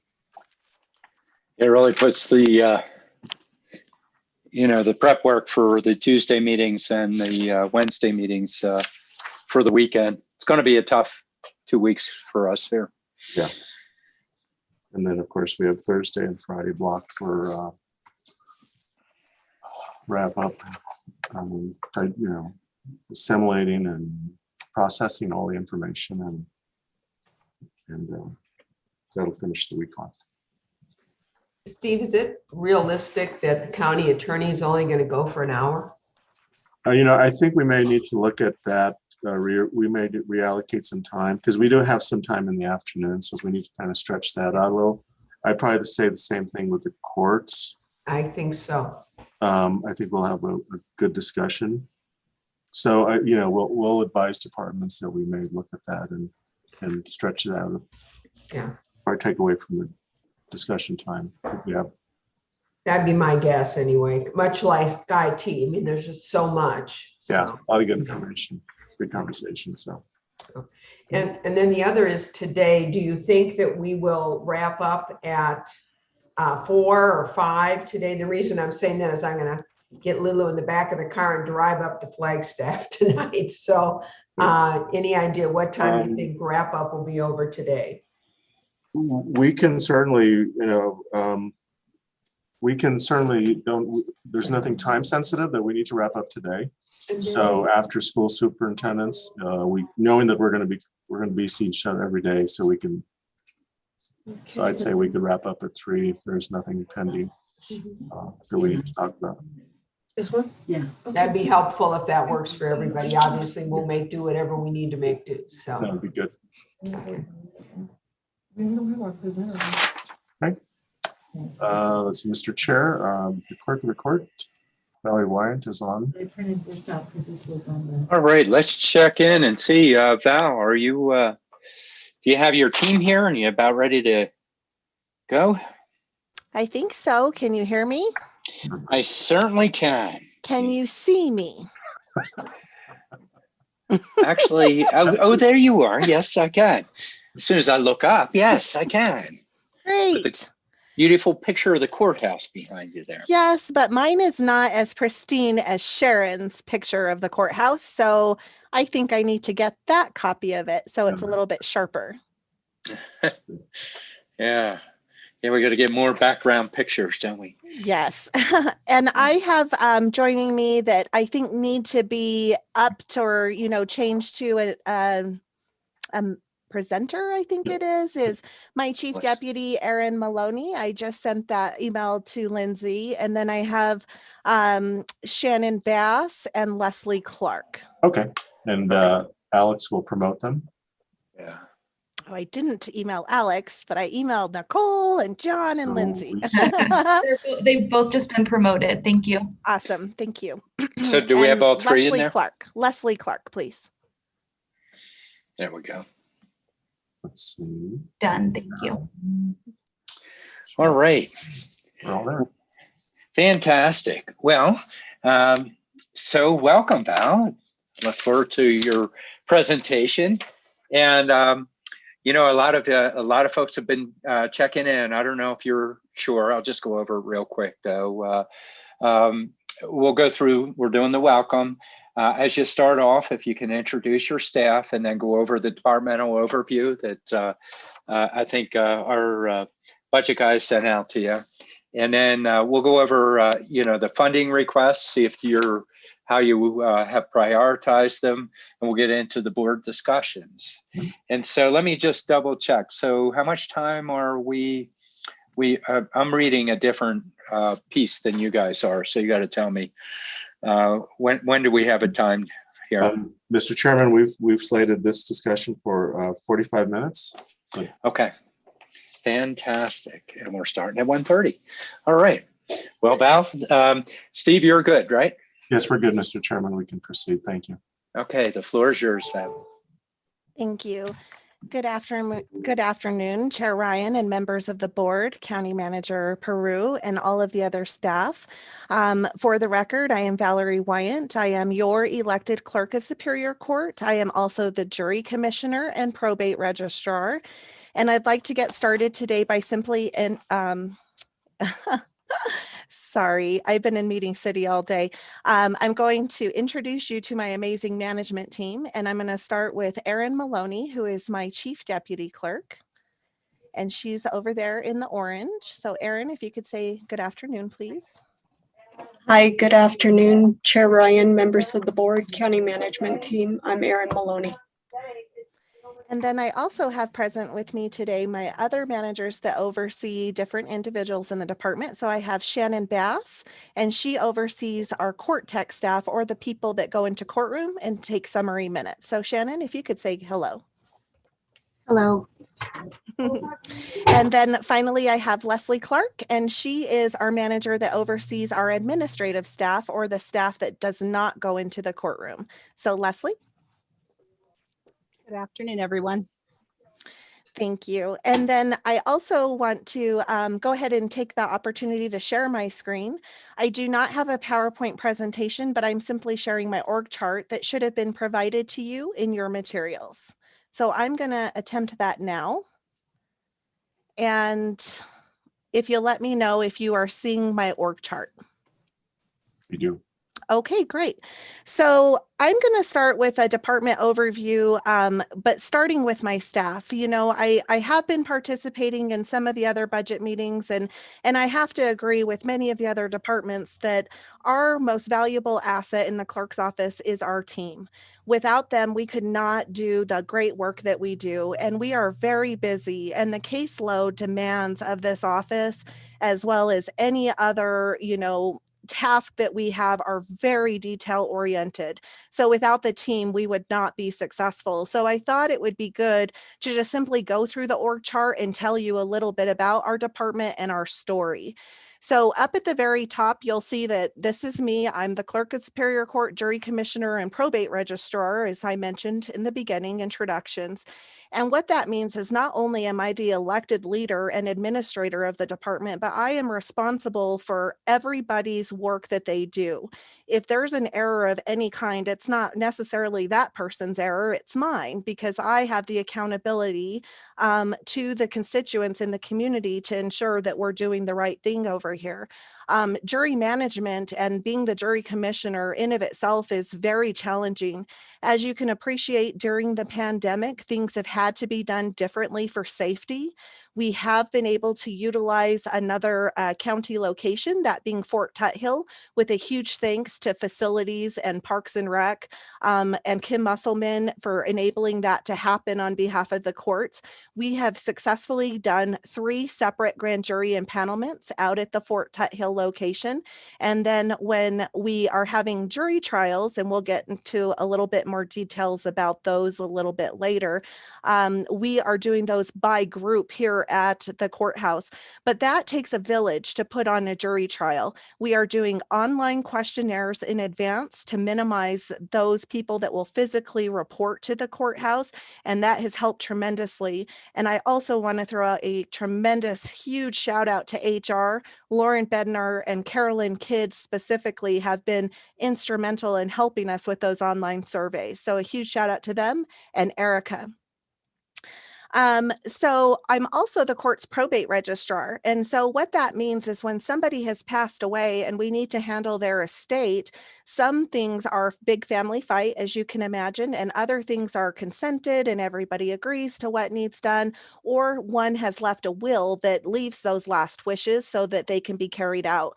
So I do those very simple probates that are informal and they're not big family fights. If it's going to be a family fight, I'll just route that to the judge and they can take care of it.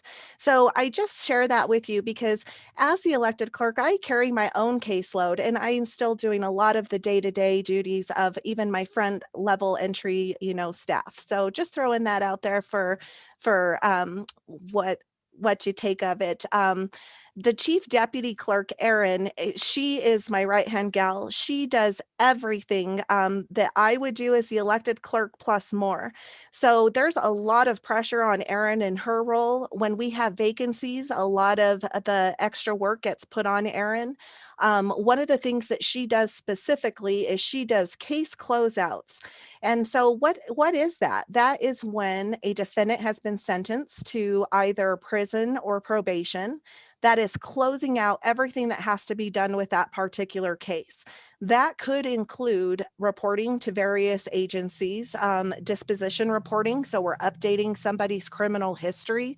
We are notifying any other licensing board. So for example, if you were a school teacher and you got convicted of a felony, it is our role and responsibility to notify the Department of Education that then they would take the next steps in regards to your educational license. So those are some things that people may not know, and that boils down to any type of license. If you're a cosmetologist or a hairstylist and you carry a license, it is my duty to report a felony conviction. So some people may not know that.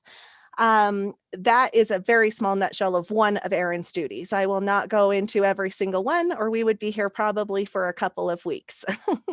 I'm going to bounce over to the left, and Leslie, as you met earlier today, is our supervisor that oversees these 8 individuals. So we recently, I didn't want to change this org chart because it is what I shared with you in my materials, but I am happy to report that our vacant admin specialists for the other case types on the bottom of this grid on the left has been filled. So we were able to basically still a recruitment for Parks and Rec for an admin specialist too that they had done interviews for at the recommendation of HR that there were other viable candidates. So we went ahead and interviewed those candidates and found an amazing addition to our team. So our latest addition just started with me last payroll cycle. And so I am pleased to announce that we are fully staffed, at least in the administrative side of the office. I'm going to go all the way to the far right now on the org chart and talk about Miss Bass and her staff. So Shannon oversees the court texts that go into the courtroom. So going into the courtroom is not an easy task. As you can appreciate, when you're in the courtroom, there's a lot of emotion. There's somebody's life being affected for some reason, regardless of what case type you are there for. And it is imperative that the clerk or the court tech that's in the courtroom is professional, that they are neutral, and that they are doing every single step that they need to take, which includes taking minutes, being in charge of all of the evidence or exhibits, ensuring that oaths are administered, and basically that flow in the courtroom is just happening.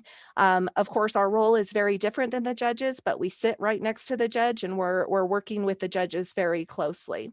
So Shannon has basically 8 court texts that fall under her. And did I mess this up? Let me fix that real quick.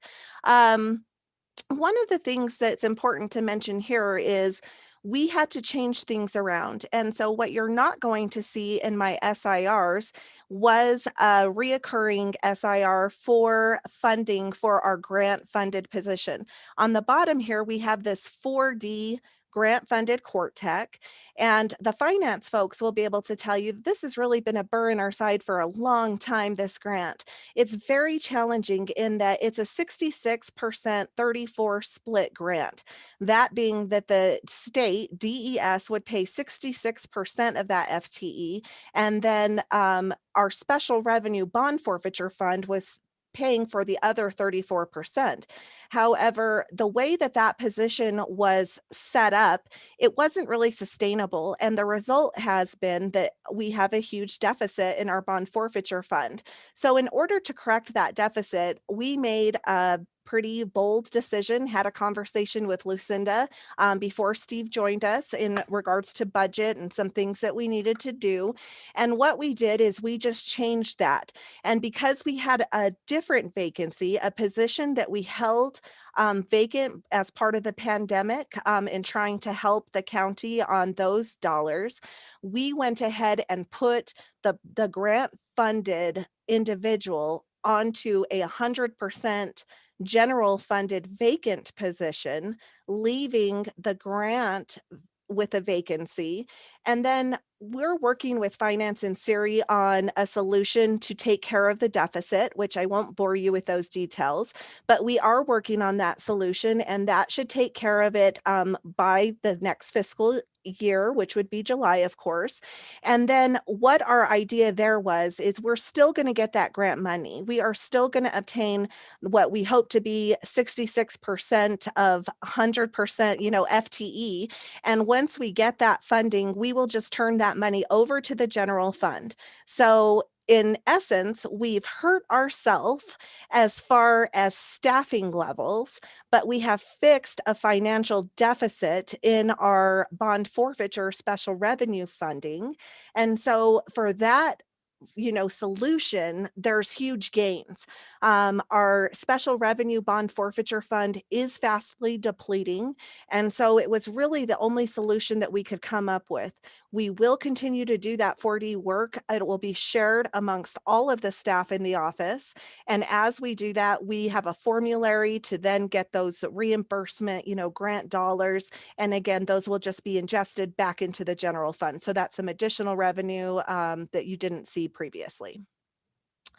I'm going to jump now to the middle. Our business manager position is currently vacant. I'm sure you heard from Sandy yesterday that she stole our amazing business manager, Tara Boykin. And, you know, that came with great sadness for us. Tara is amazing, and she is going to do really wonderful things for the public defender's office. We're really sad about losing her, but we are very happy for her professional growth. And we're happy that she's a partner in another department, but that really hurts me, you know, leaving that vacancy. So we just closed that recruitment. We intend to do some interviews here in the next week, and we're super hopeful that we get somebody great that can just really hit the ground running. In the meantime, when we have this vacancy, what does that mean for Erin, myself, the other managers, and other team members? Is we're all ingesting that workload. For us here at the clerk's office, our business manager is not designed in the same fashion as a business manager across the other departments. This business manager has their own caseload. They currently do research. They take care of FAIR, which is fines and restitution enforcement, trying to get outdated revenue for people that are no longer on probation or old assessments to the court. And then TIP, which is our tax intercept program. So as you can appreciate, that position takes care of very important programs. And when we have the vacancy, we still have to take care of those things. And that unfortunately falls on Erin, myself, and the other managers. And then I do want to briefly mention that this row is just, their duties are very different in our department. Our court accountant, Catherine, reviews accountings on behalf of the Superior Court. So she's actually doing all of that legwork, making a recommendation to the Superior Court in regards to various case types if the judge should accept an accounting on a case. This court accountant also is the person that scrutinizes and reviews and audits our public fiduciary. So her role is very important for the court. And then I have our accounting tech too, Denise Anderson. It's important to talk about Denise's position because for the newer board members, I think it's important to know a little bit about the history. We have always had one financial clerk that takes payments, taking that revenue that I spoke about. And she also does restitution disbursement to any victim on a case. That caseload increased greatly over the last several years because we had a project with adult probation. The adult probation got out of the collections business, and that was handed over to us here at the clerk's office, which is statutorily right. Unfortunately, in the past, we just were doing things a little bit different. And the AOC, which is the administrative office of the courts that gives us our direction, came down on several of us in the state. Not that we were in big trouble, but just, really suggesting that we get the financials into the clerk's case management system. So Coconino raised their hand, and we were the front of that model. We were the first court in the state to lead that, and we have set the path for other courts based on that extensive work. The problem was that we were funded by the board, which we're ever so grateful. And when I say we, Sarah Douthit and I were funded a joint person to help with that financial project. And unfortunately, when the time came for that position to shift over to my department to now take on those payments, we did not get that person. There were some changes at the time. The pandemic hit, whatever went wrong at the time. So unfortunately, we did not get that position, but we took on all of the extra work and we took on that much more demand, but we didn't get the person. So I just mentioned that because it is important in telling our story of us, feeling very exhausted and overworked. Our jury clerk, Taryn, she's my deputy that handles the day-to-day summonsing of jurors and taking the phone calls and doing any work with a prospective juror. She does our payroll, etc. for those jurors. And finally, our data integrity clerk, Kathy Davies. She is the second person that has ever historically been in that role. I was successful in obtaining this position about 5 years back. The data role was our only additional staffing person that we've gotten in a very long time, but it's critical to have this person that does quality assurance of our data. We as a court or a county are migrating to AOC hosted on base. You may have heard a little bit about that from the county IT folks. County IT has been our on-base support for many years as far as the inception of an on-base or court relationship. However, the time has come that we are in our electronic world where that needed to shift over to AOC. We are currently going through that migration now. It comes with a lot of data cleanup. It comes with a lot of report running and a lot of collaboration, not only at the state level, but here locally. So I do want to extend a tremendous thanks to Matt Fowler, Helen Costello, Richard Eaton, Matt Malik, and Rob Kraus, specifically from County IT, who have just been amazingly instrumental in this migration. And we have a target date to go live mid-June for that. I also want to jump back over to the left and talk a little bit about Leslie's team just a hair more, because I think that it's important to recognize that we really only have this minimal staff. We're a team of 26 if we're ever fully staffed, but we cannot really keep up with the demands of the office because the caseloads have increased tremendously. And I really only have one person that can do each duty. We are working diligently on cross-training and trying to do things a little bit differently, just to see if that makes any difference. But as you can see going down this row, I have one person that's responsible for records. Karina does our back scanning of things that were court records prior to us going into an electronic environment. All of that has to have a 3-tier redundancy. All court records do. And so she has to do that back scanning for anything prior to 2010. And we've been working diligently on that project, but I only have one person that can work on it. I have one person doing appeals. That person handles appeals for all of the lower courts that are coming to us to the Superior Court as the lower court's Court of Appeals. And she's also handling all of our appeals that come out of the Superior Court that are then going to the higher court, which is the Arizona Court of Appeals. She also does all changes of venue where a case has been transferred to another county within the state, and all remands where a case has been remanded back to the lower court. In addition to that, she spends half of her day covering the front counter for customer service. So again, a lot of duties on one person. Our file room clerk is just one person. She's responsible for not only putting away the physical files or pulling them for the court as they're needed, but also putting pleadings into the files. She is responsible for many things. She's the person that's up, down, all around the courthouse all day. And then I won't go too much into the other admins, but like, for example, the criminal clerk, I only have one criminal clerk, and you can appreciate the criminal volume that we have in our court. It's no longer sustainable for one person to do.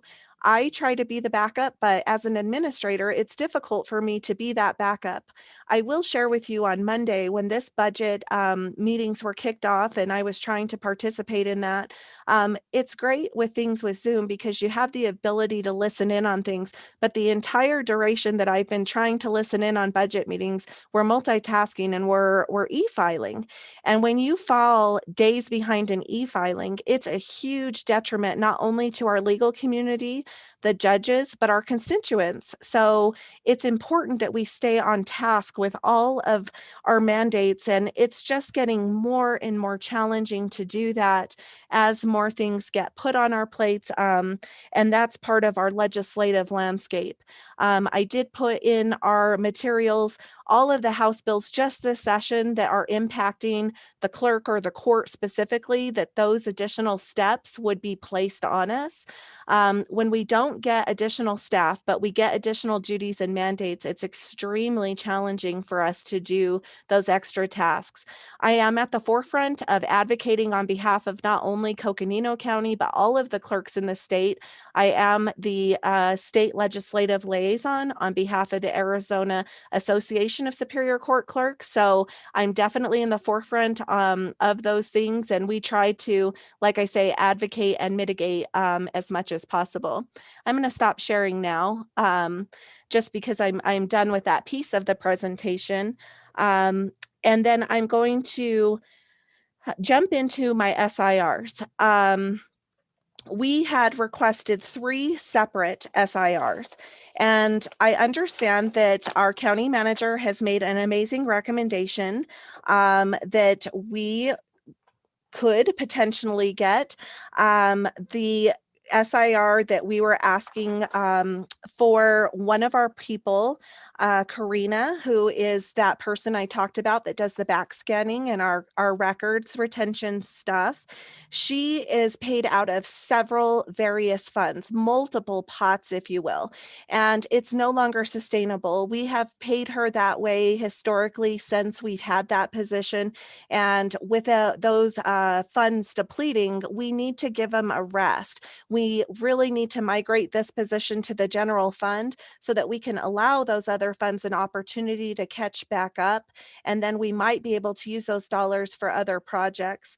It's important to note, and I did note in my materials, that the document storage and retrieval fund is more than likely going to be swept for another project. So paying an FTE, even a percentage of an FTE out of those funds is problematic, because if it comes down to a staff member or being able to implement a digital evidence repository, I'm kind of in this really dark area. What could I possibly give up? And unfortunately, I just don't see what I could.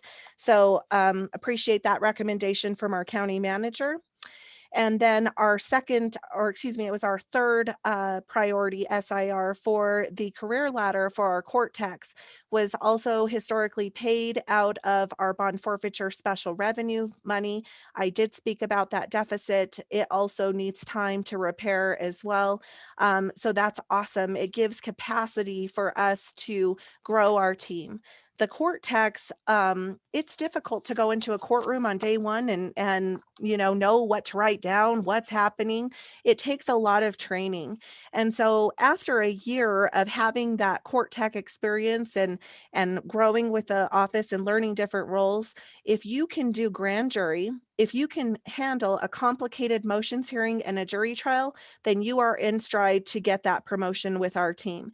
And the more that we can keep our people here for retention and have that institutional knowledge is so important to the work that we do. Turnover in training is just very challenging. It honestly takes a good 6 weeks before somebody really knows what's happening in our world. As you can appreciate, we cover every single case type that there possibly is. And so it's not just a matter of, okay, I'm going to show you how to do arraignments and that's all you're ever going to do. It's never going to be like that. You would have to learn an arraignment all the way down through, and I'll just throw out as an easy example, a first-degree murder trial. In a family law case, you're going to start with something like a resolution management conference, like a status conference, all the way to a court trial where the judge is making decisions as to how assets and children and houses, all of that is going to be distributed. So I also say that with all fairness to my team, we really take on a lot. We hear a lot. Last year when we had the conversation with the board, we talked about vicarious trauma. We did have an incident last year where somebody came to the court for help. They were here with us all day to get an order of protection. We called the next morning the victim to let her know that we needed to get her some additional paperwork. And her father answered the phone to let us know that she had been murdered over the night.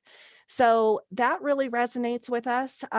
We do our best to be neutral while being empathetic, but it weighs on you. And the pandemic has been extremely challenging as well. We are not a department that got to go home and work at home. We have been here and we are very fatigued. We have also taken on a lot of roles and responsibilities for other departments because they were able to work from home. We fast launched into e-filing when we weren't really ready for it, but we did whatever we could to help the other departments. I opened up a manual email address to allow our local legal partners to e-file that way manually, which put a lot of more work on my team, but we did what we needed to do. And I feel really good about that. I feel like as an a whole that I've really made whatever strides I could possibly do to help other departments. But now it's kind of like we're flipping it back to the departments and what can you do to help us, as we're drowning. I will say that I have a huge shout out to the jail. They have, in some essence, become court techs. As our defendants are in custody and they're appearing for court proceedings via Zoom like we are now, there is still paperwork that needs to be handled, signed. There is fingerprints that need to be taken, etc. And so the court officer team took that on as a huge assistance to my staff and the courts. So I want to extend a huge shout out to Commander Figueroa, Sergeant Fulmer, and Sheriff Driscoll for that help and assistance. And with that, I know that we're getting down to about 15 minutes or so left of time. I really want to just say that for our department vision right now, what we're trying to do is we're trying to survive.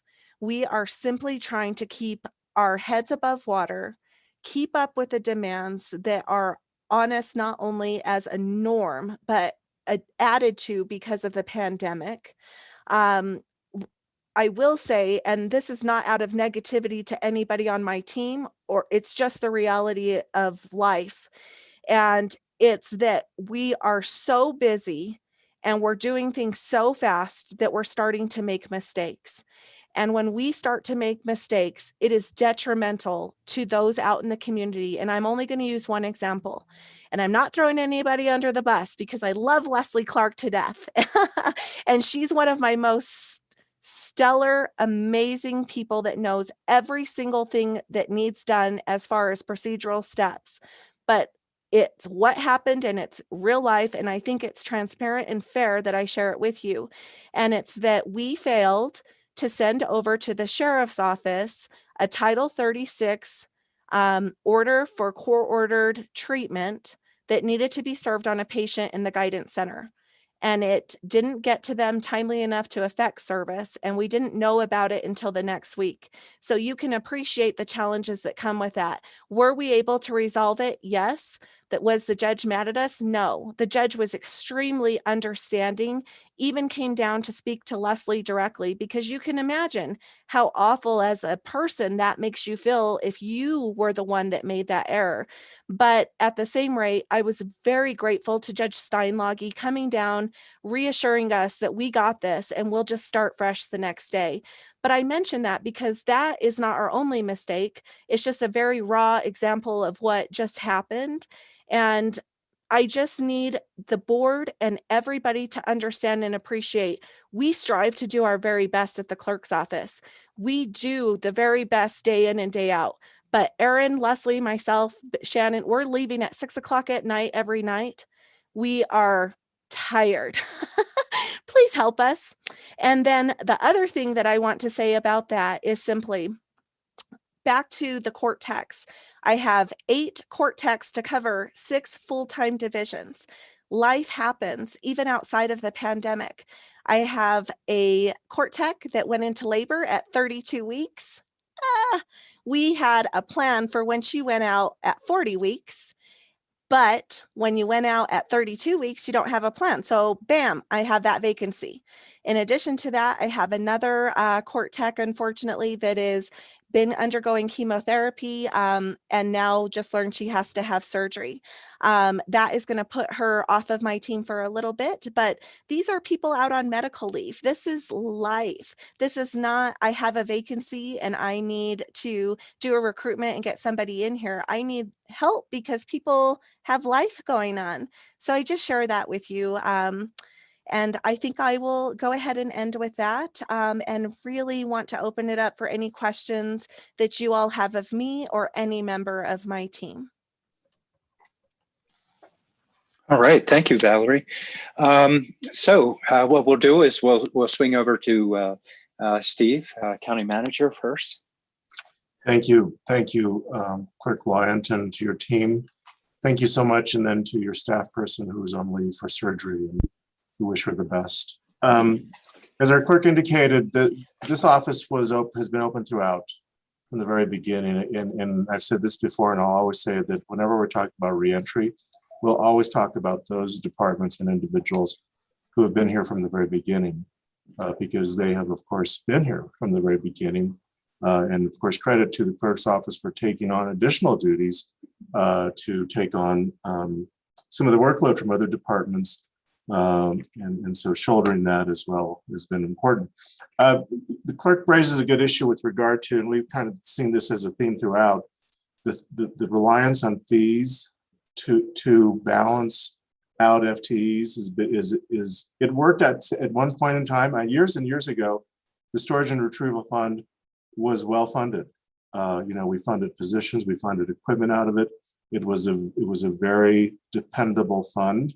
But when you look at this fund and all the other funds within the justice system, if it's fee-based, we're seeing less and less of our ability to rely on that. And again, if you look at just the philosophy of fees behind just the philosophy of fees, period, I think we're going to be seeing some policy changes over the next few years to look at fees differently. And so my point is, when we look at our fees to fund positions, it certainly is not sustainable. It's like applying for a grant with a program that provides needed services, and then you're kind of at the mercy of that grant. And I've been in organizations where that was the case, just because the shortage of just the general fund dollars to support core services, the core part of the department. So with regard to the FTs, the increments we did, of course, I'm going to give credit to Siri and her team looking at how we can structure the general fund dollars so that in the cases of, I think, one of the grants, the grants will come into the general fund, but we will fund the position through the general fund. And so we're not kind of at the mercy of it. So we end up using, I guess, some kind of a version of fill the gap. So we're filling the gap as we can. I think it's important to note that as we look at the next couple years plus, as we see the bubble start to happen, it's going to increase, of course, the workload throughout the justice system.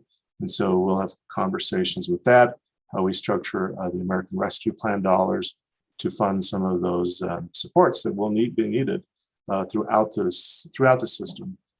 So again, I think we'll be having a lot of good conversations with regard to that as ARP becomes more and more fleshed out, and the framework that's been proposed to the board is finalized. So I think I've covered my part, Mr. Chair. I'll turn it back over to you.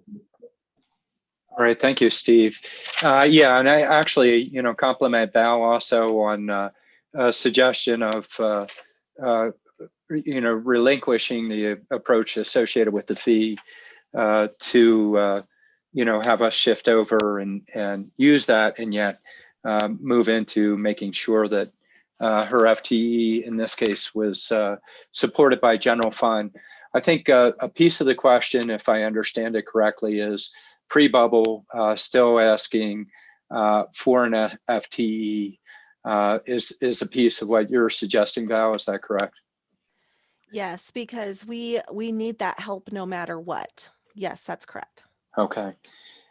And so you've heard some of the conversations. We are considering FTEs. We're not going to be able to award all of them, but it definitely is a piece of our conversation that we'll get into as we go through the conclusion of the budget. And in this case, I know you support the compensation component, but in this case, you're seeing a priority associated with the FTEs. Is that correct? Chair Ryan, that's difficult. Like we talked about the other day. So the compensation piece is really important for my team members. I know that the recommendation is a 3% increase across the board for staff. And I really want to re-urge that. A lot of my team are in lower grades. So they're not, with the compression issue, with the increase in minimum wage, that is impacting them, as you can appreciate with the pandemic. So it's really challenging. I would not be doing a service to my team members if I did not advocate for them to be compensated. As we've talked about with the fatigue that we feel, each of my team members really carry the weight of at minimum 2 team members. And so we work them to death. And if we're not going to compensate them, that's why I lose them. It may not be that, they hate their job, but they're tired of working that hard, and I just really, I say that with all honesty and transparency, because we have to find that medium, and if we're not compensating our people correctly, we're not retaining them. If I'm not getting the added help, then they're not getting that reprieve. So this is why my hair turned all gray, Yeah. Yeah, I understand. Well, and you can see we're gonna be working with limited dollars. Sure. We have to figure out how to split the baby, so to speak. And I this. can appreciate that so much, Chair Ryan. And I know that every elected official or other department, I shouldn't say every, but most are having the same issues, where we're doing multiple jobs for, whatever reasons that we got to that point. But it's time for us to really look at that as an entire organization. So it's exciting to me as an elected official that you have the openness, as well as Manager Peru, to just sit down and have that conversation, even about the bubble that we're about to get. I love that we're calling it the bubble, because it really is. We're starting to see some of that impact now, as those cases are starting to trickle in. And I'm super curious what Bill's going to tell you during his presentation. We're already feeling it. So I can appreciate what that's going to be. But I do also want to plant this quick seed. And that is that, our first SIR request is for this additional admin. And as I mentioned in my materials, there's just gaps in the office, where if we don't fix those gaps, then we're going to find ourselves where there's a bigger problem. And we really need to fix that now, so it doesn't trickle down to the community. And my first thought was, if we got this extra admin, they could take on some of that extra work off of like the business manager, for example. The business manager, and just only doing criminal research is all day, every day, plus all of those other things. So if I can get somebody that does that criminal research, then that takes that pressure off.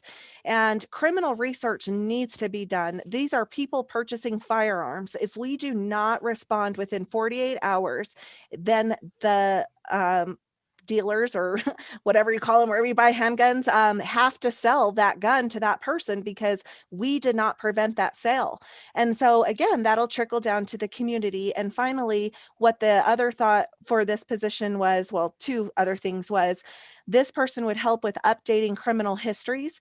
Criminal history is where we're advising DPS that somebody has had a change in their status. So it starts on inception of their arrest, and then we would update that, whatever their conviction is. But if their conviction was set aside, or if they went to prison, or anything changed about that, we have to update it. So there's those steps. Now, another thing that just fell in our lap is Prop 207 and expungement. Expungement is something Arizona has never recognized. We're having those statewide conversations. People are able to file their petitions for expungement in July. And as of right now, this minute, we don't know how we're going to do it. We're still having those statewide conversations. So again, it's all that added and all the extra steps. And then this is what my final comment is, and then I'll really shut up, is as far as revenue goes, one of the things that's an access to justice issue, and I serve on the Commission on Access to Justice, is that we allow fee deferrals to not prevent somebody for filing their case. So say you're going to get a divorce and you don't have money today, you're getting a fee deferral, and you should be coming up with that money by the time the case is concluded. Well, that is another gap we have, is we're not enforcing that revenue to be paid.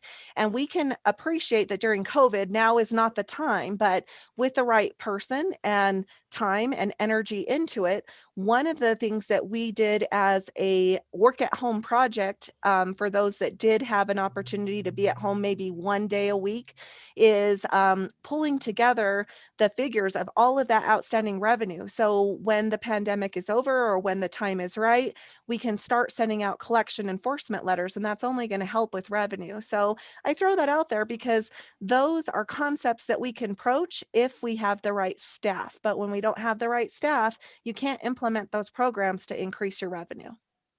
Thank you. Thank you, Val. So what I'm going to do is we'll go through the board.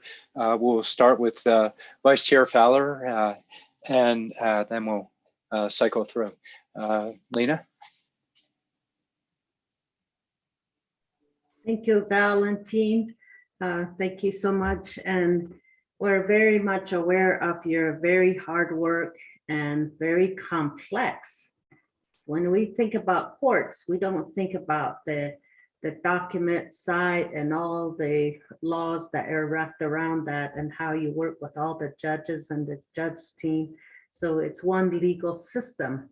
So, and we have, seems like every department is coming in, almost everyone, I can't say every, but most departments are coming in with the, staff and asking us to reevaluate the staffing, classification, and the compression issues. So that's been heard. The county manager says he's going to address that. The fee issue, county manager is going to also address that, and we have already talked about how that might be able to be addressed. That is something that is coming across the board. Now 207, that's the other one that I think we should look at across the board. The only presentation we received at the board is the impact on law enforcement and also the county attorneys and their concern that they've seen has arisen in other communities. That's all we've heard, but we have not had a presentation to find out what the impacts, positive and negative impact within each of the departments. So if you're seeing it in your department, the juvenile has also reported, then we need to look at the whole legal system and probably our health department and whatever departments that need to be looked at. We need to evaluate that and probably most likely try to get in front of whatever that impact is. So I'm glad you brought that up. And your team, your chart. Anyway, now we have our FTEs that have reopened. So I do hope that you're able to, it looks like you'll be able to reopen your, you'll be able to fill those positions that need to be filled. But every year we hear you are so busy and it just sounds so complex, but you're all so professional. We all know that. And I just want to thank you again. So, and the key points that you brought out, and looks like we're going to be addressing all of those. And then, there may be something in the budget, in this budget, but we also, as you know, we are looking at the potentially these fundings that are coming from the federal government as well. So thank you so much. Thank you. All right, thank you, Lena. Patrice, Supervisor Horstman. Yes, thanks very much, Clerk Wyatt. It's great to see you. And I know that many times you and members of your team are the first faces that members of our community see when they're entering the court system, and that's both criminal and civil. And we know many of these people are under extreme stress when they're coming to see you or interacting with you all. Of course, there are some happy times when they're getting marriage licenses or certificates. And certainly your work there and your work in the courtroom, record keeping, issuing the orders, etc. It's extremely important to ensure judicial integrity. And it's extremely important as an essential part of the judicial process. And so please understand, we appreciate all of the work that you're doing. What you are doing is absolutely essential for access and equal access to our court system, and we understand that and we get that. I certainly support the county manager's recommendations with regards to the funding for your department. And I wish there was more money. I wish there was more revenue. I have to tell you that. You know, it's certainly not a matter of a lack of need or prioritizing what you're doing. It's truly a lack of limitations on our revenue. I'm glad that we may have some RFPs, or I should say ARP money, federal monies, one-time monies, or as once in a lifetime monies that may be able to help in some of these areas. And we're going to take a close look at that. And countywide, we're going to take a look at the FTEs, compensation in general, and also those compression issues. So thank you for the work you're doing. It is extremely important work, and we appreciate what you and your staff are able to do every single day for members of our community. So thank you very much. All right, Supervisor Vasquez, Geronimo. Yes, thank you, Shen. Thank you for your team for working hard through this pandemic and being in the building, because that is definitely stressful. I had to do that for schools, and it was rough at times. So I appreciate that work and effort that was put in. I really did hear your ask for help and help.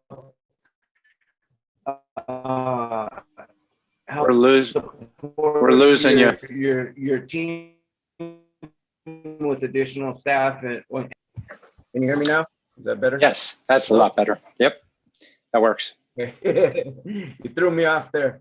Okay, so what I was saying was just that, you know, I see the need and definitely want to support so that these important services don't get behind, because a backlog to our community can be very difficult.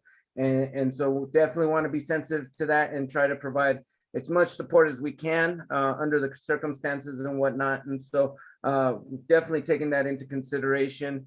And I guess my only question would be, if it came down to it, and this is just a hypothetical, so don't, you know, I'm curious, and your team had to decide between possible increased compensation for your staff or your increasing staff members, so you had additional help, what would your team prefer?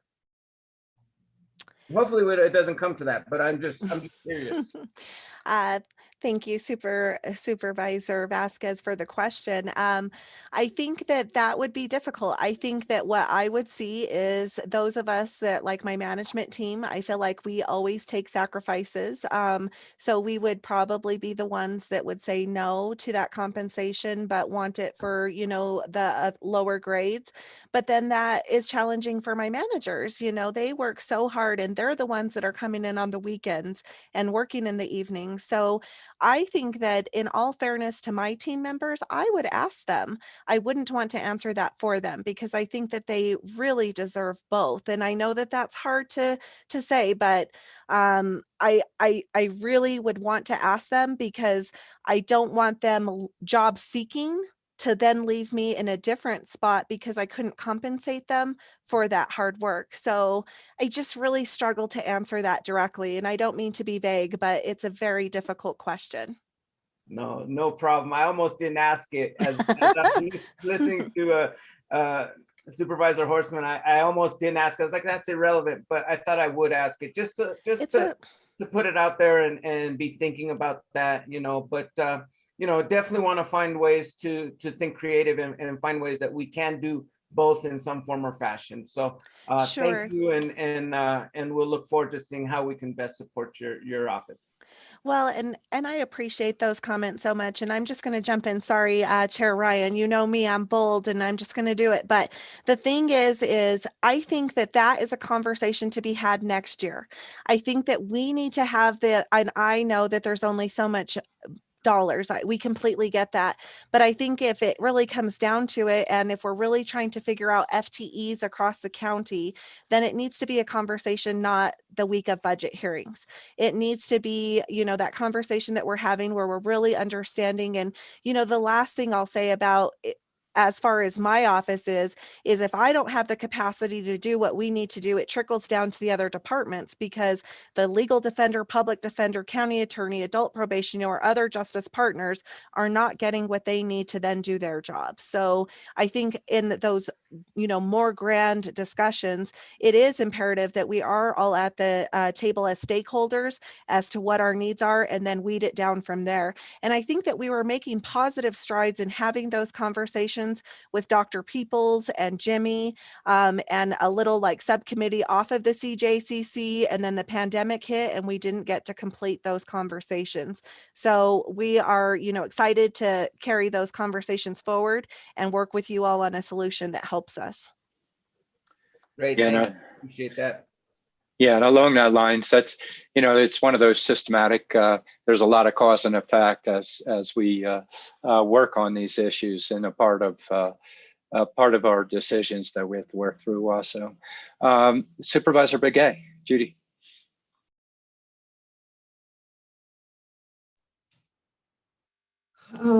Thank you, Valerie, for your presentation.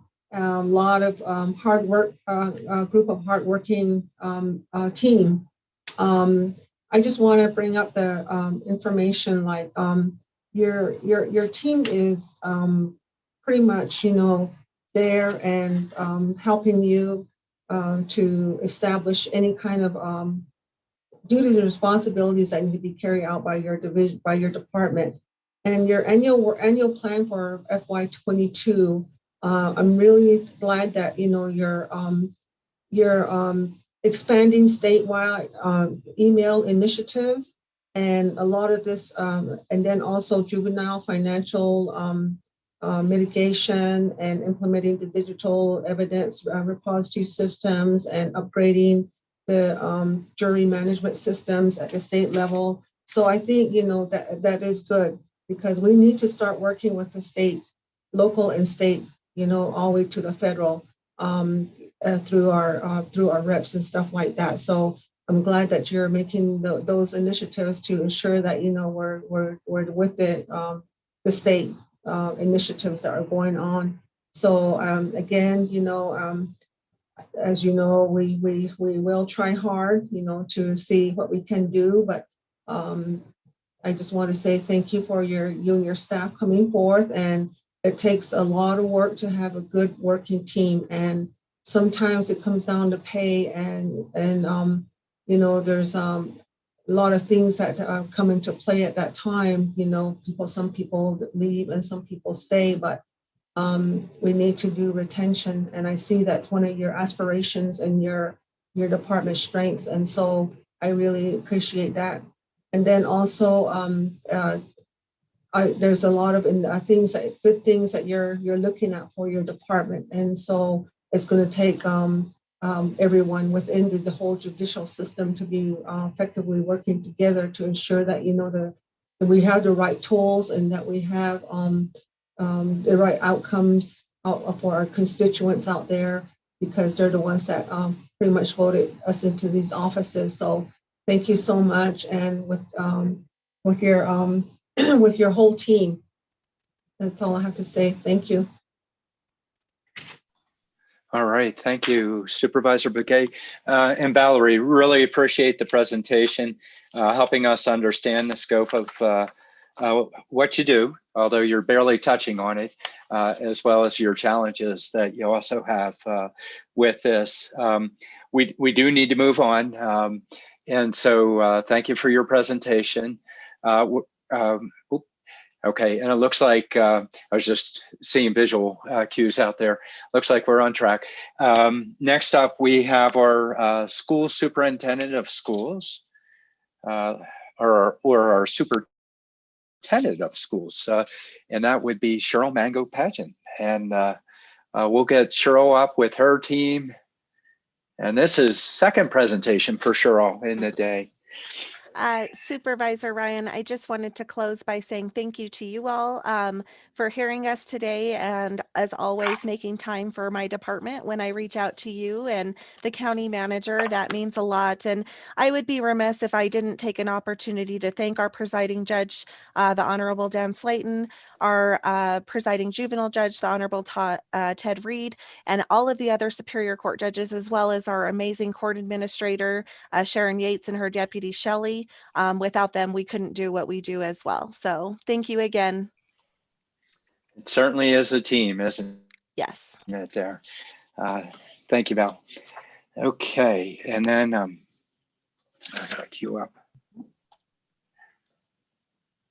School superintendents. Okay. H. Let's see. And welcome back, Sharon. Sharon, I'm calling. It's been a long day. Cheryl, welcome back, Cheryl. And thank you for your presentation earlier today. Great opportunity to really get into the nuts and bolts associated with your operations. And so everything was in reduced time this morning as we were going over different pieces. One thing that I definitely want to, didn't have a chance to say earlier today, you have a chance to really kind of set the tone this afternoon to see what you're all doing, your aspirations. But part of your appeal, as noted, is how do we get back into the general fund? And then your performance, how many grants you're bringing in. You've always been high performing in that way. It should be duly noted associated with that. So definitely compliment you for all the work that you've done in that way. You have a chance. Are you going to bring on some of your staff, or are you going to do it on your own there? Oh, it looked. Yeah, Tina is on, and the rest of us are in the schools right now, or writing a grant. So, all right. All right. Let me turn to Steve just for half a second. We good to go, Steve? Or okay. Just one comment. I just want to recognize and acknowledge Tina Wells, who is transitioning to a funner part of her life. And it's been a blessing to work with Tina for I don't know how long, but she's always been there. And I know that there'll be a time to say bye-bye at some point. But again, just my thanks to Tina for all the work she's done. She's been a great pleasure to work with. And with that, I will turn it over to our superintendent. All right, the floor is yours, Cheryl. Okay. Should I share my slides, or will you guys be sharing them? I have it queued for you. You have them queued for me? Okay. All right. Yes. So to begin, because we talked earlier, I'm Cheryl Mango-Padgett, and I'm the superintendent here for Coconino County. And I want to thank you, Chair Ryan, members of the board, and county management for the opportunity to showcase and discuss the schools department. So we should be on slide 1. Are we good? I can't see the slides. So, okay, now I can. All right. All right. So to begin, I also want to introduce, but I guess Steve did, Tina Wells, and she has been the chief deputy here for several years and has actually been with the county for 26 years. She may be jumping in as well throughout the presentation. The Coconino County Superintendent of Schools is a constitutional office with numerous statutes that drive our programs and services. Some statutory obligations are: we work with districts on school finances and issuing warrants, certifying homeschool affidavits, school board elections and appointments, and the oversight of the established accommodation school district. Also, under the authority of ARS 15-301, the office can provide programs and services to school districts and charters.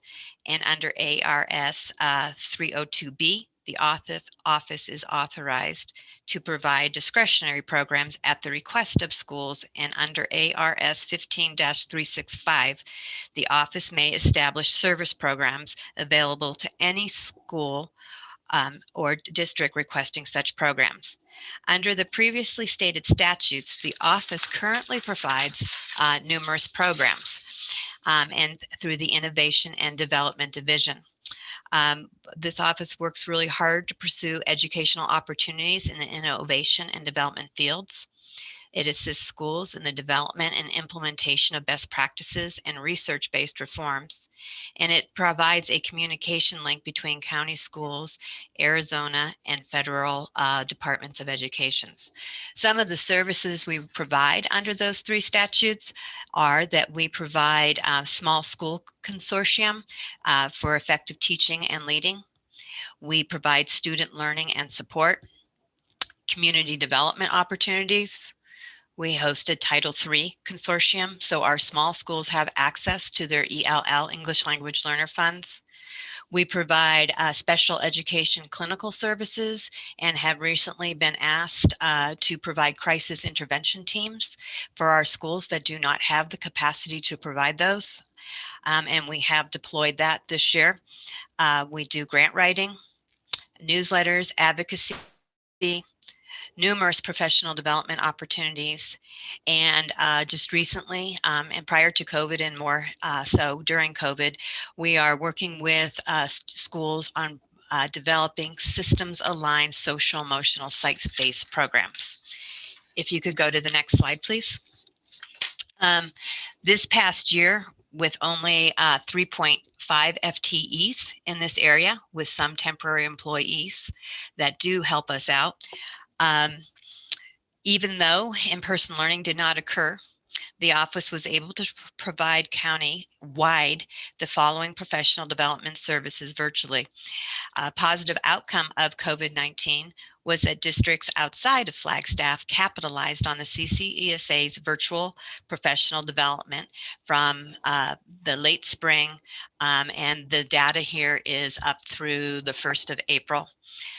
This year, we have provided 272 hours of virtual professional development, 60 hours of asynchronous online professional development. Over 1,152 educators participated in our trainings. 99 course sessions were facilitated, and up through this time, 379 hours of instructional coaching to our small and rural schools was provided. Our focus areas have been in the area of STEM, professional development, this year really focusing our efforts because of our grants, which I'll get into later, on our tribal lands and schools serving Native Americans, students, early childhood literacy, not just for early childhood, social emotional learning within the frameworks, our student agency, and a few other areas we've also provided professional development is para-pro special education training, areas in the area of PBIS and other special education trainings in Tier 2 and Tier 3, project-based learning, universal design learning, and believe it or not, we had to do a lot of training in virtual learning competencies for our small schools so that our teachers were ready to help and assist their students. Next slide, please. In the area of special education, where all services, because schools, a lot of our schools were not in person till the governor's executive order, we still did provide services that we were allowed to provide virtually. Not everything can be provided virtually. And we provided services in the area of school psychology, speech therapy, occupational therapy. My 0.75 FTE special education teacher serves 3 of our small schools as their special education teacher and 1 school as their director. We provided consultative services, licensed mental health counselors, and homebound general education counselors. As I alluded to earlier, and I kind of have it in because that's where my clinicians are housed, is we had a need to develop a crisis intervention team to help our students, staff members, and families when there were deaths that occurred due to COVID, as well as other issues. Next slide, please. Some of our financial highlights is that this fiscal year, even with just having 3.5 FTEs working in the area of the Innovation and Development Department, this fiscal year, based upon revenue from grants and fee-for-service programs, our estimated return of investment is 84%. We had COVID expenses due to services switching from in-person to virtual, and the expenses were incurred in purchasing virtual teaching platforms, and not all of our districts are on the same platform. Some are using Zoom, Blackboard, Big Blue Button, Canvas, Google Meets, Google Classrooms.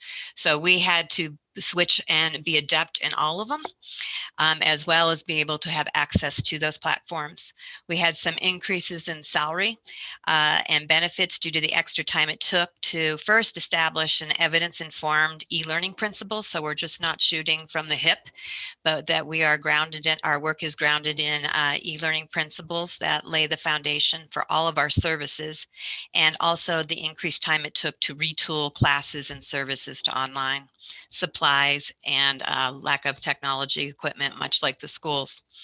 Other financial highlights were that our fee-for-service program, we generated about $173,000 in revenue, and that supported the salaries for these services, or the FTEs I just referred to. Our grant revenue, which we brought in, was $1,628,000. But please remember that much of the money is put directly back into the schools and to the teachers, and that many of our grants, because it takes a village, it goes to our partners. They receive some of that funds. Financially, I have a few updates on school districts. At this time, it is expected that school districts will have a drop in ADM due to an increase in homeschool enrollment, parents choosing to opt into experienced AOI programs, and currently AOI that the schools are offering is funded by the state at 95% versus 100%. At this time, we do not know if schools' transportation dollars will be pre-COVID dollars or based upon this year's transportation miles. There is a Senate bill 1683 that the county soups are following, and right now it seems to be a bit stalled. Earlier today, you asked me about impact aid for the county accommodation district and how the district is funded. Currently, the main you need to remember is taxpayer dollars do not pay for that district. They don't get any property taxes. Currently, the main source of funding for the accommodation district is ADM, transportation, which is 75% or greater. And then this year, impact aid will be $161,000, which approximately is 3.3% of the district's budget. Due to the closure of SRP and Page, it is expected that the tax rate will increase some for FY22 and will impact taxpayers. Tina has a few highlights on this. Hi, good afternoon, Chair Ryan and members of the board and County Manager Peru. I worked with the business manager in Page because she's fairly new, and I was trying to get some numbers from her and kind of help her forecast the possible tax rate. But there's a lot of things that we are kind of waiting on, the legislature, of course, the budget. And they are now doing current year funding, which is their ADM. If it was the old way from 5 years ago where you did prior year, it would have been a lot easier. So it's kind of, I'm kind of waiting to find out what they're going to do with their budget, and because they have lost over 300 in ADM. They're not sure if they're going to get it back because a lot of them did go to the ASU preparatory online school, and that's what we're seeing is a lot of parents are going to the more experienced, vetted online schools because our public schools, that's just not their expertise, you know, and school learning is theirs. So what I did is I did a couple scenarios, and it's not that much. It's not going to be that significant for the constituents, for the taxpayers. So what I'm looking at, based on last year, the tax rate was $3.91. So the most it will either increase 8 cents to 20 cents is what I'm doing the scenarios. I did different scenarios. So the most I'm projecting is 20 cents, and I don't think that will happen. I'm thinking more around 11 cents is what I'm hoping if the numbers are correct from the new business manager. So so for example, on a $200,000 assessed value, last year, that taxpayer would have paid $782 on their $3.91. If it does increase the 20 cents, it will be an increase of $40. So I'm projecting for that taxpayer to pay $822. So the most I'm projecting is 40 cents on a $200,000 net assessed value. But so that depends on each individual taxpayer. I'm not sure what Armando's office did for individuals, but it's not going to be that much. And so the state, what I'm projecting, what I'm forecasting is they will, depending on the scenario, they will be paying 1.5 million to 2 million more in equalization. So the state is going to be paying the majority of the difference with SRP closing. Thank you, Tina. And on one other financial note, Tuba City Unified School District may see impacts from a civil suit involving taxation on tribal lands. We've heard that it's getting traction, and based upon what we know, it seems that it is looking good for the site of all property located on tribal lands to be tax exempt. How this will impact Tuba City Unified is only if the district goes for a bond. Next slide, please. Okay, so this is a little bit of a review of our slides. This year so far, we have been awarded $399,000 for an NSF grant that focuses on providing culturally relevant STEM professional development to schools that serve Native American middle students, and that is a 3-year grant. We've also received another NSF grant, and it's Computer Science for All, and it's a partnership with Navajo Technical University, Arizona State University, and it is working with schools on tribal lands and who serve Native American students to assist them in providing computer science opportunities to high school teachers, as well as supporting their teachers to be certified and get trained so that they can provide computer science. We've got our Title III English Language Consortium, and this allows county small schools who do not receive 10K in ELL funds to obtain funds. They don't get them unless they are join a consortium, so the money, they lose the money. And this year we have Grand Canyon in our consortium, Tuba City, Williams Unified, Peak Charter, and Montessori Charter. And then we also were able to get a grant from the Governor's Office of Youth, Faith, and Family. It's our Building Resilient Schools and Youth Trauma-Informed Grant. And it is based off the frameworks, dealing with adult competencies, providing a strategic plan, student programs, and using data for continuous improvement. Pending, we have a grant for early childhood STEM. We have not heard whether it's been awarded or not. We are submitting this week an ACF grant in the area of literacy for early child literacy. Because we received the GOTH grant, we have an opportunity for a 3-year renewal. And so we will be building on that. We've got our 2 schools, Loop Incorporated and a Flagstaff Unified School elementary school, Knowles Elementary, and they will continue on. And then we hope to bring on 2 to 3 more schools, and we have had requests already. In the process or in the works in our outline right now is to continue our work in the area of STEM, since we are kind of known as an authority in that professional development area. And you can see some of the grants we are looking to apply for in that area. And as we all know, we're continuously looking. Next slide, please. This I know is in your packets, and I just wanted to kind of go over the first part is, the CCSA's vision is to be the first choice for responsive educational services in our county. And it's the CCSA is working to provide quality leadership, services, and support in response to identified and anticipated needs that will ensure a high quality and equitable education for all of our students. So with that driving us, you were able to, and you've heard me talk about, some of the services and our initiatives, and we're working with schools on becoming trauma informed or developing wellness programs that also focus on the adults within the buildings.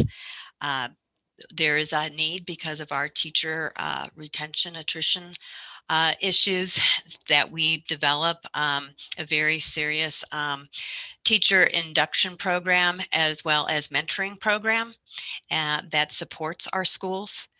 And it's a part of that model is a grow your own a program. And another big one from our initiatives is we're a very small office. And if you look at those grants from the last side, because state grants are not as much available at this point in time, those grants are typically awarded to ASU, Harvard, NAU has struggled to sometimes get some of these grants, West Ed, the big companies. So we've been fortunate to be able to secure those grants, but we are probably more set up to apply for some of the ones that are under the area foundation grants, and you need to be a nonprofit. So we are looking to establish a 5013C. And we talked about that with the county manager and budget, and just to continue to do our work to help provide special education services. And our crisis intervention team and social emotional learning is to really look at hiring versus having temporary employees for consistency and coherence, a psychologist and licensed clinical social worker to be regular employees versus temporary employees. Next slide. Our goals, and I think I've stated this before, and I use the word learning loss loosely because yes, there's been some academic learning loss. I don't want that to get lost. However, there's also been great learning opportunities. I mean, kids can wire their own computers now. Kids can set up Zoom meetings. So please take that with kind of like a little bit of a grain of salt. But we do have what we've been talking with our schools and some of our principals and leaders is, I don't know how we're going to do it, but right now we've been asked for literacy services for next year, services to address equity, services to also work with our dyslexia legislation. We have been working on revising our vision and mission. And due to COVID, we feel because there's a lot of lessons learned, and if we don't do anything with those lessons learned, we need to redo a needs assessment, even though we recently did one prior to COVID. Prior to COVID, as I've stated earlier, the CCESA was focusing on improving and increasing mental health services within our schools. However, it has become more of a focus this past year and will continue to be for the next 2 to 5, and I'm assuming a lot longer. For FY 22, CCSA is focusing on providing and increasing our capacity to provide social emotional supports and training for special education services. We will prioritize moving a psychologist and a licensed clinical social worker from temporary employee to regular employee. CCSA's top priorities continue to be providing the services needed by county educators. In FY 22, the office will also prioritize diversifying funding sources to include the establishment, as I mentioned earlier, the 5013C. Next slide. I know you've had the opportunity to read our condensed version of our strategic plan, but please note that our professional development work is in alignment with our school's assessed needs data and request and our vision and mission. Next slide, please. And the same can be said for our condensed version that you guys get to see of our social emotional learning plan. With the hope of receiving secure rural funds, the department will work with Loop Inc. and an FUSD Elementary for a second year, and will add 2 to 3 years, 2 to 3 more schools to participate in year 1. And as I stated earlier, not on this plan is the establishment of a crisis intervention team that schools can utilize and we can deploy when necessary. Next slide. And as I talked about our condensed version for our special education service plan, we are working with districts on compensatory minutes, increasing the number of clinical providers. I already know we're going to fall short, and the county as a whole will fall short, and not everything that can be provided virtually. So we can't tap into, unless we really want to pay big dollars, into the Phoenix area. And so we are working with the state and other providers on further developing virtual services that are in compliance with IDEA to help our more rurally isolated schools. Paige is in need of lots of psychoeducational assessments. Maine Consolidated is in need of, they had an increase up to over 20% of their special education, their students will be of a special education population, and are going to need a second, even though it's a small district, special education teacher. Next slide, please. As stated, even before the pandemic, I think we need to think about what it is we do here and how we can't be doing business the way we've been doing business previously. Before the pandemic, students of color and students with higher needs, including students from low income backgrounds, English learners, and students with abilities, experienced inequities in schools and faced barriers to opportunity and success. The COVID-19 pandemic has compounded these challenges, and there is a growing consensus that school closures had negative effects on both student learning and mental health. It is estimated that students began the 2021 school year about 3 months behind in math and 2 months in reading, and that as schools remain closed for the majority of 2020-21 academic year, the total learning loss in reading by fall 2021 will amount to 7 to 8 months for white students and 11 to 12 months for students of color. The mental health of students has also suffered greatly over this past year as students found themselves abruptly disconnected from their established daily routines, support systems, and sources of security. Although it is too soon to conclusively link national youth suicide data to the pandemic, school districts across the nation have been reporting alarming spikes in both suicides and attempts at self-harm. Coconino County finds itself. There was a person on my son's dorm floor that committed suicide just a couple days ago. So this is a little bit raw for me. And a student, mental health and crisis along with a learning loss never seen before. I attended Dr. Ryan, the president of Yavapai College's presentation last week, and there are some very harsh statistics. 2 out of 3 community college students are food insecure. Food insecurity impacts 10,400 students that are of school age in our next door county. Major depression affects more than 9 million commercially insured people in the US. Arizona ranks 49th for the highest prevalence of depression in youth. In 2017, attempted suicide by high schoolers was 11.3% in Arizona compared to the national average of 7.4%. Deaths by suicide in ages 15 to 24 in 2017 was 27.7% compared to the national average of 14.4%. In thinking of this type of data, I want to remind you that Nelson Mandela tells us that education is the most powerful weapon which you can use to change the world. Our schools are reporting that they are seeing a strong connection between trauma, health, and academic educational success. Coconino County schools lack the resources and training to respond to students' complex complex needs, which has also led to an increase in secondary trauma stress among educators and members of the school community. The impact of COVID-19 has magnified these challenges, with new research identifying young children as the most vulnerable group for anxiety and depression during the pandemic. My SIRS request did not ask for general fund money for FY 2022. It is my hope that since these requests are in alignment with the American Rescue Plan, that ARP dollars will be allocated to the schools department to provide services that I just outlined.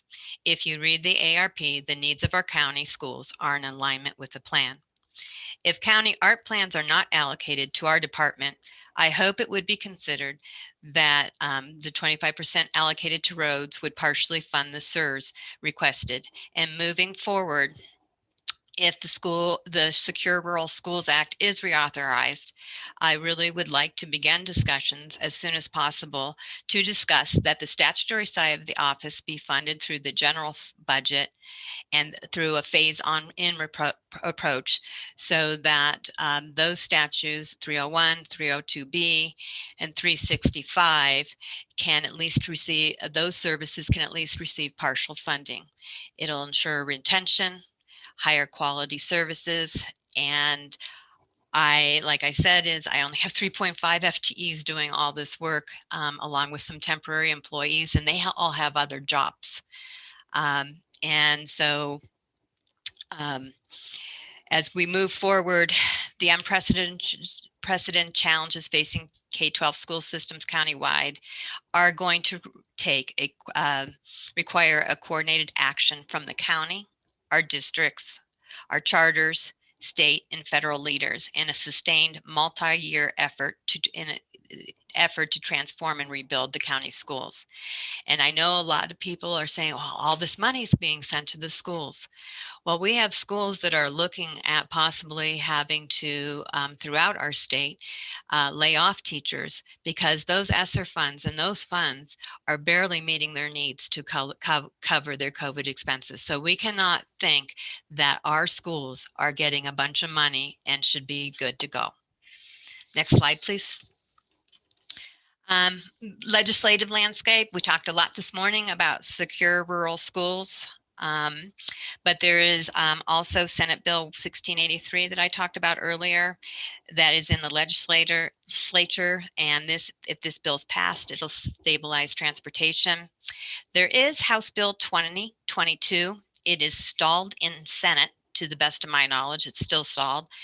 And this House bill would establish a $10 million competitive grant fund for county SUPs or ESAs to develop a wide array of consolidated services for their school districts, charters, libraries, juvenile detention. However, this must be a brand new program that has never been offered any place in Arizona before, or it could be adopting an existing program from one county and making it available in another county. To circle back around to the secure rural schools, if it's not reauthorized beyond FY21 and it expires, it's going to create a dramatic budgetary shortfall for our rural counties in Arizona and our own rural schools. And it will create a budgetary shortfall for the county ESA. Next slide, please. To just hammer it home, again, these are our trends. Coconino County schools are in need of planning for and implementing a framework for social emotional learning, and we are on the cutting edge of that, working hand in hand with the American Institute of Research, working hand in hand with West Ed, and Arizona Department of Ed. And we're working with the frameworks where we're first working with the schools on building a foundational support and plan, systems aligned, strengthening adult mental health and SEL competencies and capacities, because we're finding that our adults don't have that. So then how can we get to our student programs? Getting to providing programs for kiddos, and then using data for continuous improvement. I talked about our literacy, both in ELA and mathematics, And we throw the word around world-class system. In Coconino County, we are not yet the world-class system we strive to be. And we really need to focus that all students, regardless of their race, income, or where they live, are entitled to an education that prepares them for life, college, and career. And that is why we are making some of our changes in the accommodation district so that we can better prepare our kids.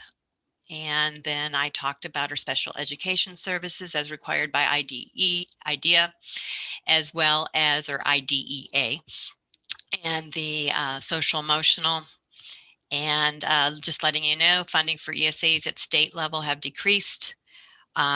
Good things coming out. We've had an increase in school board retention this year. We've had an increase in schooling. Our schools are seeing a decrease in ADM. School district transportation dollars may go down, and I talked about PAGE already. And just before closing, I'd like to just state that, as you know, the office has had a lot of change in leadership. And recently we've been able to hire an associate superintendent to replace the position I formerly held. And he is Dr. Antonio Cuevas, and he comes from San Jose, California. However, he was a graduate of Coconino High School back in the late 80s, I understand, and he is looking to come home, and he comes with a breadth of experience in getting students, first generation students, to actually have a 56% college graduation rate, coming from a high school he established, and his background is in critical race theory. We have recently just hired, and he will start in July, with Mindy Moeller. She's going to be our new chief deputy, replacing Tina. Tina will stay on part-time to onboard her this fiscal year. At the accommodation district, we are in the midst of hiring a director of education, where past superintendents were the superintendent, but they're the only school board member, and that's a conflict of interest. And that was changed several years back, several superintendents ago. However, what we have seen with the coming and going, or I guess it's been the, what is it called, when people come in and out, there has not been the oversight needed. And so to boost and bolster our accommodation and make sure we are serving our students, and some of our students are our most vulnerable population, there's some heavy lifting to do. And so we're working with, and we have the capacity and funding in our accommodation district to go ahead and hire a part-time director of education. And to note, we've had for almost 6 months a business manager position posted, and I think it's because it's a soft office. And I have to tell everybody, I know I can have, you have a job for a year, but next year you might not have a job, depending on what we can bring in. And so this last posting, because we keep trying creative things, we've had over 600 hits and nobody's applied.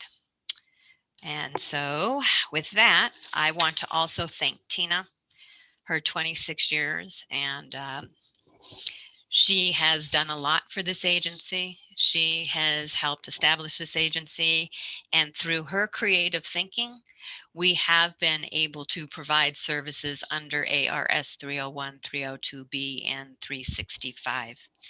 And I just want to thank you for your time. And please note, education is the backbone of any community. And if our education is not strong, our community is not able to flourish. So thank you. All right. Excellent presentation, Cheryl. And first, before we get into board questions conversation, I'll turn to County Manager Steve. Thank you, Mr. Chairman, members of the board, and Superintendent Mango-Padgett.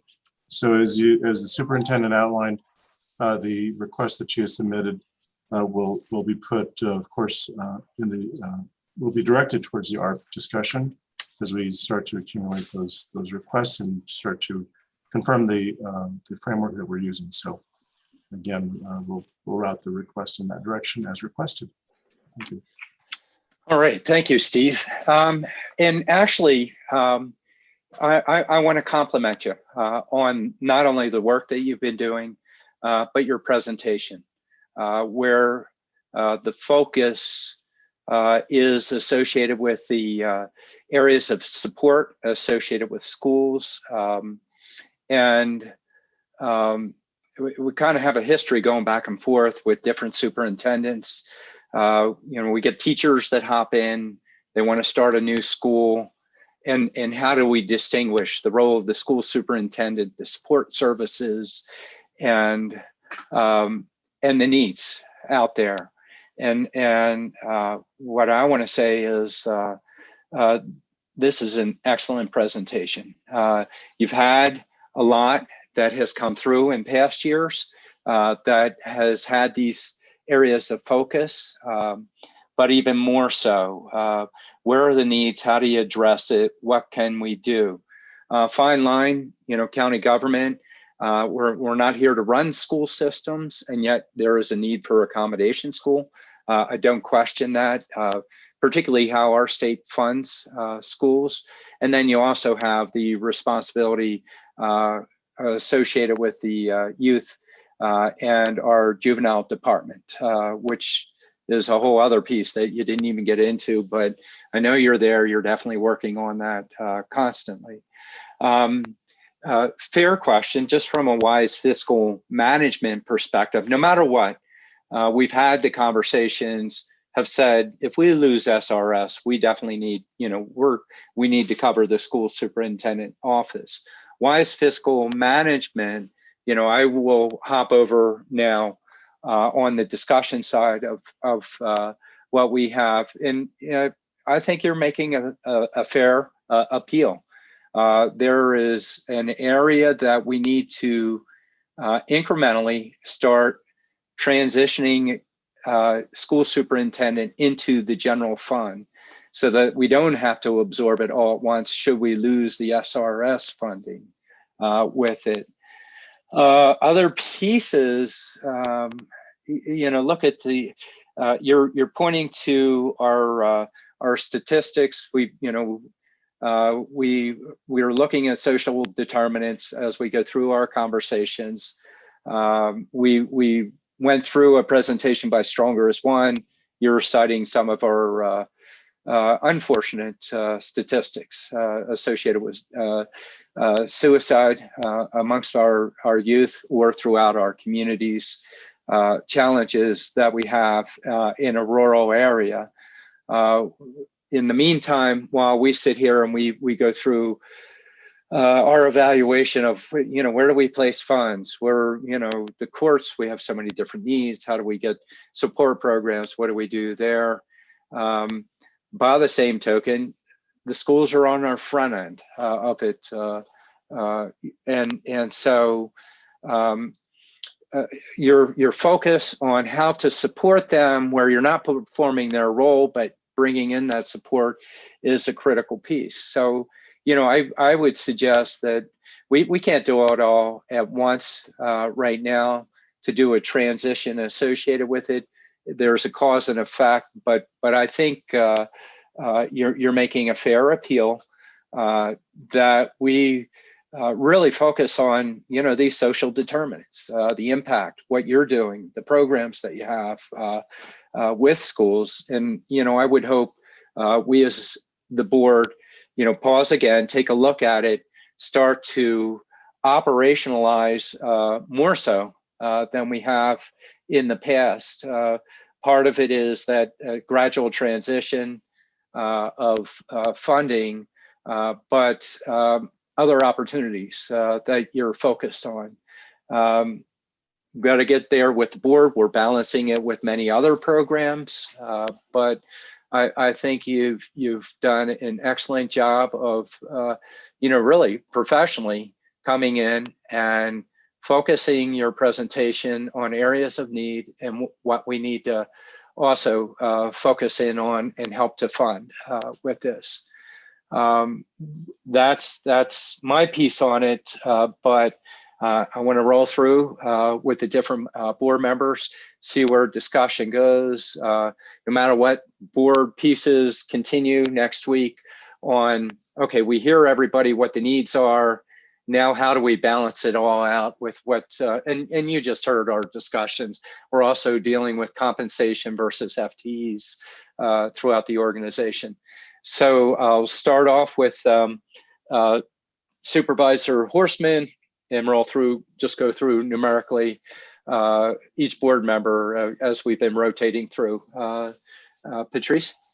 Yes, hi, thank you. And thank you, Superintendent Mango Paget and Tina Wells. And Tina, thank you for your long service to the county and for the county school superintendent's office most recently, and then even agreeing to stay on a little longer with the county school superintendent's office to help with the transition. And I just can't, Superintendent Mango Paget, I cannot thank you enough for your willingness, quite frankly, to jump in during this leadership transition, and to be able to have you with your background and experience, and with Tina at your side and her willingness to stay on a little longer. It really was wonderful for our districts, and especially during this time of COVID. You know, I appreciate that how your focus as a county school superintendent's office is to assist our school districts. Of course, each of our public school districts have their own unique challenges and budgetary challenges, both at the state legislature and mandates under both federal and state law. And not to mention, as you have indicated, the decline in ADM that our school districts are all across the state are facing, and also possibly the loss of transportation dollars. I hope that doesn't happen, but I think you are right to be focusing on where can we help our school districts? How can we help, as the county school superintendent's office, assist our school districts in being successful? And I applaud you for your efforts and quite frankly, thinking outside the box and trying to see where you can plug in to be a part of the solution and the part of the process to provide the highest quality education we can for the students here in our county. So I want to thank you for that. It's certainly important work. I mean, people have said, you know, when we talk about determinants of health, you know, one is, quite frankly, education is one of the basic building blocks and so important for healthy families, resilient communities. And I applaud you for your very, very, very important work. And as we move forward and do the balancing, weighing and balancing, obviously, we will take a close look at your recommendations, or I should say, at the county manager's recommendations and at your asks as well. So we certainly understand the important role that you play and what you do for our public schools here in Coconino County. So thank you both. I am sure that this is only the beginning of long communications and long discussions with you. So thank you. And Tina Wells, again, thank you, thank you, thank you. All right, Supervisor Vasquez. Good afternoon, everyone.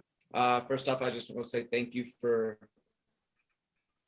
all your work. We're losing you again there.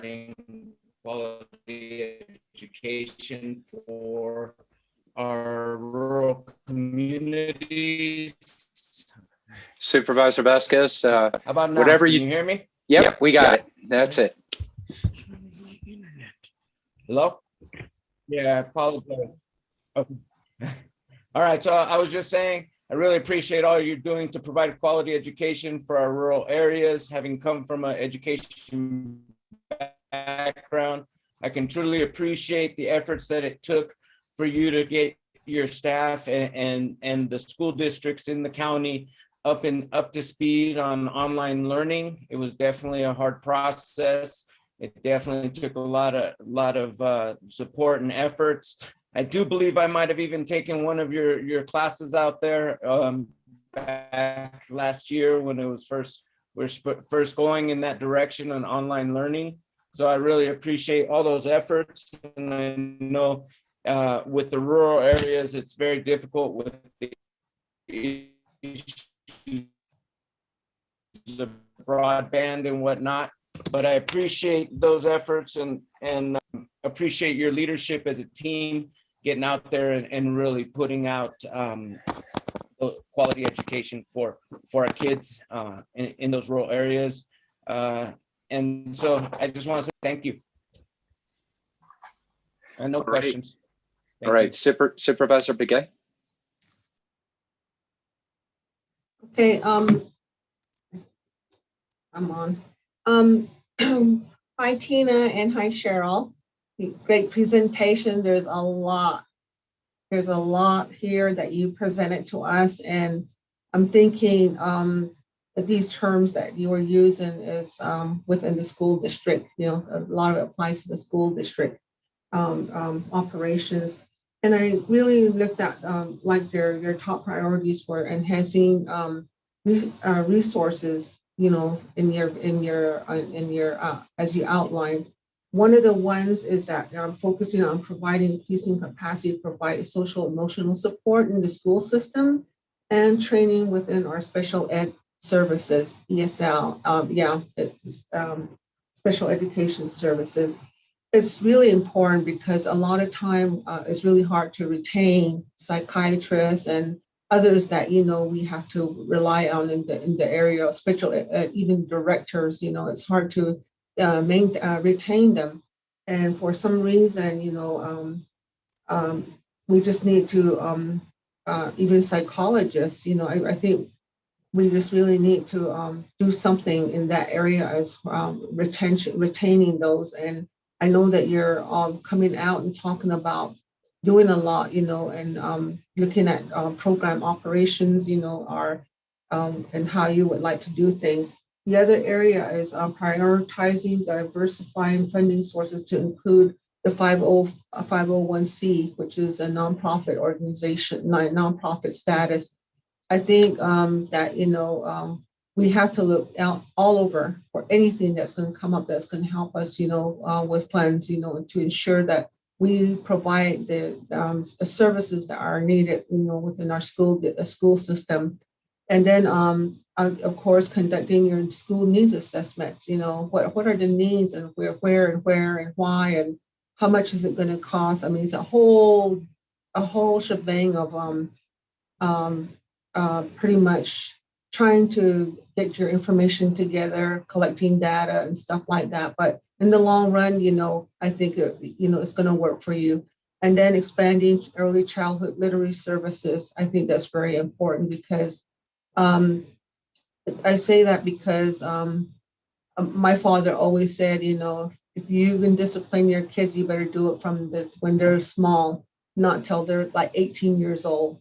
You know, you lost all those years, and you know they're not most likely not going to change. So early intervention of kids is really important, and so that's and your aspirations. You're developing a county-wide teacher induction program to assist in mitigating teacher attrition. That I think is very important, you know, and I think that, you know, that's something that we need to, and then also we have to become a school of choice rather than the last chances. I like that too. So I'm really glad that, you know, you're looking in those areas of aspirations, and your intended results, the outcomes is good. I really appreciate that you sharing that with us. And then we talk about certifications, we talk about, you know, certain things, but a lot of these, I always was an advocate as I was on the school board for classified personnel, the cooks, the janitors, and, you know, the security officers, the warehouse people, the bus drivers, and, you know, it seems like within each district, it's pretty much they're classified as second in line. And these are the very people. You see a transportation bus driver that is up 4 o'clock in the morning and picking up students at 6 a.m. while we're all sleeping, you know, and they're the last ones to see our kids. And some of these people come from outlying areas. And you see these kids, I mean, they wait all day long from the time they drop off the students in the morning till the time they're going to load the kids back on the buses. And, you know, it's a time loss all day long, especially if they're from another area. let's say for Red Lake or Gap, by the way, they stay out there all day in Tuba City. And they wait for the students, and they're the last ones to say goodbye to the students, in the evening too. And the cooks the same way, So I always feel for the classified employees. And when we have fundings that were coming into our school district at the time, it's always been certified people that got the chunk of it.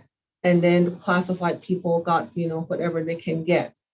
And so that really is something that I think, we need to really be appreciative of our classified and our classified and treat them the same as certified, And so I just kind of want to throw that out because I think it's important because we're talking about turnovers. And, from one school, we have in Tuba City, we have a boarding school, we have a Gray Hill school, we have a high school, public school there. All of this, and they're looking for places to go that have higher, same job, everything with a higher pay. So then, we start all over again. So I just wanted to throw that out because I think it's important that in all the programming departments that have come before us today, they're treating their staff equally. And I think, we really need to kind of think about that, as far as just for your information, I think that that's something that we need to look at. We really can't do anything about it, but I think, it's something that, that could come up too. So anyway, thank you for your presentation. I enjoyed it. And I think, everything's going well for you. And Tina, thanks for all the work that you've done within the county.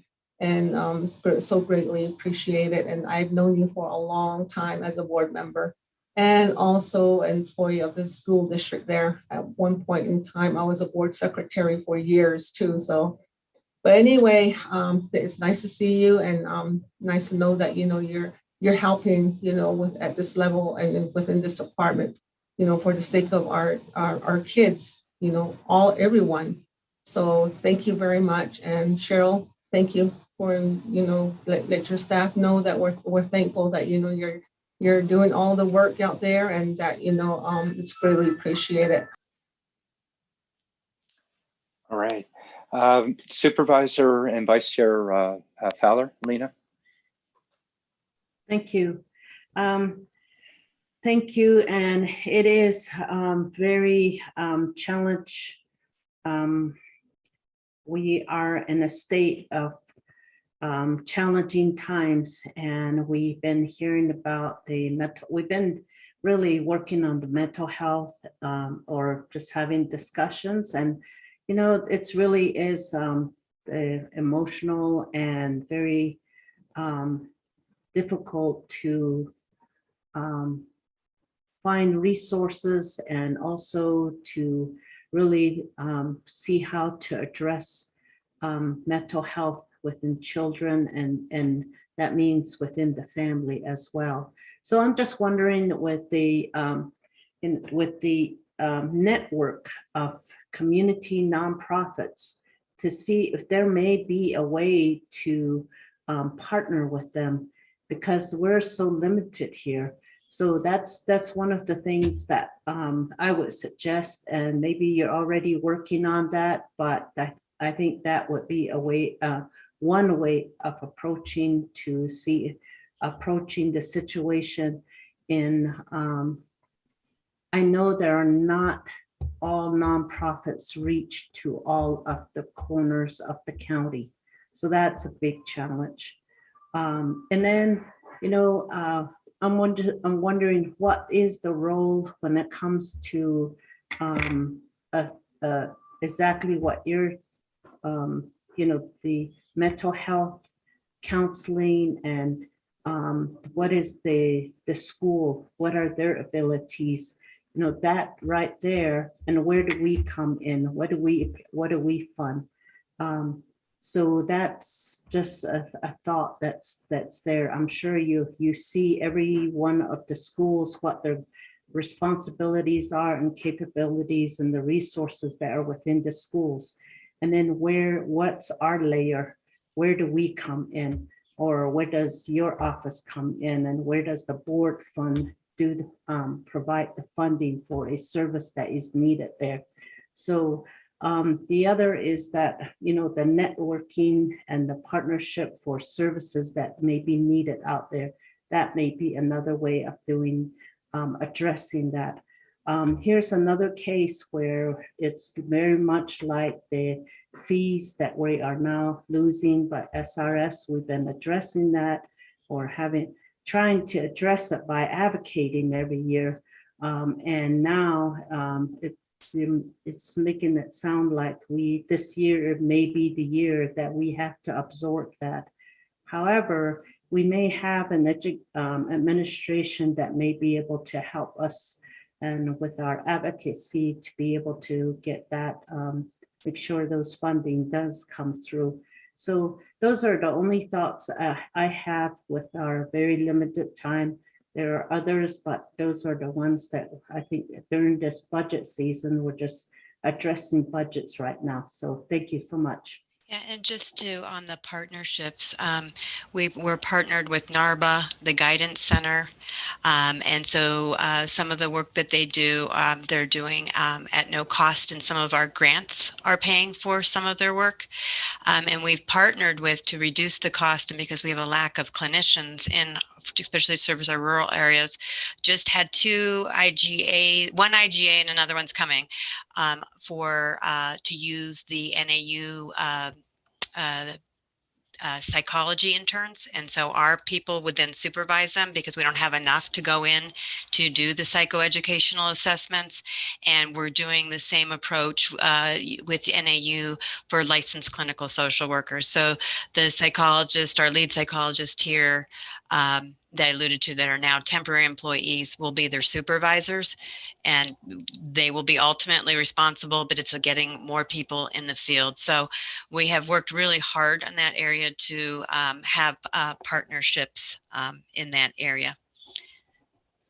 And that would be, and that's really good that you're working on that. And the other that you have to look at, and you mentioned Paige and Tuba City was mentioned. You also need to look at Navajo Nation, their resources, and make sure that they're working with the school systems. So that's where what are the services that are needed, and where are the resources? Maybe your office becomes a facilitator rather than providing the service.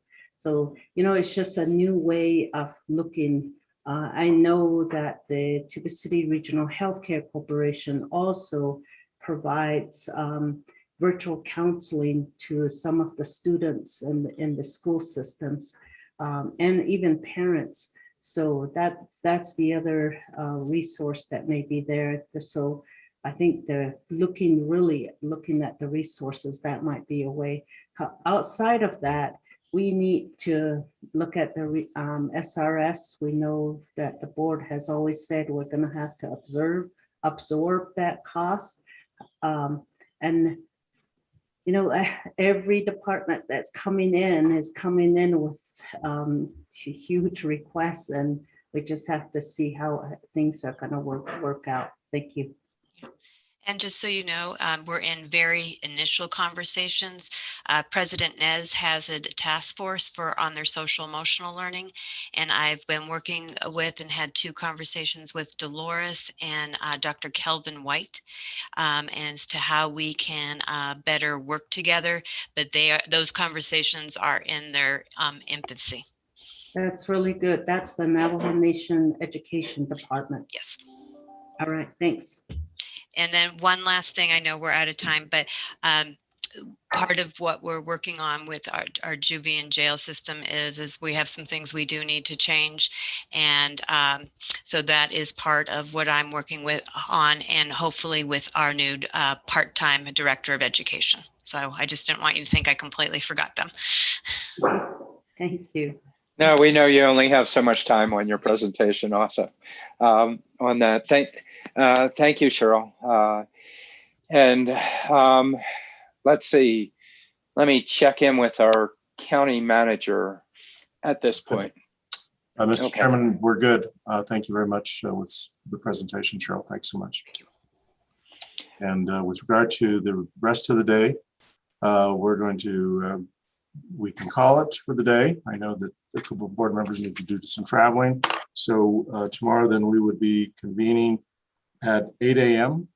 for an hour of discussion. We've included Matt. Did we include Matt tomorrow? Siri, I think we did. Meaning Matt Fowler. Oh, Monday. When? Yes, thank you. That is correct. We have sent an email to Matt. I don't have confirmation quite yet, but we'll be developing a follow-up schedule. Okay, so let's plan on convening at 8 o'clock tomorrow. All right, and just check in with the board. Full day, a lot of stuff that we went through. And yeah, wait until there's long days next week. But first and foremost, compliment y'all for hanging in there. A lot of information. If you're starting to have questions, we're going to hit fatigue. You might not get them in right now.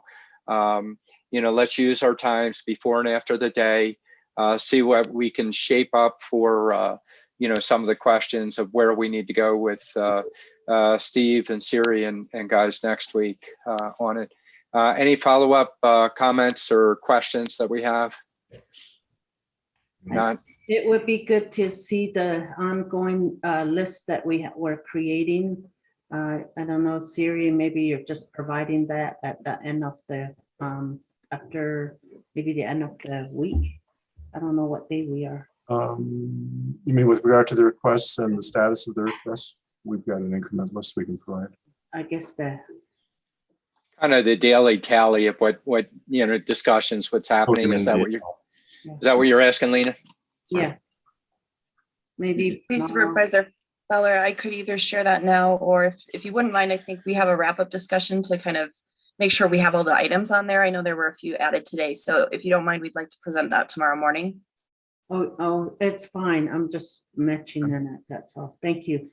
You're keeping records. So thank you so much.